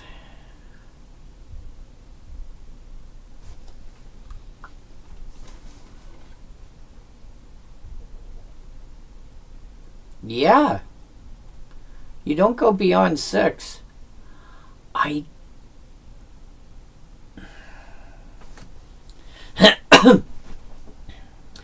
I think with the amount of ramp that's in this deck, you want to be looking at like 7s and 8s available. And you stop at 6, realistically. Sort by mana value.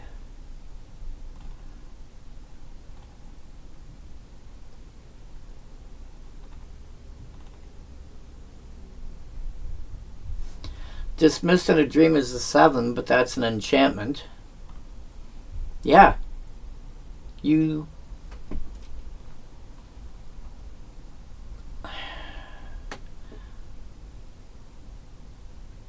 Yeah. And yet you've got 38 land and 17 pieces of ramp. You don't need that much mana.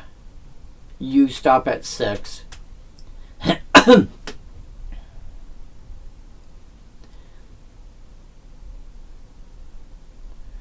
I would be looking at like 55 mana sources if I was looking to go to like 8 or 9.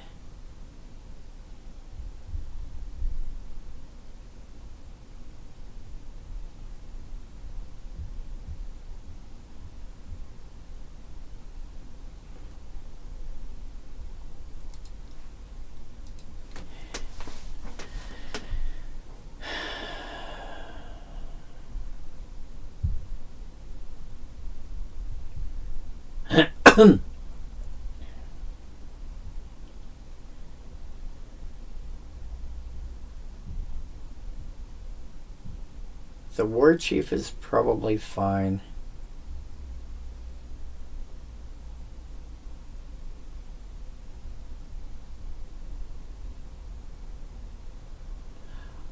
I understand that. But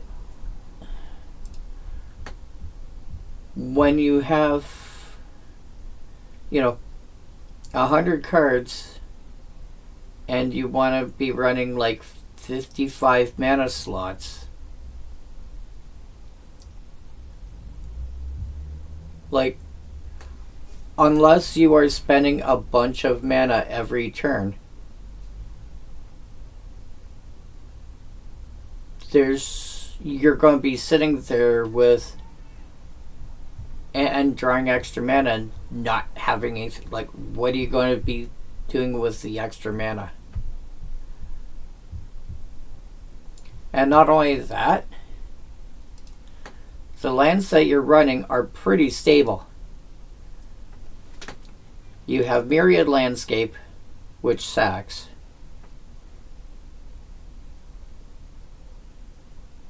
And I don't think any of the other lands do.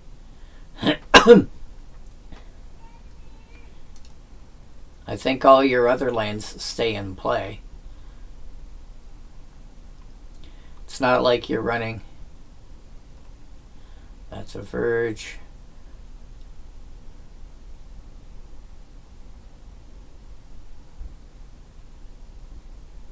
Okay. It either comes in a play tapped or it doesn't come in a play tapped. That's...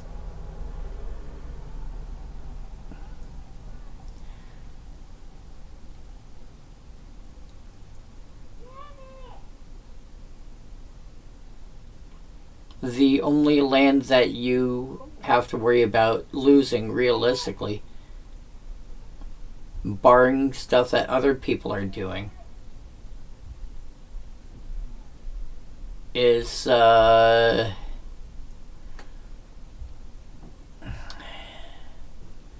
whatchamacallit, Myriad Landscape.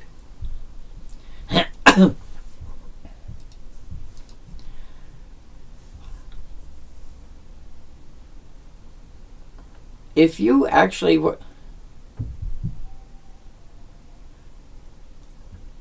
Oh, you thought it was the Misty Rainforest or something? The thing is, even so, like,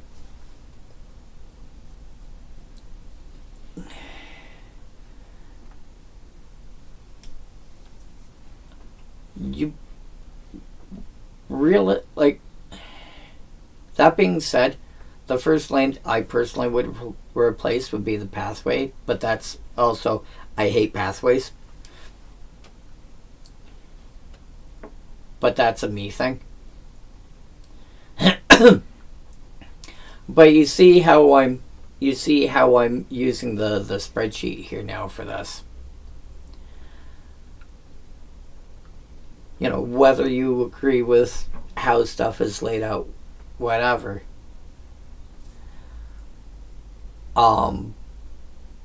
This is why I end up using the spreadsheet the way I do.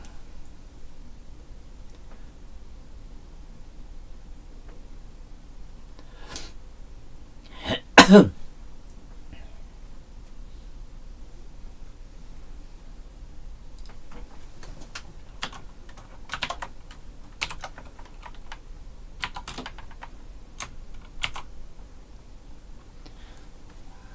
while I'm at it,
but yeah.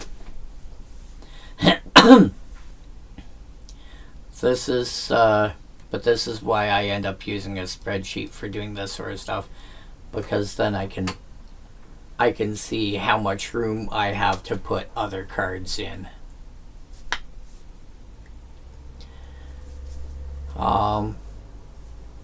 Yeah, Phantom Monster I think would be your easiest cut in terms of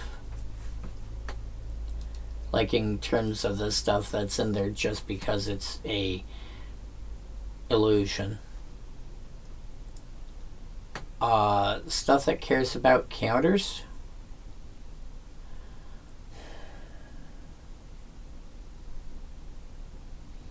I don't see anything that jumps out at me right away. Uh, the evade, like, most of the other stuff I see is fine. The other thing I will point out is the more draw that you have in your deck, the more you can cut back on other stuff. Like, part of the other thing about having, 55 slots for mana, if you have some reasonable card draw at a reasonable level, and I'll use Risic Study as the example because it's convenient.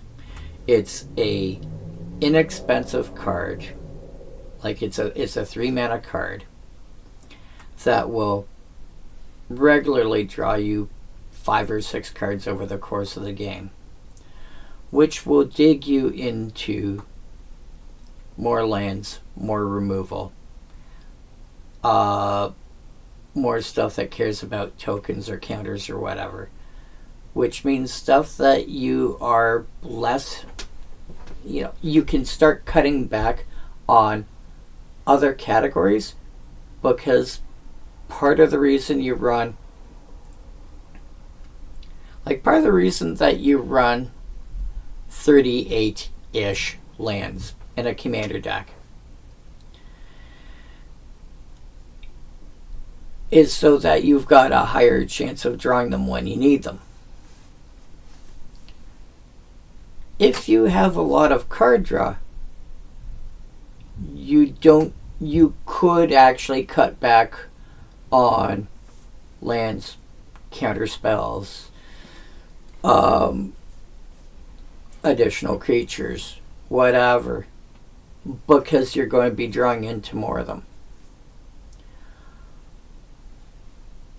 So I would be more happy in general with cards that will get you deeper into your deck that cost less mana wise.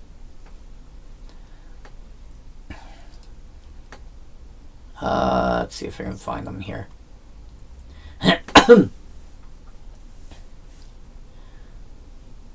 Like, your shield back is okay. Honestly, shield back would actually be one of the first cuts I'd make from that. But Mask of Memory can dig you pretty deep into your deck fairly easily. Garruk's Uprising.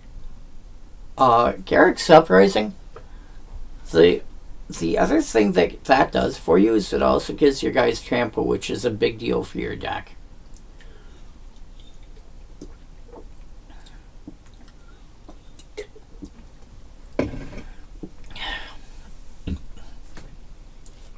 Jace, I would be more likely to look at for making illusion tokens rather than card drawing. Phantasmal Form.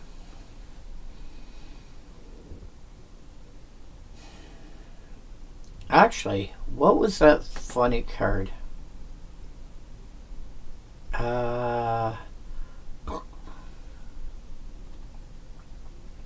You mentioned it earlier. Oh yeah.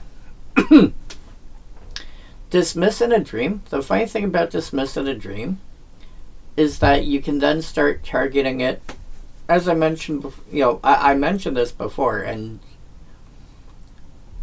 like Phantasmal Shieldback is, it dies to giant growth.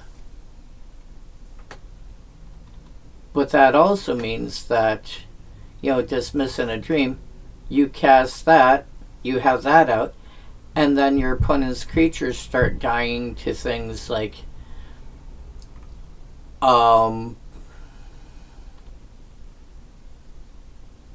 where was it?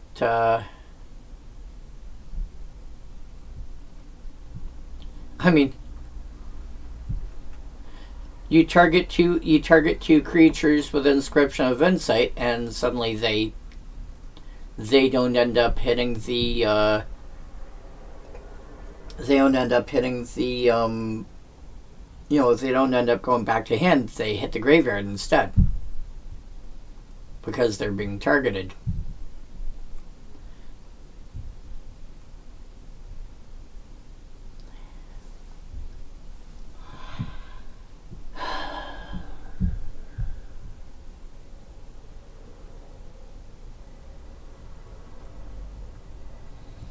I think you can cut probably 2 or 3 of your card draw out, but I don't think I'd go more than 2 or 3.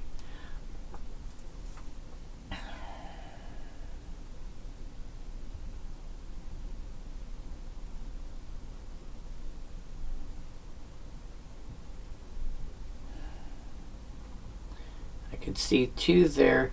Again, you've got a bunch of ramp. You don't need all this ramp. You could probably cut the. I'm pretty sure you could probably cut the Simic Signet. You could either cut.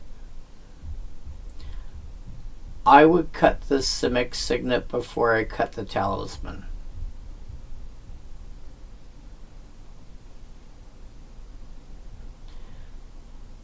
I would probably counter something here under removal.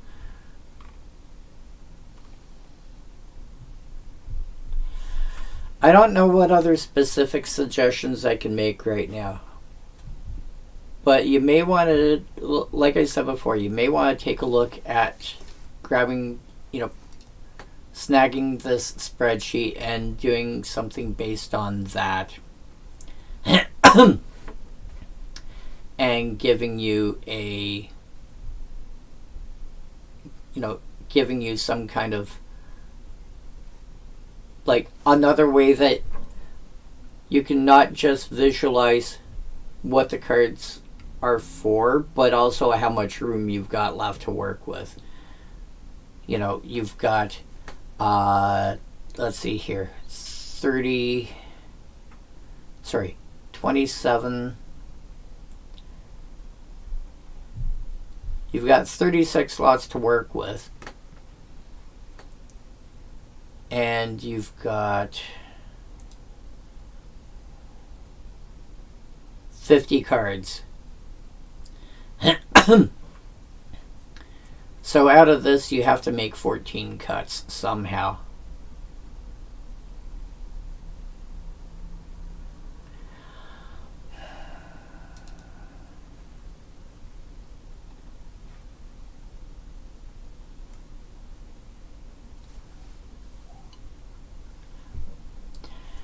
The Regalia's big thing is the creature can't be blocked.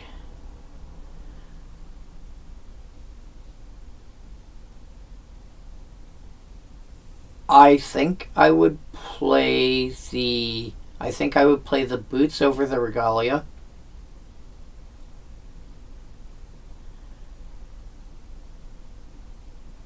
It does give the creature ward, but I don't think ward is really a thing you need to worry about.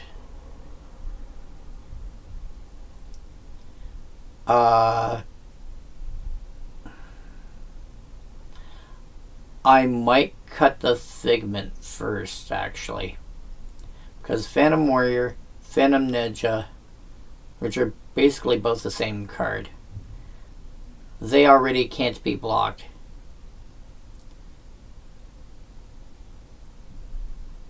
I would probably cut the Figment first and the Regalia second. In other words, if I was making cuts in that category, that's the order I would do it in. I'm not saying I would necessarily cut both cards. Does that make sense to you? So don't necessarily, because you want to make sure you've got something there to make sure you guys get through. again, whether you agree with what specific cards I'm saying or not,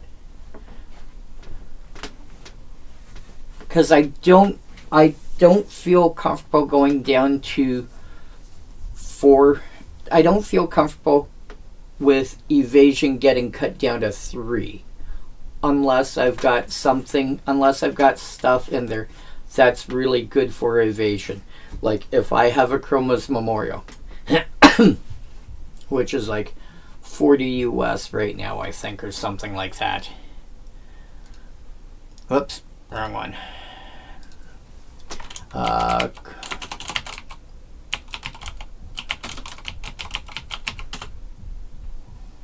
Sorry, 35 US. Okay. Not completely unreasonable, but still.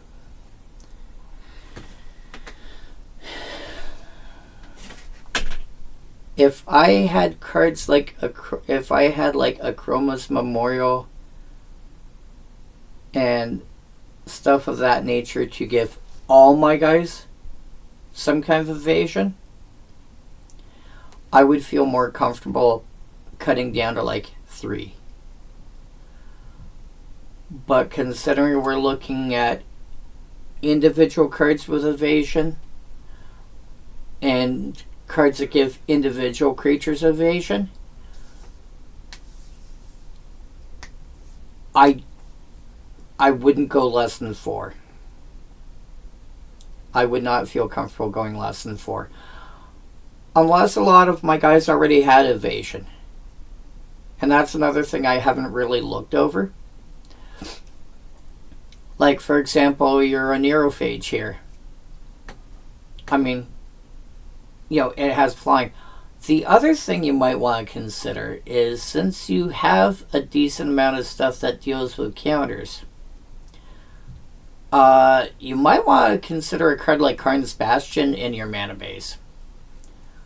It is not completely unreasonable, for example, to cut a island. And I don't think I'd cut more than one. I think, that's probably as far as I would go there. For something like Karn's Bastion.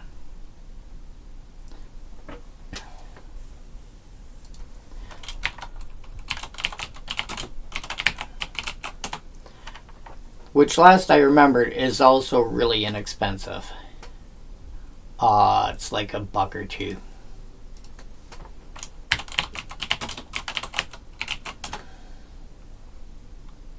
Okay. Maybe $3.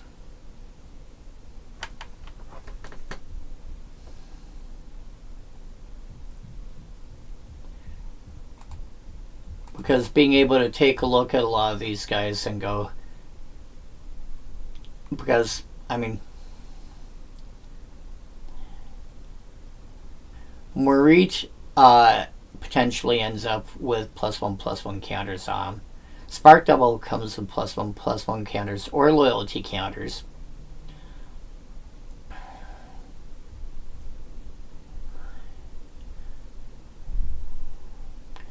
Crawl Space versus Propaganda?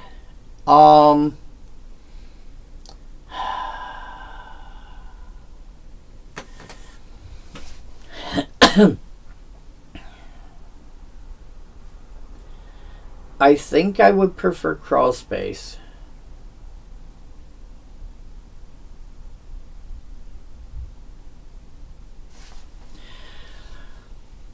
I don't think there's a big difference between...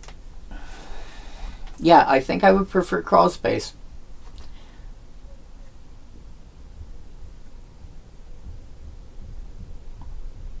Propaganda is better when you have effects to stack up that have a similar effect. If you're running Propaganda and Ghostly Prison, sure, they can attack with 6 creatures, but now they have to pay, 24 if they want to attack with 6, and to the point where you if you have like 3 of them out, now you add, I don't know, Windborn Muse. And now they're paying 5 per creature to attack. And that can shut down attacking altogether. If you've only got like 1, maybe 2 pieces of combat restriction, Crawl Space is really good because it turns around and says, I don't care how much mana you got. No. At most, you can attack with 2 things. So I think in the kind of deck that this is turning out to be, Crawl Space is better. Propaganda is better when you can layer it onto other things, or when the fact that it's a enchantment makes a difference. But I think for you, Crawl Space is better. Or I should say, for this deck.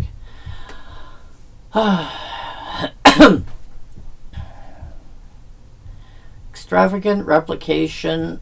You're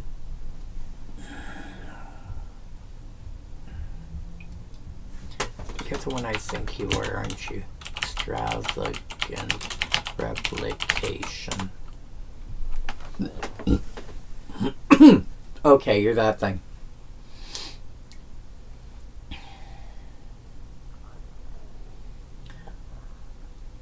Extravagant Replication works best for decks that have stuff that it really wants to copy. Biovisionary is a good example. Anything that's got a good come into play ability. Even another legend that, if it's got a good enough come into play ability, is worth playing with Extravagant Replication. There's nothing wrong with just using it as a value engine.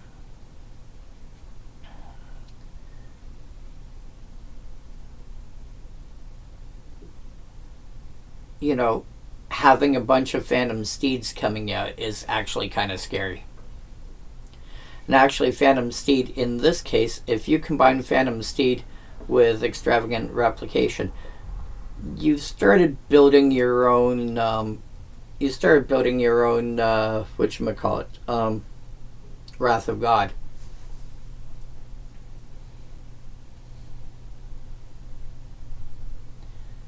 Oh no, another target creature you control. Oh, right. That's not the one I thought it was. I'm misreading that. Still, Phantom Steed can be.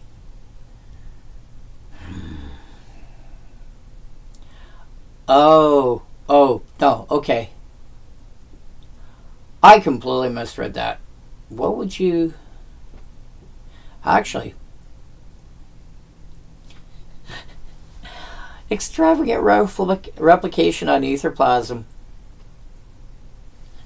Yeah, I'm just going to bounce this token back to my hand and put this thing into play instead. Wait, what?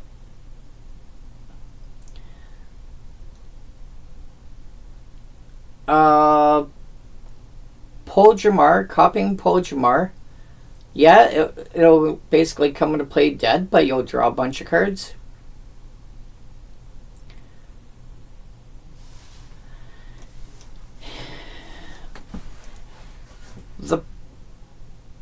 The two biggest things to take a look at for Extravagant Replication is, 1, do I have enough stuff that's worth copying? And 2,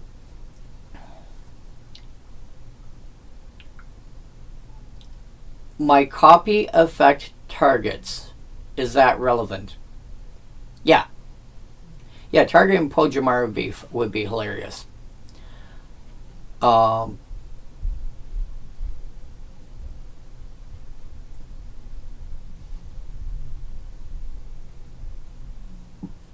do keep in mind, it does target. There are times when that's going to be relevant. Also, keep in mind, coat of arms does suddenly require you starting to do math.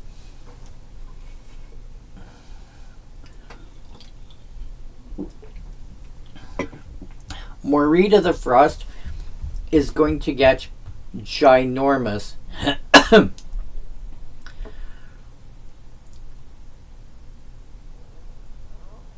with every other creature that's in play because it has Changeling, which means it has all creature types. Same with Bloodline Pretenders, same with Realm Walker, and a couple of others. Anything that has Changeling is going to get ginormous from Coat of Arms. You have Changelings in this deck, and you have Coat of Arms in this deck. You want to keep Garruk's Uprising. Do not cut Garruk's Uprising, because you will end up having creatures that are bigger than dragons, and Garruk's Uprising.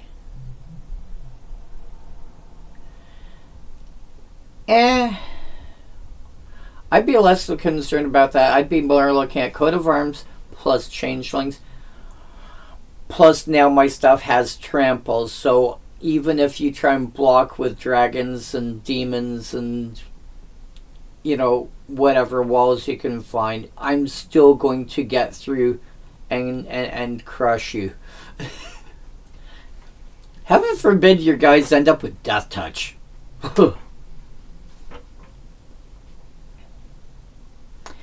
Anyway, I hope I've been at least... I hope at least some of what I've suggested has been useful.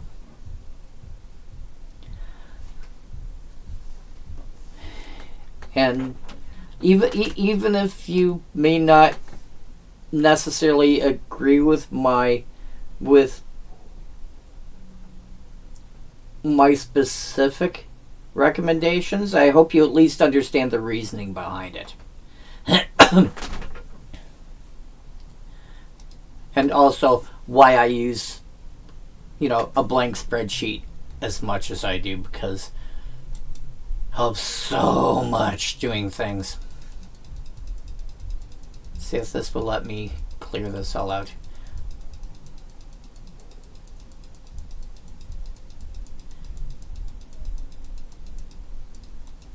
There we go.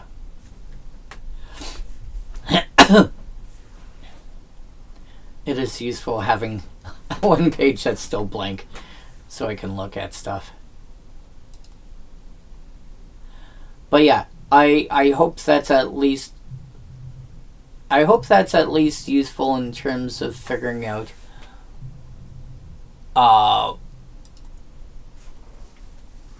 why I'm making the recommendations I am.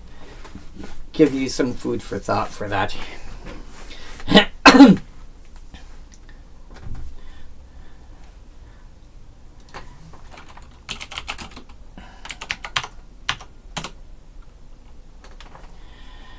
Not too slow.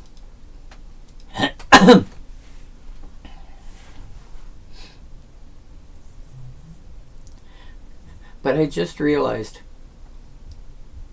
I've been on for nearly 5 hours. I'm still just working on blue. I've done white. I start going through blue. It's closing in on 11 o'clock at night. I'd like to be done within the next hour. Can you tell I get distracted?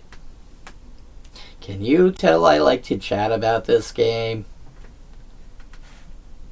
No.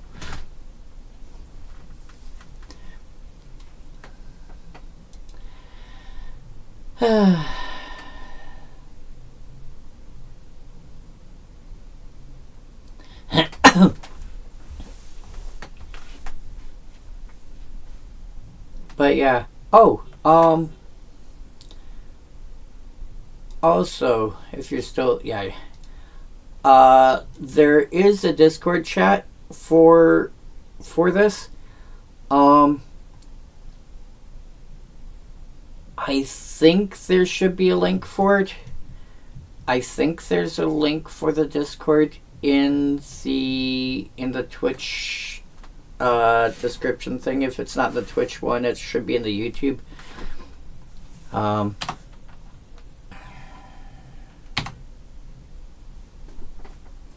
One of those two, I think I put a Discord link to. So feel free to pop in there, and if you, because chances are you'll have questions when, when I'm not around, and that at least gives you somewhere else that you can hopefully ask somebody questions. And I might have better chance of answering when I'm, if I'm not on stream.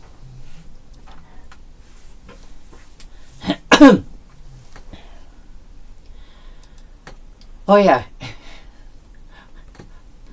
By the way,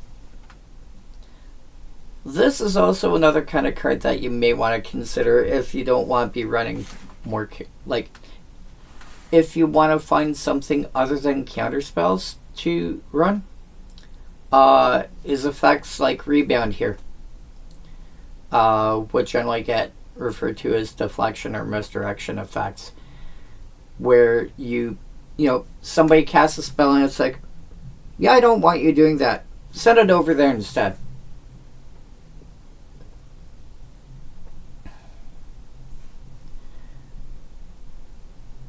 You can play blue and not just play counter spells. There's ones that redirect from creatures. There's ones that redirect from players. I might consider running, depending on the kind of deck that I'm playing, I may consider running both.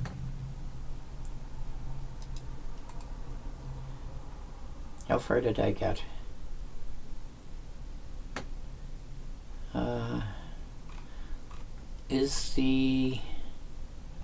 Just take a quick scan.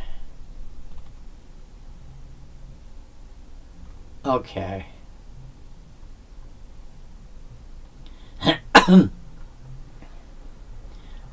So there's not another one in Stronghold that does that.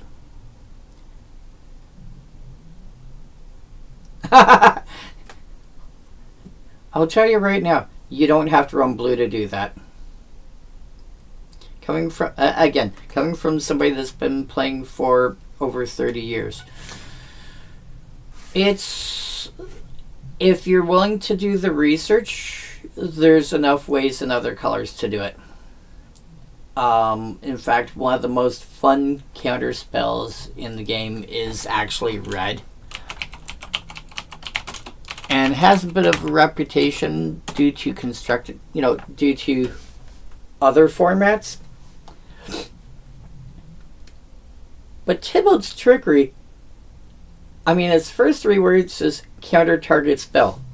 Period. Then they flip over a number of random cards between 1 and 3, so it might be 1, it might be 2, and it might be 3. Those get milled. And then they flip over cards until they hit another spell that does not have the same name as the spell you're countering. And it's like, no. You're not casting that. You're casting this thing instead. What? You're casting this thing instead. And the stuff they revealed until that point gets thrown back on the bottom of their deck randomly. It's like, no, you're getting this one instead.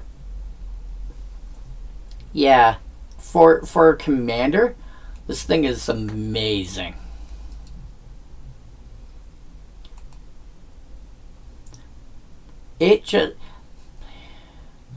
I would say I would, personal opinion, probably call it in the top 10 counter spells for commander.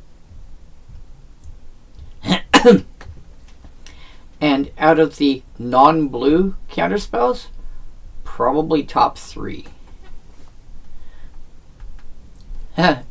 contempt. When enchanted creature attacks, return it and this aura to their owner's hands at the end of combat.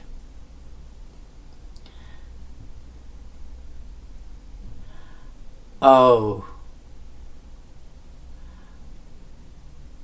Oh. Oh, you combine this with something like,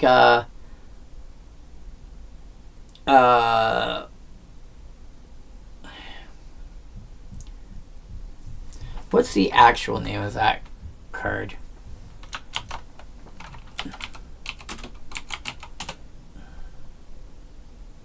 Paul Jamar. Yeah. You cast this on Paul Jamar, and it's just like, and then every turn you recast Paul Jamar in contempt, and you just keep recasting it every turn, and it's like, sure, it cost me 2 cards, but I'll be drawing like 10 cards every turn. What? Yeah. No big deal. Hammerhead Shark. A card like Hammerhead Shark, I'd probably only run if I had an effect like Harbinger of Tides to play with.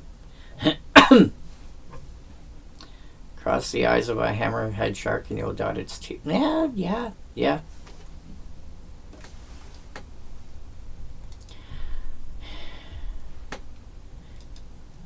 Cross your T's and dot your I's. Yeah. Volraz Shapeshifter.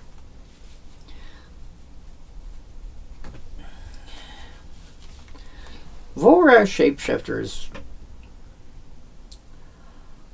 interesting. This tends to be more of a combo piece for reanimator-ish decks when you don't want to have to reanimate.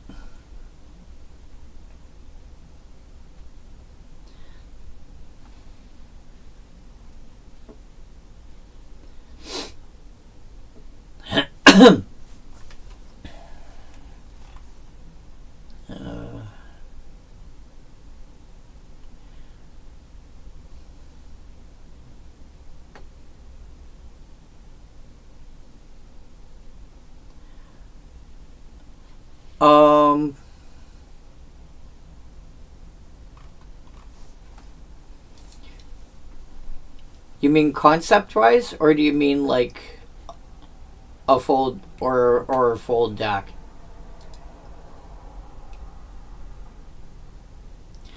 And it also depends on what I'm in the mood for, is the other thing.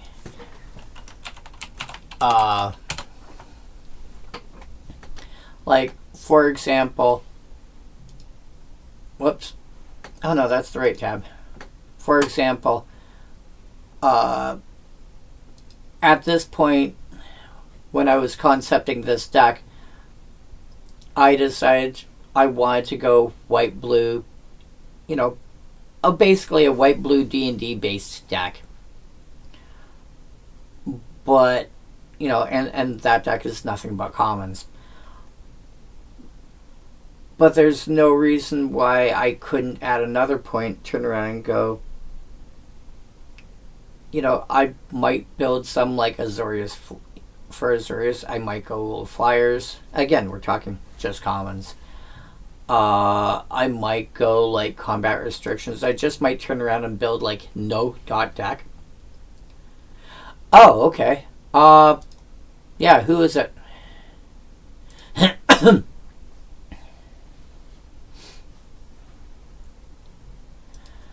Serpent Warrior. Back in the day, Serpent Warrior used to be considered balanced. It's not that good anymore. There's a reason I think this is like at the bottom of the list for black cards out of the Stronghold. I just don't think it's that. I think even if you're restricting yourself to snakes, you might be able to find. You might be able to find better. Type snake, mana value equal 3, color equal, excuse you, color equal black.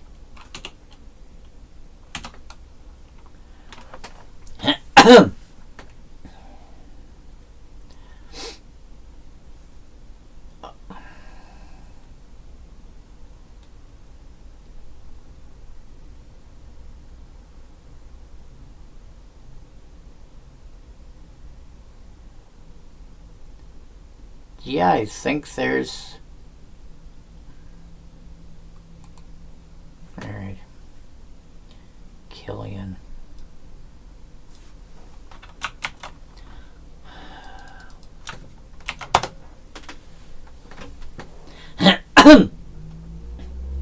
Spells you cast that target a creature cost 2 less to cast.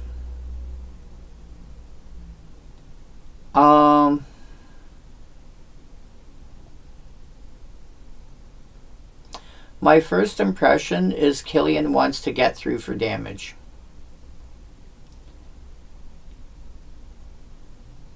He attacks and he drains life off your opponent. Spells you cast that target a creature cost 2 less to cast. I would probably my first instinct would be building this around basically making him a Voltron deck, i.e. throwing a bunch of auras or pump spells or something on him and having him deal the damage.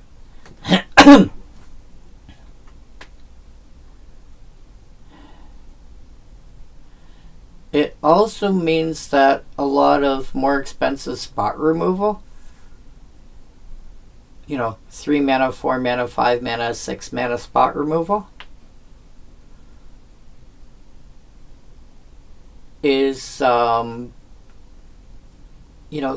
a lot more playable, because now your 6 mana spot removal is 4. My first impression, if I'm looking at it for somebody else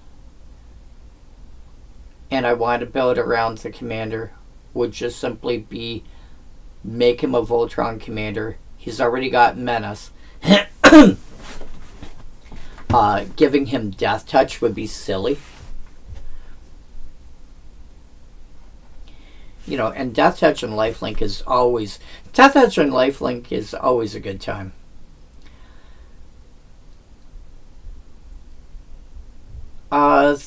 There are other ways to build it.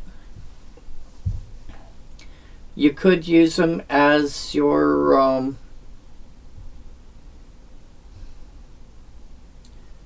what was it, Daybreak Chaplain or whatever it was we were talking about. No. Well, the problem with think about as Reanimator is that when the card is in play, like if you've got a creature in play, it's a creature. When it's being cast, it's a creature spell. Anywhere else, it's a creature card. Okay? Spells you cast that target a creature cost 2 less to cast, which means it has to be something that's in play.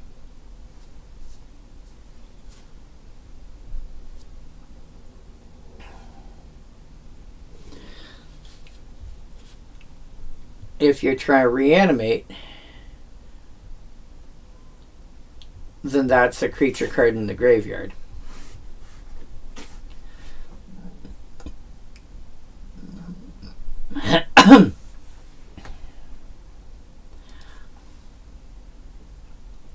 There's a bunch of ways you could build it. You could also just turn around and look at the fact that He's 33 cents. I could build maybe build a budget life deck around it. Build build like a budget Orzhov life deck. Give yourself a restriction of like say $20 or something like that, and see what you can come up with. But whatever you do, don't play Serpent Warrior in it. Not worth it.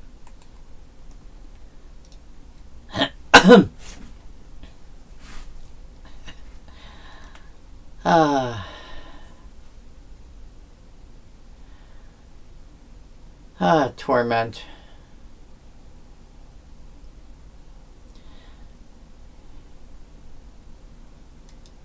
Yeah. Enchant creatures, keep in mind auras do target when you cast them. So Killian might want auras. Yeah. Torment, not worth it for most decks. Stronghold Taskmaster. 4 mana, 4/3. Other black creatures get -1/-1, which theoretically means if you've got 2 of these in play, they're basically 3/2s.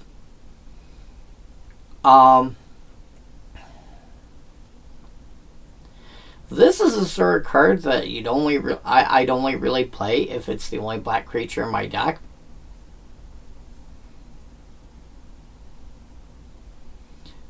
Which makes my opponent's stuff come into play dead. I mean, red's got better for... Are you building mono black giants?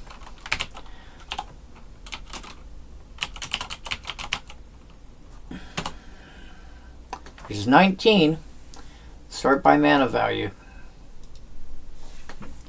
What do we got at 4? A 4/2. That's a 5/5.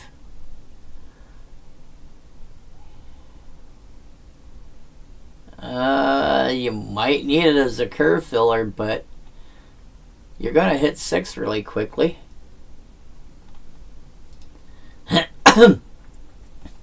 Lots of 6s.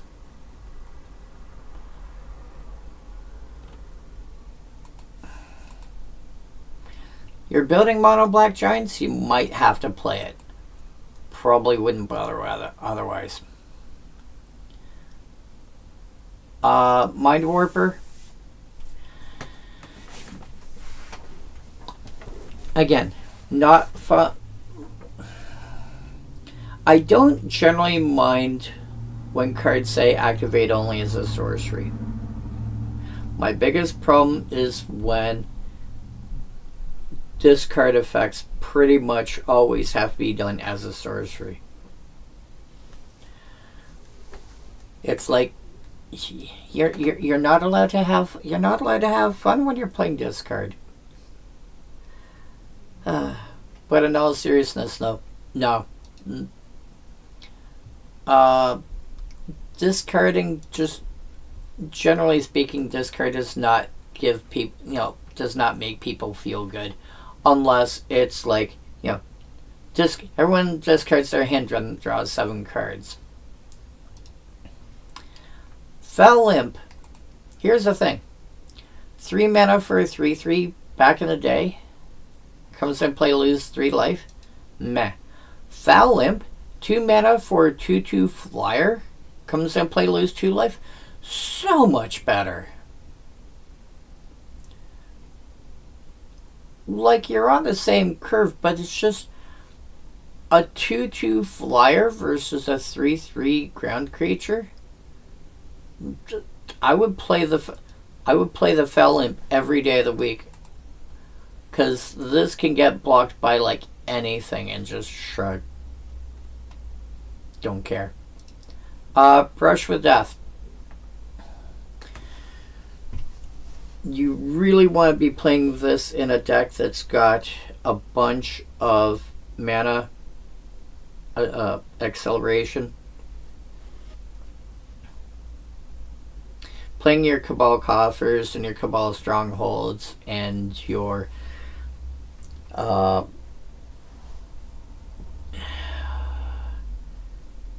Crypt of Agademes and whatever.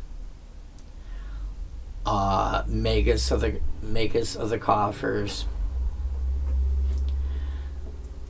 And then your various cost reducers, your jet medallions and what have you.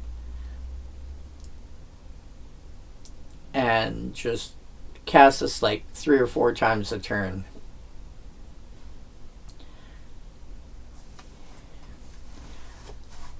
This ends up being a repeatable burn spell. If you can get the cost down to, the triple black, i.e. the generic part is reduced by 6. That ends up being, a 2-point, 4-point life swing. If you can consistently reduce it by 6, like Jet Medallion, etc., ends up being huge. Mind Peel. This card is not what I see being a good time for casual Commander players. You basically really only play this, in my opinion, if you want to be discarding your own cards. But at that point, why not pay like another mana and run Zombie Infestation instead? Corrupting Licid. Back to the Licids.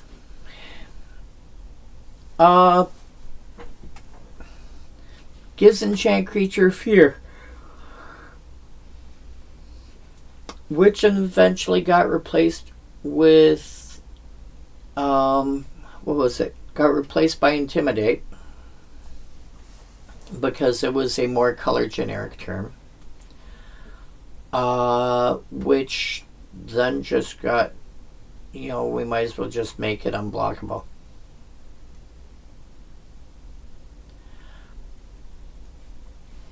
Unblockable already existed, as we've seen from other stuff. It's just they just got rid of fear and intimidate altogether eventually. And again, if you aren't able to pay that last black mana to have it fall off and somebody blows up the creature, you're going to lose the Licit as well.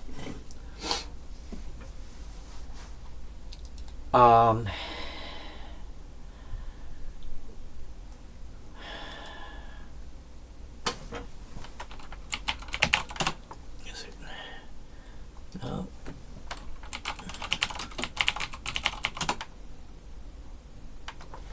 This, on the other hand, is the best way to give fear.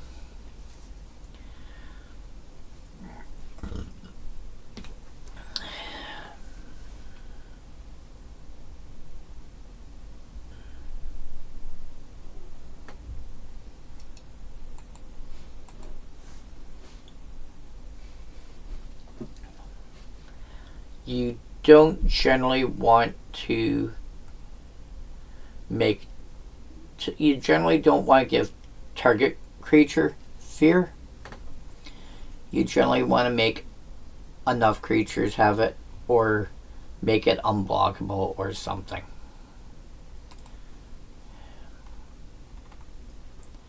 Morg Throw. Hey, it's a me.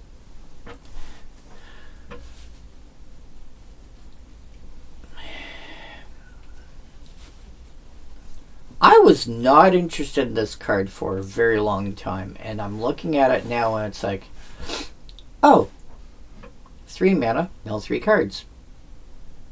Cool. Self-mill.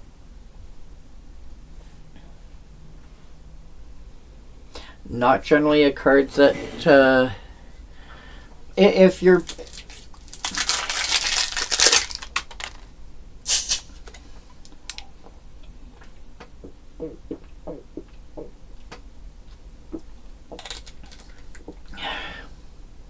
If you're playing a strategy that wants to put stuff in its graveyard, Morg Throw You could do worse than Mark Throw. It's a 2/2 that can just sit there and attack and attack and attack, and then when you finally turn in, okay, I've had enough, and it can sacrifice itself. And it can sacrifice itself for a few, like, there are cards that trigger when stuff dies.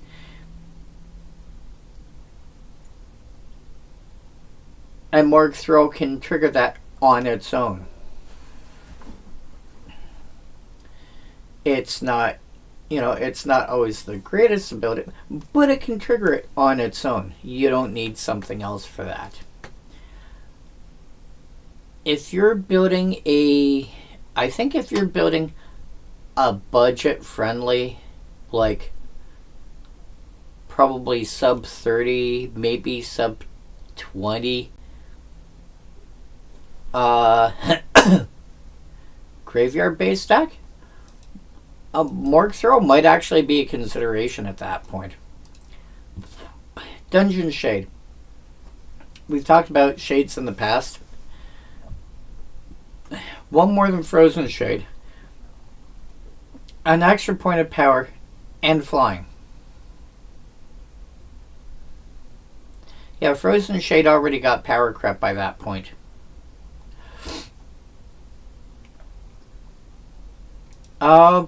It's actually pretty decent, and because it's got flying, here's the thing. You're casting it on 4.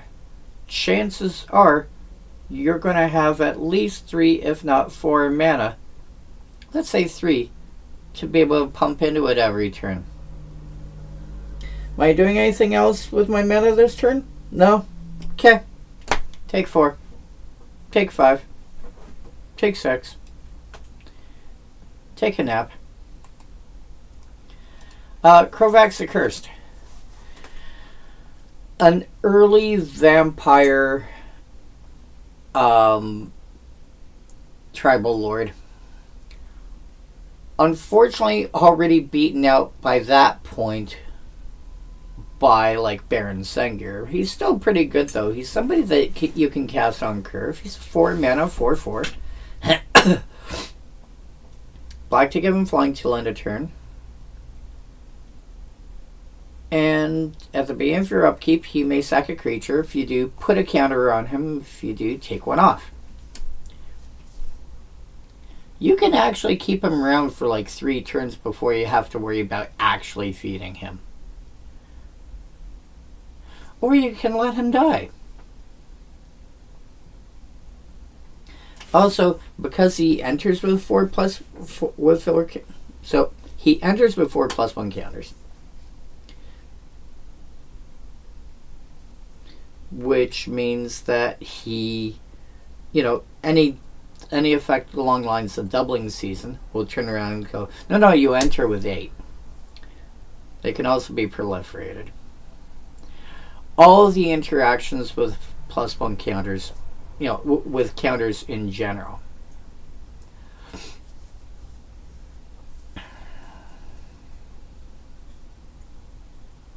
Yeah. So funny thing is somebody's got Solemnity out, he comes in and play dead.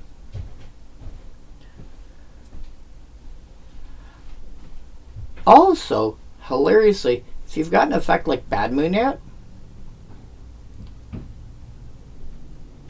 you can take the last counter off. He's still around. He's still 1/1 because Bad Moon. Let me just pull up Bad Moon real quick.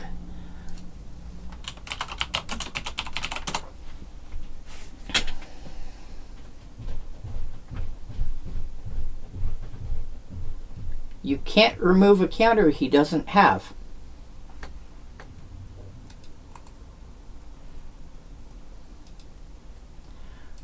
Actually,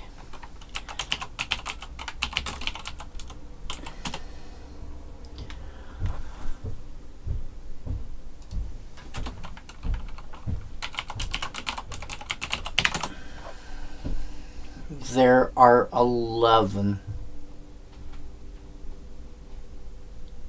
Wow. there are 11 nobles. 11 black noble generals available. And 28 nobles. He would just be one of the 99 in mono black noble tribal. That's funny. Deathstroke. No relation to Deadpool.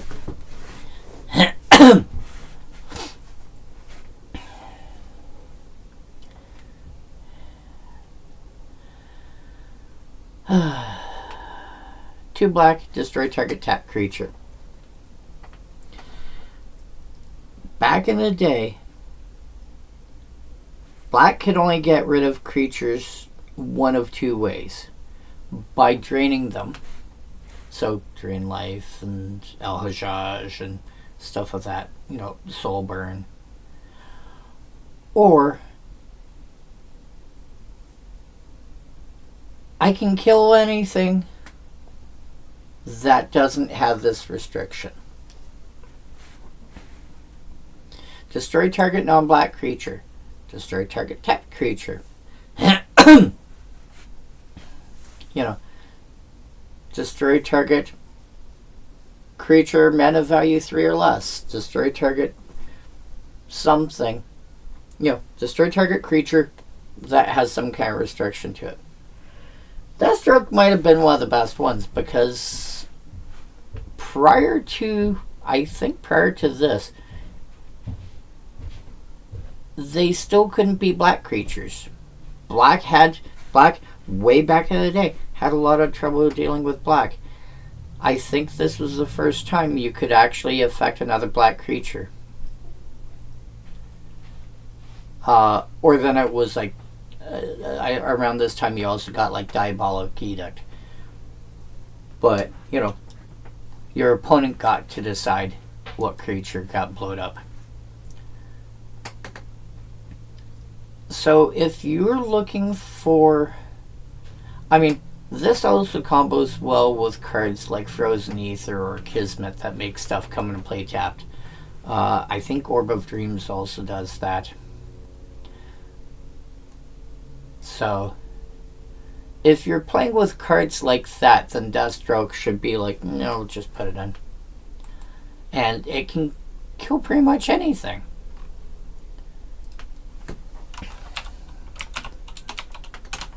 Red cards. Oh yes, Flowstones. Flowstone creatures are always hilarious.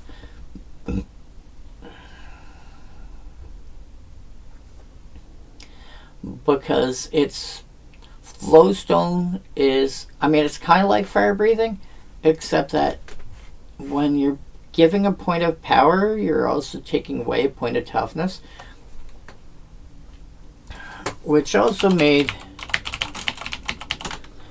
Flowstone Slide, which wouldn't come out for a few more years.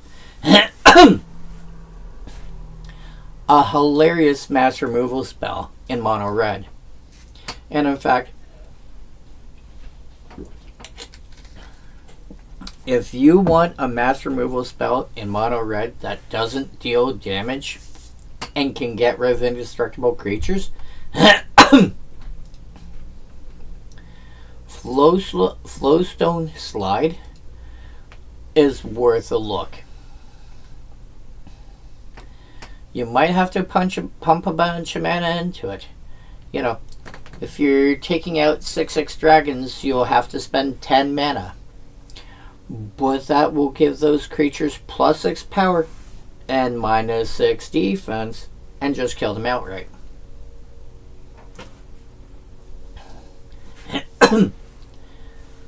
Have you got ways to make your you know, to bring your costs down, like Ruby Medallion and the like, or generate extra mana somehow? And actually, we're starting to get, I think we're starting to get a few more red creatures that will tap for mana, like Sisters of the Flame did. Love Sisters of the Flame. compared to Llanowar Elves, cost barely slightly more than twice as much for twice the size, and taps for red. We'll take that every day of the week. You have enough of those. Flowstone Slide can, for like a reasonable amount, let's say for 4, that'd be 8 mana. Would be probably not unreasonable to cast on like turn 5 or so. Flowstone Mauler. This might be one of the better ones because it's got trample.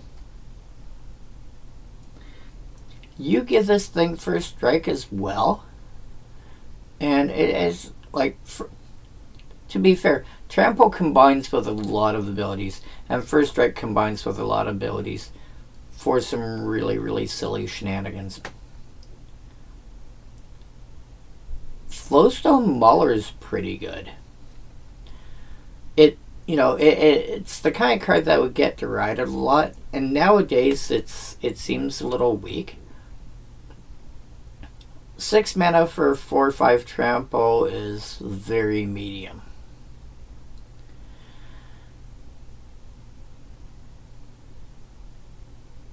But power and toughness can combine to equal 9. So you could make this into an 8/1 trample. You'd have to pump it 4 times. If somebody doesn't block it, like, here's the thing, whatever they block it with, you can pump in for extra damage until it's like, yeah, okay, you're dead. You could end up making it a 9/0.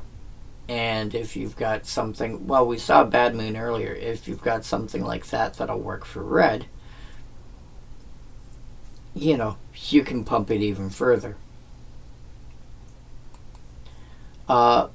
But yeah, Flowstone is always going to be an interesting ability to deal with.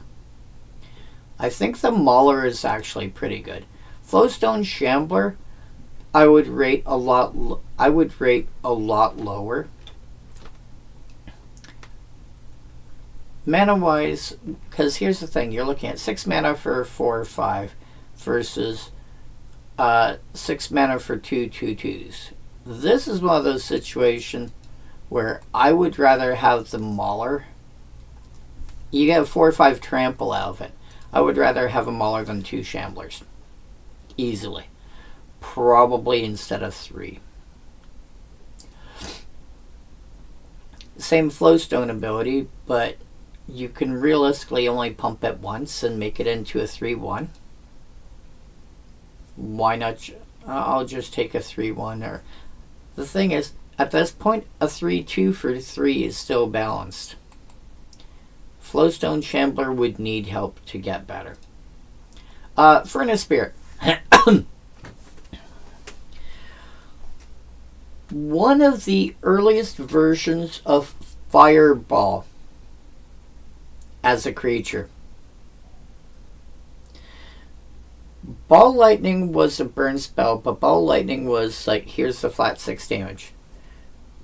This is, how much damage do I want to throw into it? It costs 2 extra mana over Fireball, and you can only spend red mana on it. But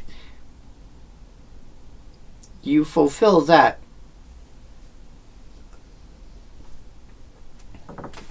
And it has haste. If you are looking for a creature that is basically Fireball on, I don't know, legs?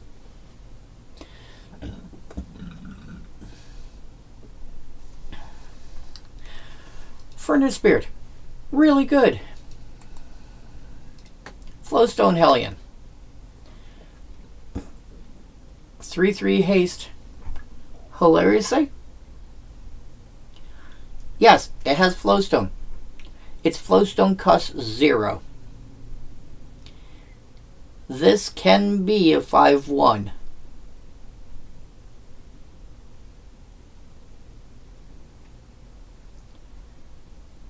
Like, the fact that its activate ability costs 0 is ridiculous. I would probably still rather have the Mauler, but the Hellion comes down a turn sooner and can attack a turn sooner. So it's really 2 turns, at least 2 turns faster than the Mauler. Not unreasonable. Actually a pretty reasonable creature. Duct Crawler.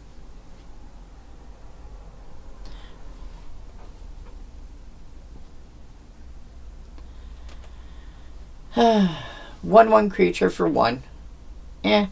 1 red to 1 other. Target creature can't block this creature this turn. I.e. can't block Duct Crawler this turn. So you'd pay enough mana and this becomes unblockable.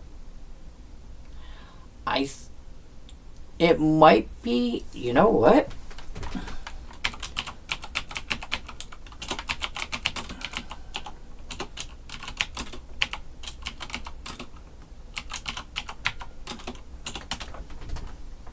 Nope.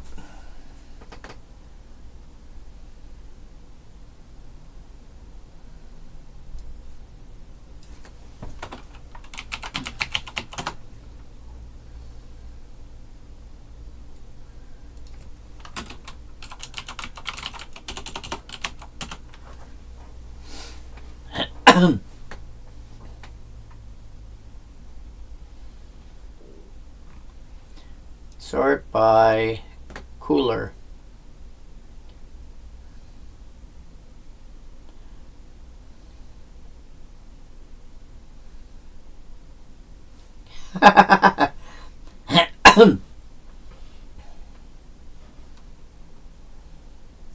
Skirt Shaman.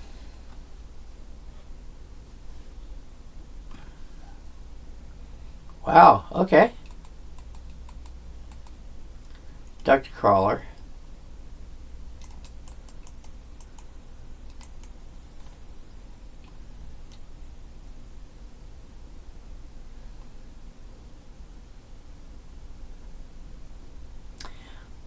Tin Street Dodger.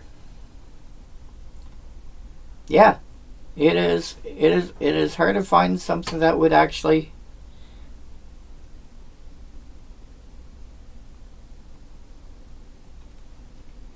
Oh, Whisper Silk Cloak. Yeah. But that cheap? It's like 10 Street Dodger and it was Ginger Brute. Really? Okay. If you're trying to build mono red and you want unblockable, Duct Crawler might actually have to be on your, especially if you're playing with just commons, it might actually have to be on your radar. But that's a lot of restrictions. I think take out any of those and suddenly Duct Crawler's passed. Craven Giant.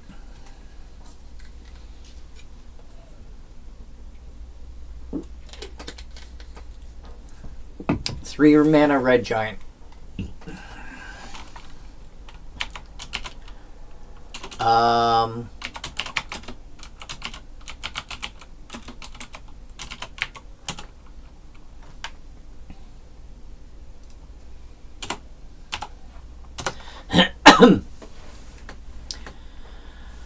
Oh yeah.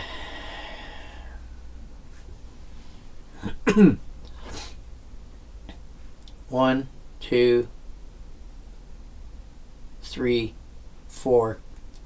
4 other 3 mana giants that are worth playing before you have to worry about Craven Giant.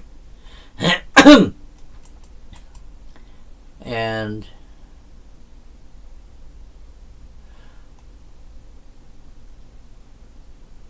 yeah, 1, 2, 3, and 2 of them, you only need a single red for. And one's a 4, and they're both 4/3s.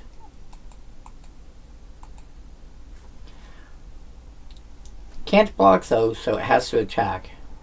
Still not bad. Oh, Spitting Hydra. Spitting Hydra, Spitting Hydra, Spitting Hydra. Okay, this is another one of those cards where if you're looking at building off of like Heliod Suncrown and you want another creature to do it,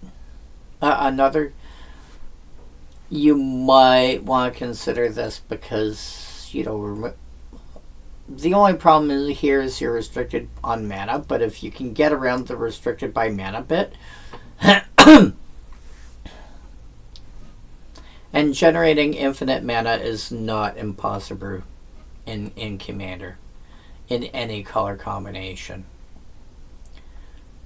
And if you're playing Heliod, okay, now you're playing Boros, which means you're playing at least 2 colors. Yeah. And then when things start going downhill, you can start, you know, okay, cool, there's no creatures left. Alright, there's a reason I've got Brash Taunters / Phyrexian Vindicator out. / Stuffy Doll. / Fick. Oh, what's that equipment?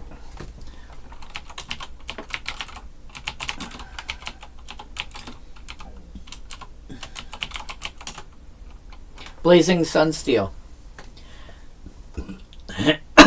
Whenever a quick creature is dealt damage, it does deal that much damage to any target.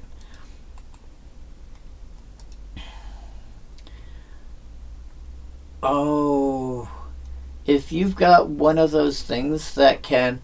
Oh, you're dealing 1 damage. Okay, well, anytime a source deals damage, it deals that much plus X. Or it deals that doubled. And you equip the Sunsteel onto this. And you just let it loop. Until it hits like 1,048,576 or something like that. And then you throw that at somebody.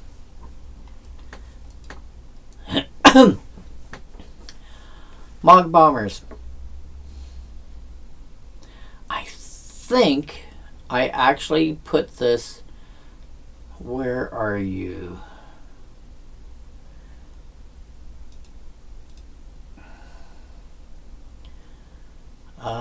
Visual spoiler. Making tokens, untapping, combo manas, ATB stuffs. Yes, I did. I have this in my Teamer Splinter Twin Commander deck.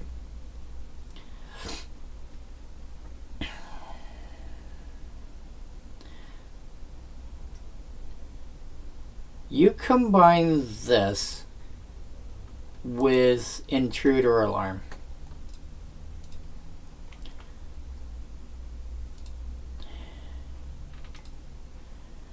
Okay. And an effect like Kiki-Jiki Mirror Breaker.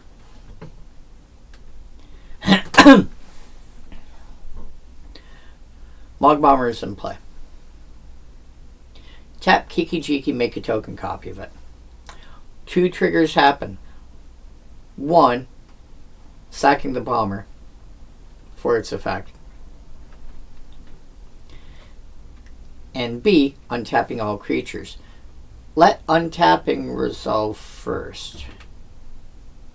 Kiki-Jiki makes another copy. Well, now they both want to get blown up. Let the Intruder Alarm resolve first. Make another copy. By the time you're done, you can basically just kill the board. Because it's whenever another creature enters, sack this creature and it deals 3.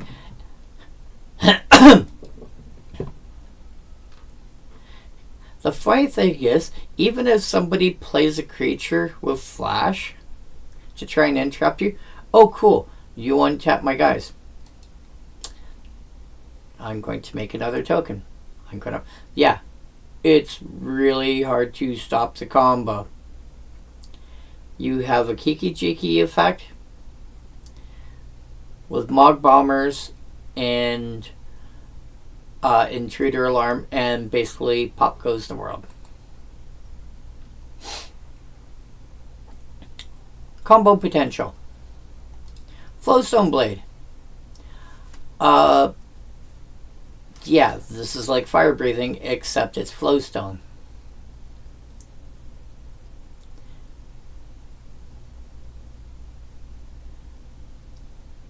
And this, contrary to fire breathing, where you would normally put it on your own creatures, this is the sort of thing that you can enchant somebody else's creature and then pump it to shrink it and kill it. Amok. Again, the biggest problem with cards like this is the cards being, the discard cards being random. If you are playing with cards like that, you build your deck around the fact that your discards are going to be random. So you play with cards that don't mind going to the graveyard. You play with cards like Squee Goblin Nabob, or Squee the Immortal, I think it was, or Phoenix, your various Phoenixes, or Faithless Looting, and cards with Flashback and Escape and Disturb and whatnot.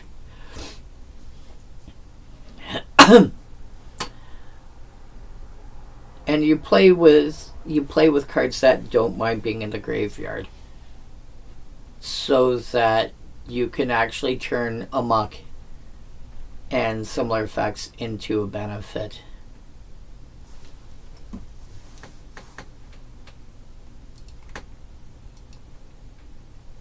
And then, of course, hey, you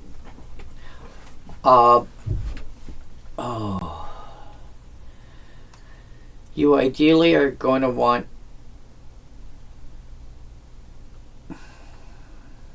play black, in my opinion.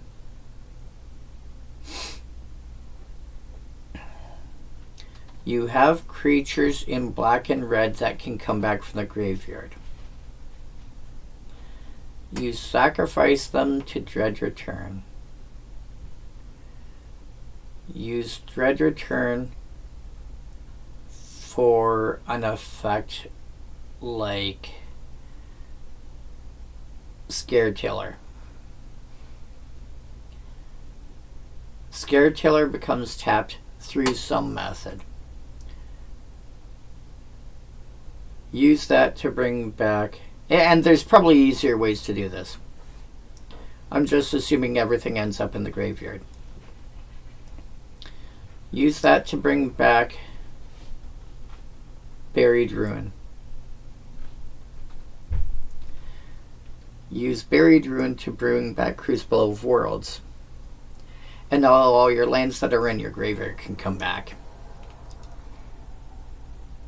I mean, you could already do that part with Scare Tiller, but this gives you additionals.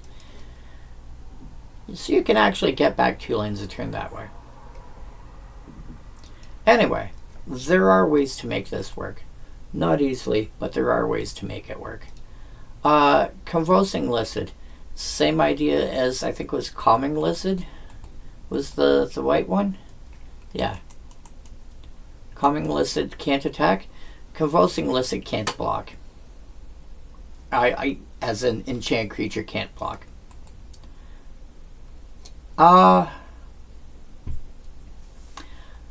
Less useful in general. Flame Wave. 7 mana. 4 damage to one player or planeswalker. And all creatures on that side of the board.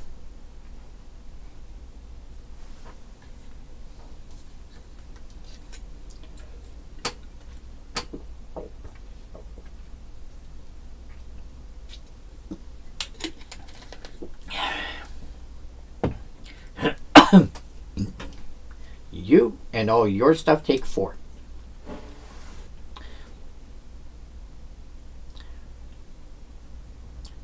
Battles get away with it because of the ruling for how the entire damage redirection rule for planeswalkers were, etc., etc., etc. And the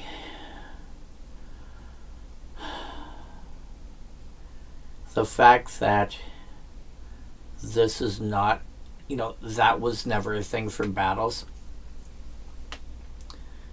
Basically, planeswalkers already went through all those trials and tribulations, and so battles didn't have to worry about it. Yeah. Battles survive this.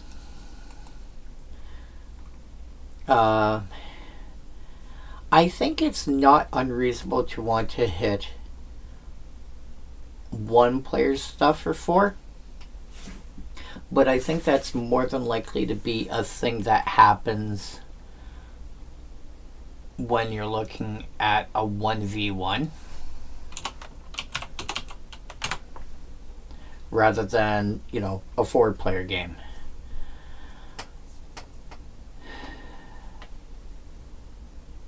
That being said, you can also recur it and do it to somebody else later.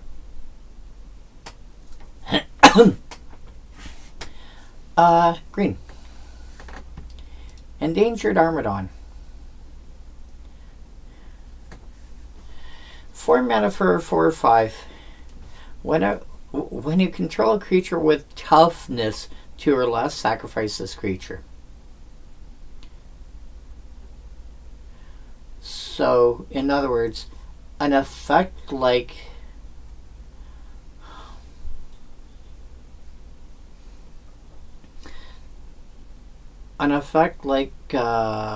Last Gasp, I think it is, which is like -3, 2 mana for -3 till end of turn.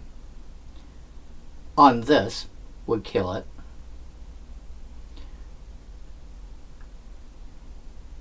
On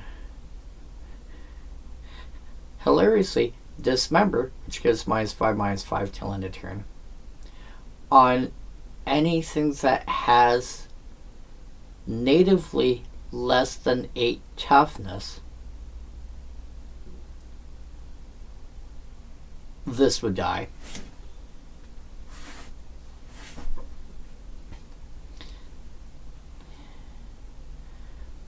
Oh wow. And when I say natively, I mean like before you cast Dismember. So it could be like a 0/3 with 5 counters on it or whatever. Nowadays you would be looking at 4 mana for 4/5, for 5/5. Sometimes like a 6. I know you can get a 6/6 with drawbacks at fairly low rarity.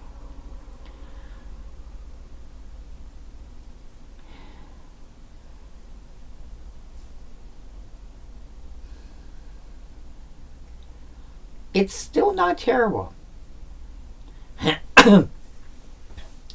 It just doesn't want you to play with anything, well, small.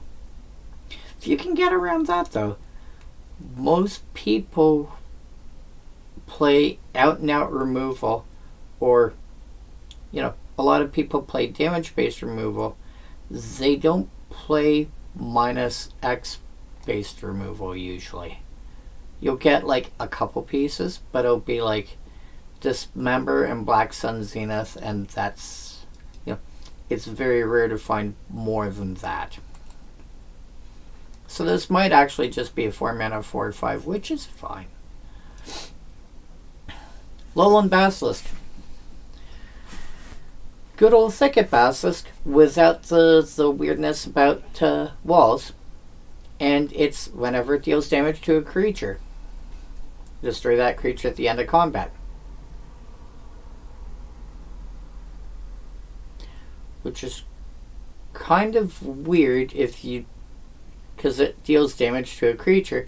Doesn't have to be combat damage. You could throw, hilariously, a Basilisk Collar on it, give it Death Touch, ping, wait until... Oh, that's funny.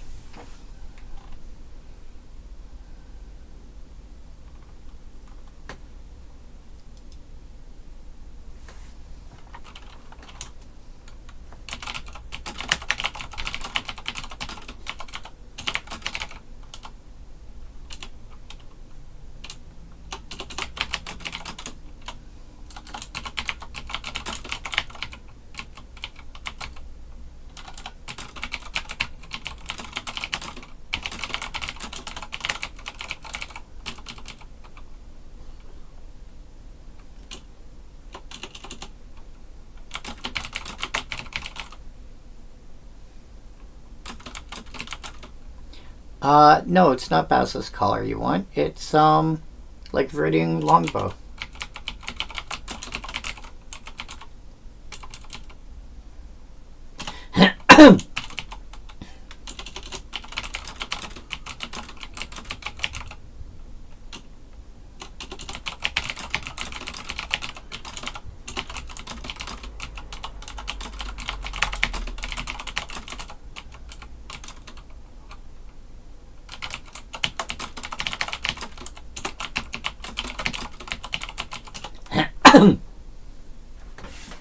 That's okay. That's just too funny.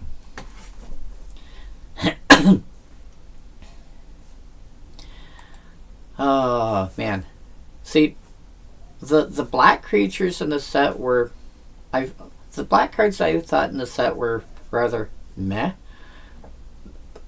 I think this is still playable. I think the Basilisk is amazing and could just make for some really mucked up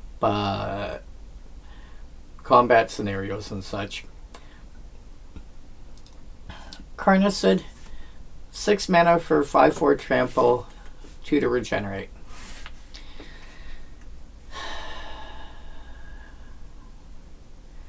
The problem is now you have like the meme that is Colossal Dreadmaw, which is the same cost, and you get a 6/6 you get a 6/6 trample out of it. 2 to regenerate. I feel like 2 to regenerate would basically be worth no change to the mana cost. So that means this should be 6/6 trample, 2 to regenerate.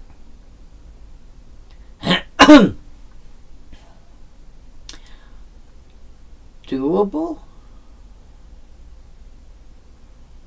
But yeah, I think this is a little on the weak side for that. I think this is still based on the assumption that Crawworm may have been considered balanced, which was 6 mana for 6/4 vanilla. Maybe.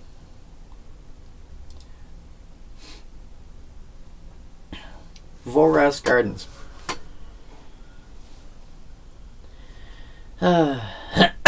One green, one other. Pay 2 and tap an untapped creature you control. You gain 2 life. Activate only as a sorcery. Speaking of Scare Tiller, and this is one of those cards that I keep playing in so many decks because it's just so useful. Largely for decks that are commons only. But it sneaks into the very occasional deck that's not. 4 to cast for 1/4. Whenever it becomes tapped, for whatever reason, you You can either put a land from your hand into play tapped, or bring a land from the graveyard back into play tapped. My favorite thing to combine this with, well, first of all, to make it become tapped, is just cards like Springleaf Drum. You know, tap the drum, or there's a couple of lands that have a similar effect. Tap that, and tap the Scarab Killer, get a mana of any color. Well, now this has become tapped.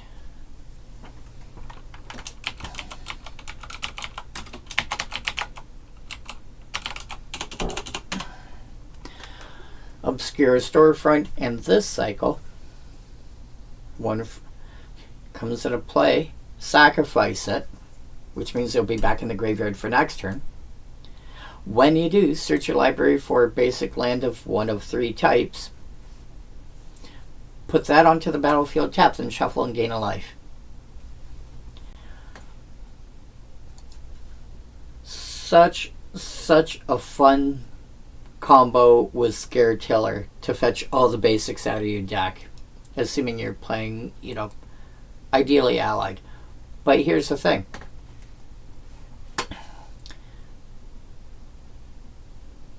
Volrath's Gardens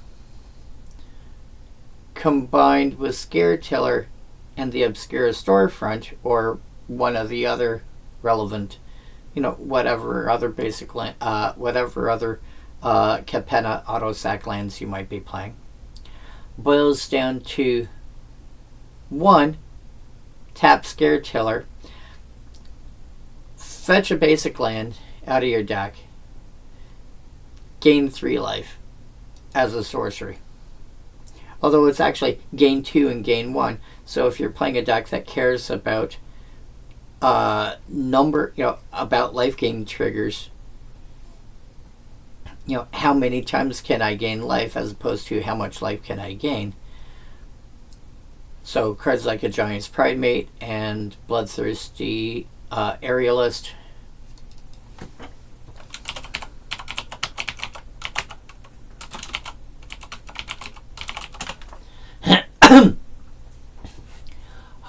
Incidentally, people do not realize this picture is actually upside down.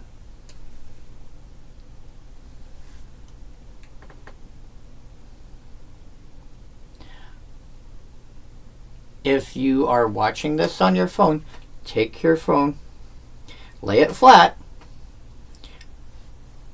turn it around 180 degrees, and then take a look at the image. She's basically a trapeze artist and so forth. And so there's the rod that she's hanging from. These are candles. That's from her. These are from her costume. There's a reason her hair's up the way it is because it's actually down. Yeah.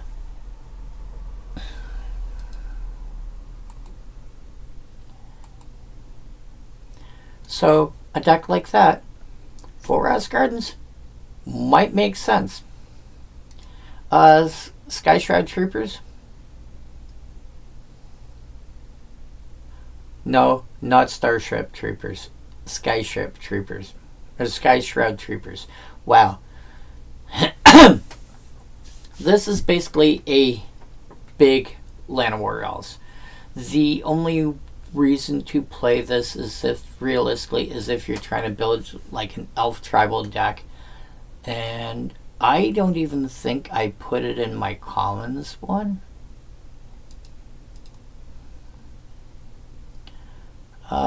Visual spoiler. It's a 4-drop. No, I didn't put it in. Because there's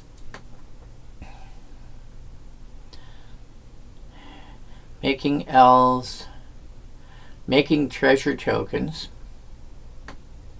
combo piece, make more elves, get more lands out, fetching combo pieces, something to do with extra mana. Did not think it was Did not think it was needed. And that's a deck out of nothing, and that's my commons only deck, and I found like there's a combo in there, like an infinite, there's an infinite win combo. Takes like 3 or 4 cards, but there's one in there.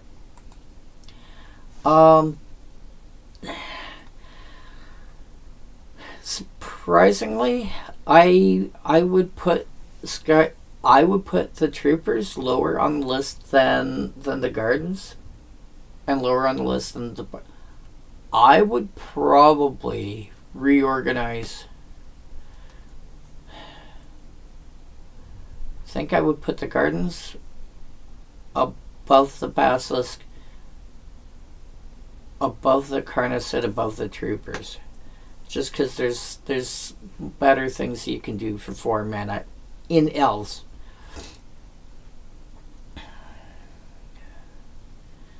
Spike Colony comes into play with 4+1 counters on it. Pay 2 and remove a counter from it to put a +1 counter on target creature. You can target itself with its own ability. Do this with an effect like Doubling Season or Hardened Scales Out. That 1 counter that you're taking off tries to put 1 counter on, it becomes 2.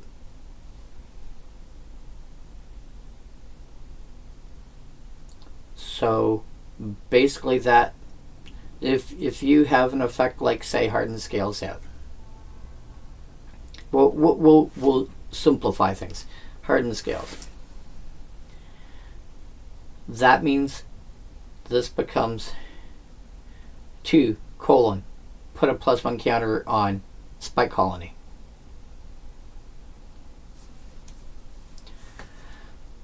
And it starts off as a 4/4, which could be more if you've got Hardened Scales or another effect already out by the time you play the colony.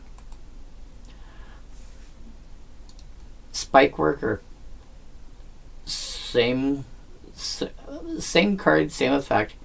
It's a 3 mana 2/2 rather than a 5 mana 4/4. Spike Soldier, same cost, same effect. Basically the same creature except a 4 mana 3/3. But then, at some point, you can remove a counter to give it +2/+2 till end of turn. So this can end up with a whole stack of counters on it.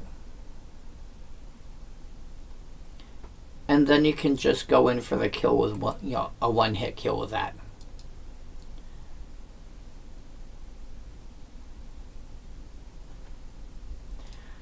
Elven Rite. Elven Rite is not bad. 2+1 counters among 1 or 2 target creatures. So I can put 2 on 1 creature, or 1 on 1 creature and 1 on another. For 2 mana, not bad. If you have a deck that cares about +1 counters, it's worth looking into.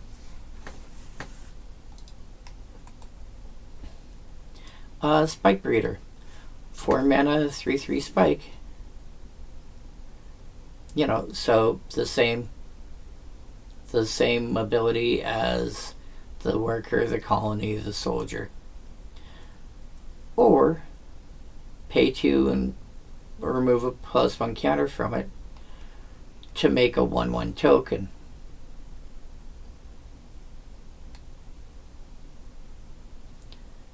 So the same you start getting the same sort of thing going on as like the various fungal creatures from Fallen Empires that make sapperlings.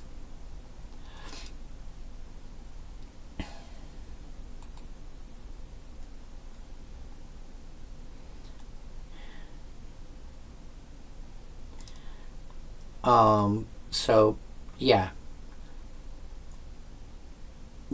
I can see this breeder being I can see the breeder being ahead of the soldier and the soldier ahead of the other guys. I can see that. Sky Shroud Archer. I think I may have put this in my Commons Elf deck. 1 green for 1/1 Elf Archer. Tap, target creature with flying gets -1/-1 till end of turn. Useful. You know, when you're dealing with flying creatures, -1/-1 in Commander isn't a lot. But sometimes that's the difference between being able to kill a thing and not.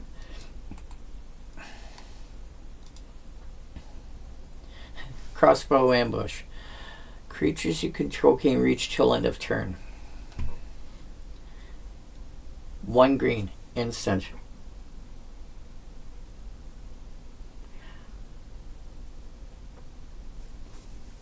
I am wondering if I should grab a copy of this and throw my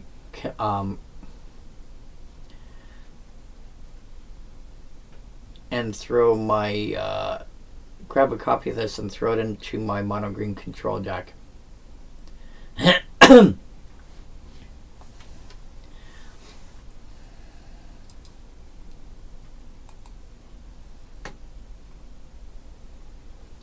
Just suddenly being able to go, cool. Actually, no, that wouldn't work as well because a lot of my green creatures have flying.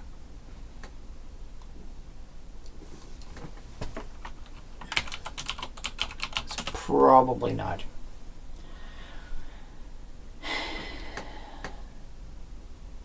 Next step.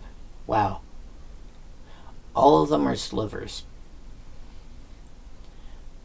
White, blue, blue, black, black, red, red, green, green, white. Okay, so the 5 allied color pairs and Sliver Queen.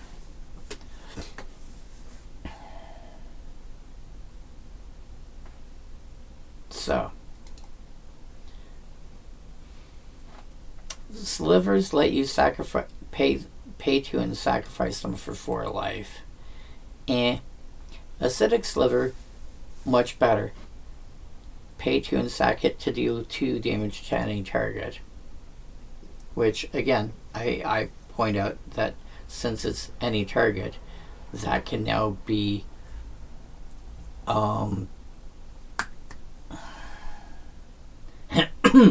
that can now be whatchamacallit. That can now be battles. And so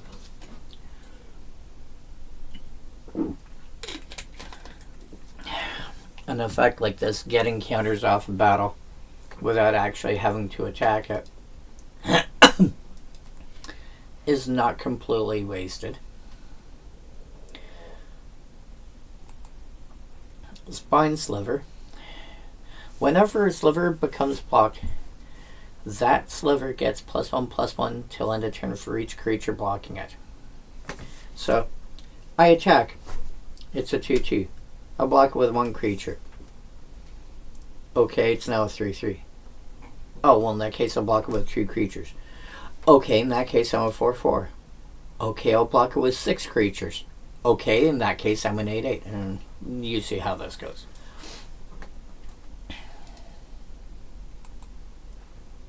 Hibernation Sliver. Pay 2 life to return back. All slivers gain pay 2 life, return it back to your hand. Giving your slivers protection is,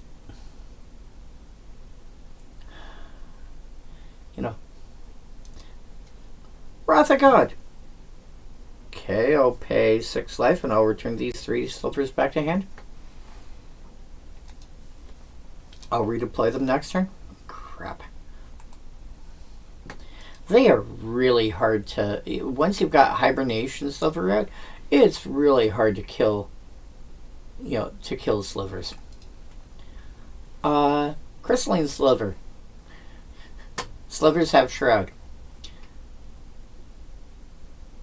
Here's the thing. that means they can't be targeted.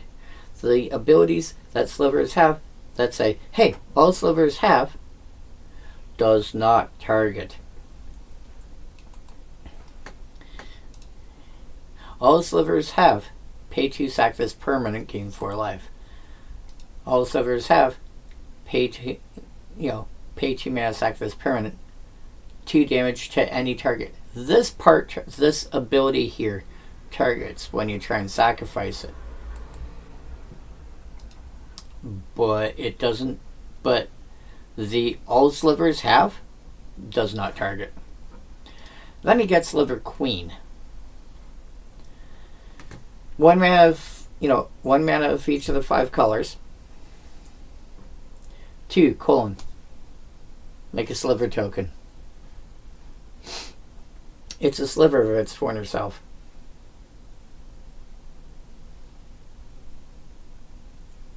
Yeah.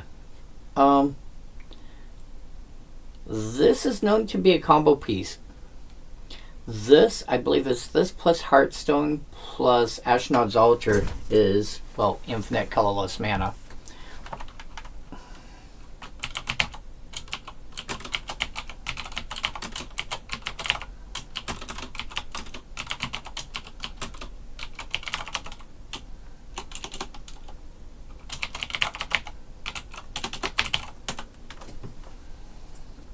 Yeah. Heartstone. Activate abilities of creatures cost 1 less to activate. Activate abilities have a colon. Can't reduce the cost to less than 1 mana. Ashnod's Altar. Sack a creature. Colon. Add 2 colorless. 2. Colon. Create a 1/1 sliver. So, Heartstone reduces the stand to 1, make a sliver. Okay, I'll pay a mana, I'll make a sliver. I'll then sack it to Ashnod's Altar and get 2 colorless mana, and pay 1 to make a sliver, and pay 1 to make a sliver. So that 1 sliver has now become 2 slivers. I sack them both for mana, I get 4, feed them through here, and I get 4 slivers. And you end up with as many slivers as you want, and as much mana as you want. It's all colorless, but you're playing all 5 colors. Being able to convert that into a color you need is easy.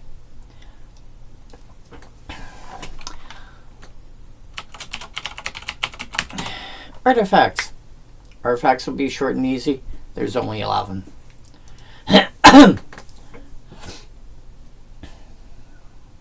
Hornet Cannon. I still think this is based on the idea that the Hive may have been considered balanced. 4 to cast, 3 tap. Make a 1/1 flying hasty insect token that dies at end of turn. So basically, a miniature ball lightning.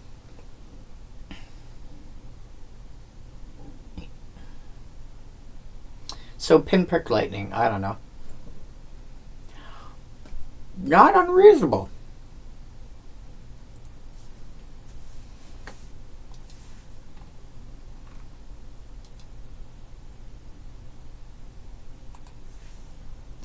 Full Rouse Laboratory. Did I or did I not? No. Oh. I could have.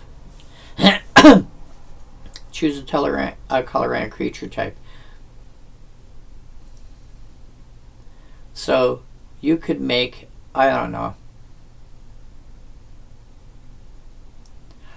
red Scion tokens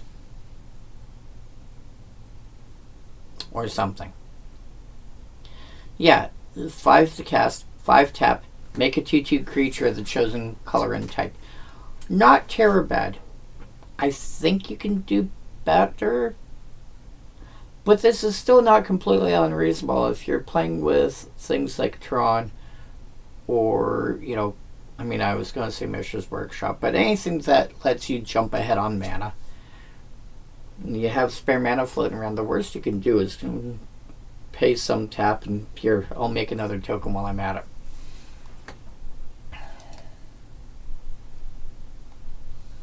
It's still fine. Bullwhip. For to cast 2, tap. 1 artifact to target creature. That creature attacks this turn if able.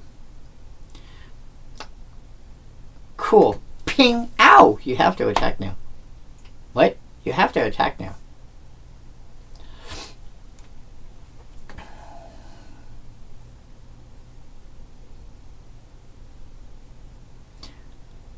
To be fair, forcing a creature to attack is kind of funny. You know, there's not a lot of ways that I can think of off the top of my head that any deck can get the ability to go, hey, by the way, you have to attack with that creature now.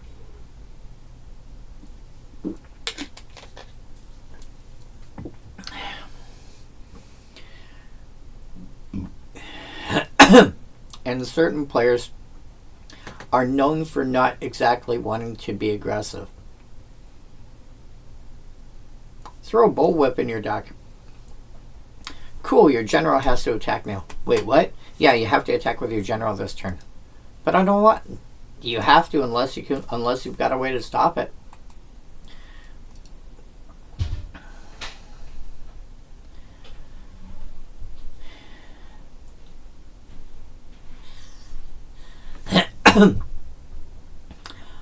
Portcullis. Oh, Portcullis. For to cast.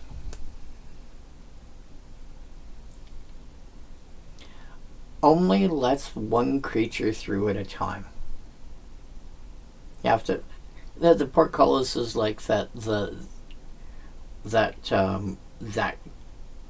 gate that you usually see at like the entrance of a castle or something like that. You know, this thing here. It's like the doors open and then there's this passageway and then there's that giant gate that people have to go, okay, let it up. So, whenever a creature enters, creature comes into play. If there are 2 or more creatures on the battlefield, exile that creature.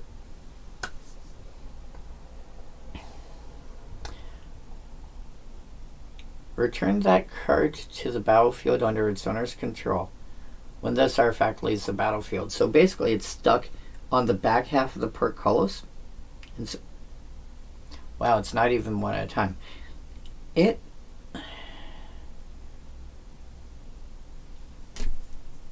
Wow. So basically,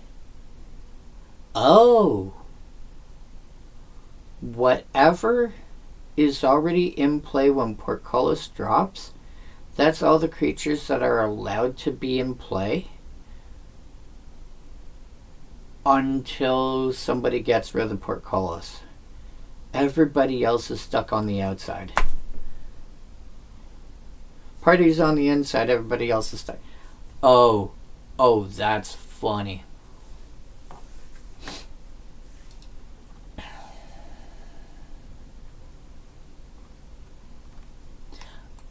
Okay. Jinx String. There's a few cards that have this kind of ability. Probably the most popular might be Coveted Jewel, but as far as actual Jinx cards are concerned, yeah. 2 to cast, artifact.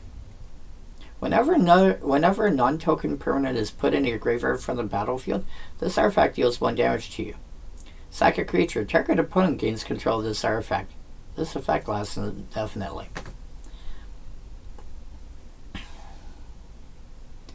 So, hopefully you sack a non-token, hopefully you sack a creature token. Give it to your opponent. Wipe the board. Wrath of God goes off. Creatures die. Opponent takes a bunch of damage. What? Yeah, opponent takes a bunch of damage. Yeah. Shifting Wall, most commonly played as a combo piece. Sometimes cast for 0. Enters with X+1 counters. Sometimes that's relevant. Most of the time it's cast for 0 because people want creatures that will come into play dead for certain decks. Usually it's like, oh, I cast a creature spell. Didn't matter that it didn't do anything. I cast a creature spell. Cool, I'll draw a card, or creature comes in and played dead, so the creature died, so this happens. Or an artifact went to the graveyard from the battlefield, so this happens. Or an artifact or a creature came into play, so this happens, etc., etc. Usually it's the fact that something is, a creature was cast, a creature or an artifact came into play, or hit the graveyard. And sometimes more than one of those at a time. Sword of the Chosen. Sword of the Chosen is not Terabad. That is freaky art.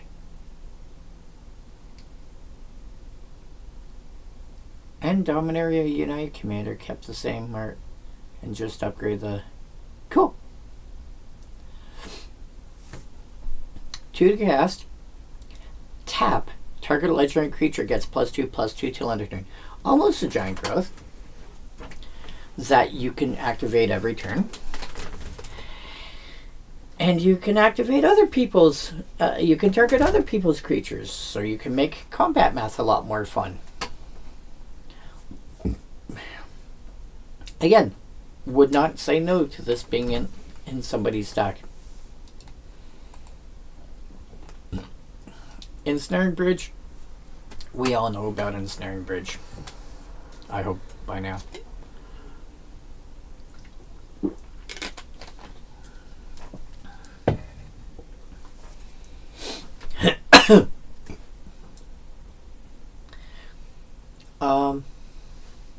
Cool. I have 4 cards in hand. Anything that's bigger than 4 power, can't attack. Not can't attack me, can't attack. Oh, I've only got 1 card left in hand. Anything bigger than 1 power, can't attack.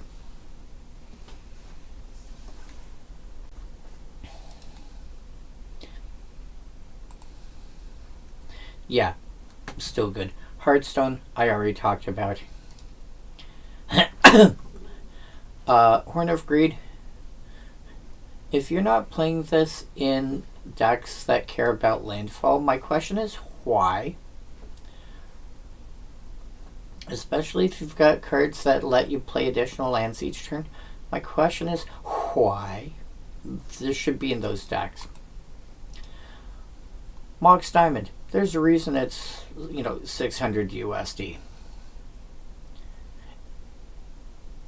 It's an artifact that taps for any color that costs 0.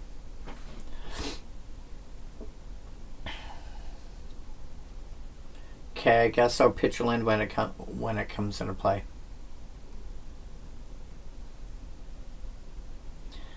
There's a reason it's on the Game Changers list.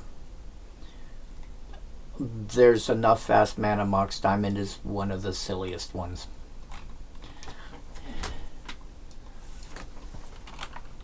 Last call at the bar. Oh my god, there's only 1 land in Stronghold.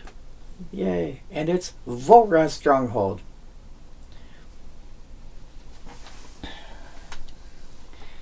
Legendary land, tap for colorless. Or tap a black, a +1, and tap it to take a creature card from your graveyard and put it back on top. There's a few reasons you might want to do that. It's protection against mill strategies, for one. It's sort of reanimation. You have to draw it. It's protection against graveyard removal. you know, there's hell. Who is it? I think it's Conrad.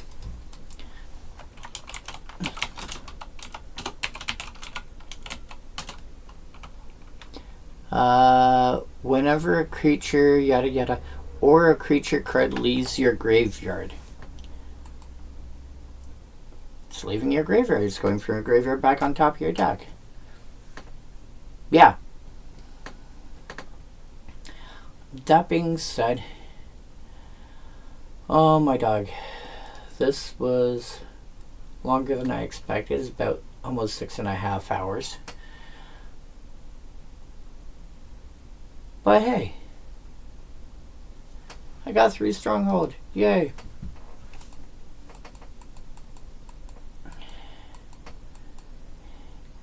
And I guess I will see you folks next week. Tempest Stronghold next week is Exodus.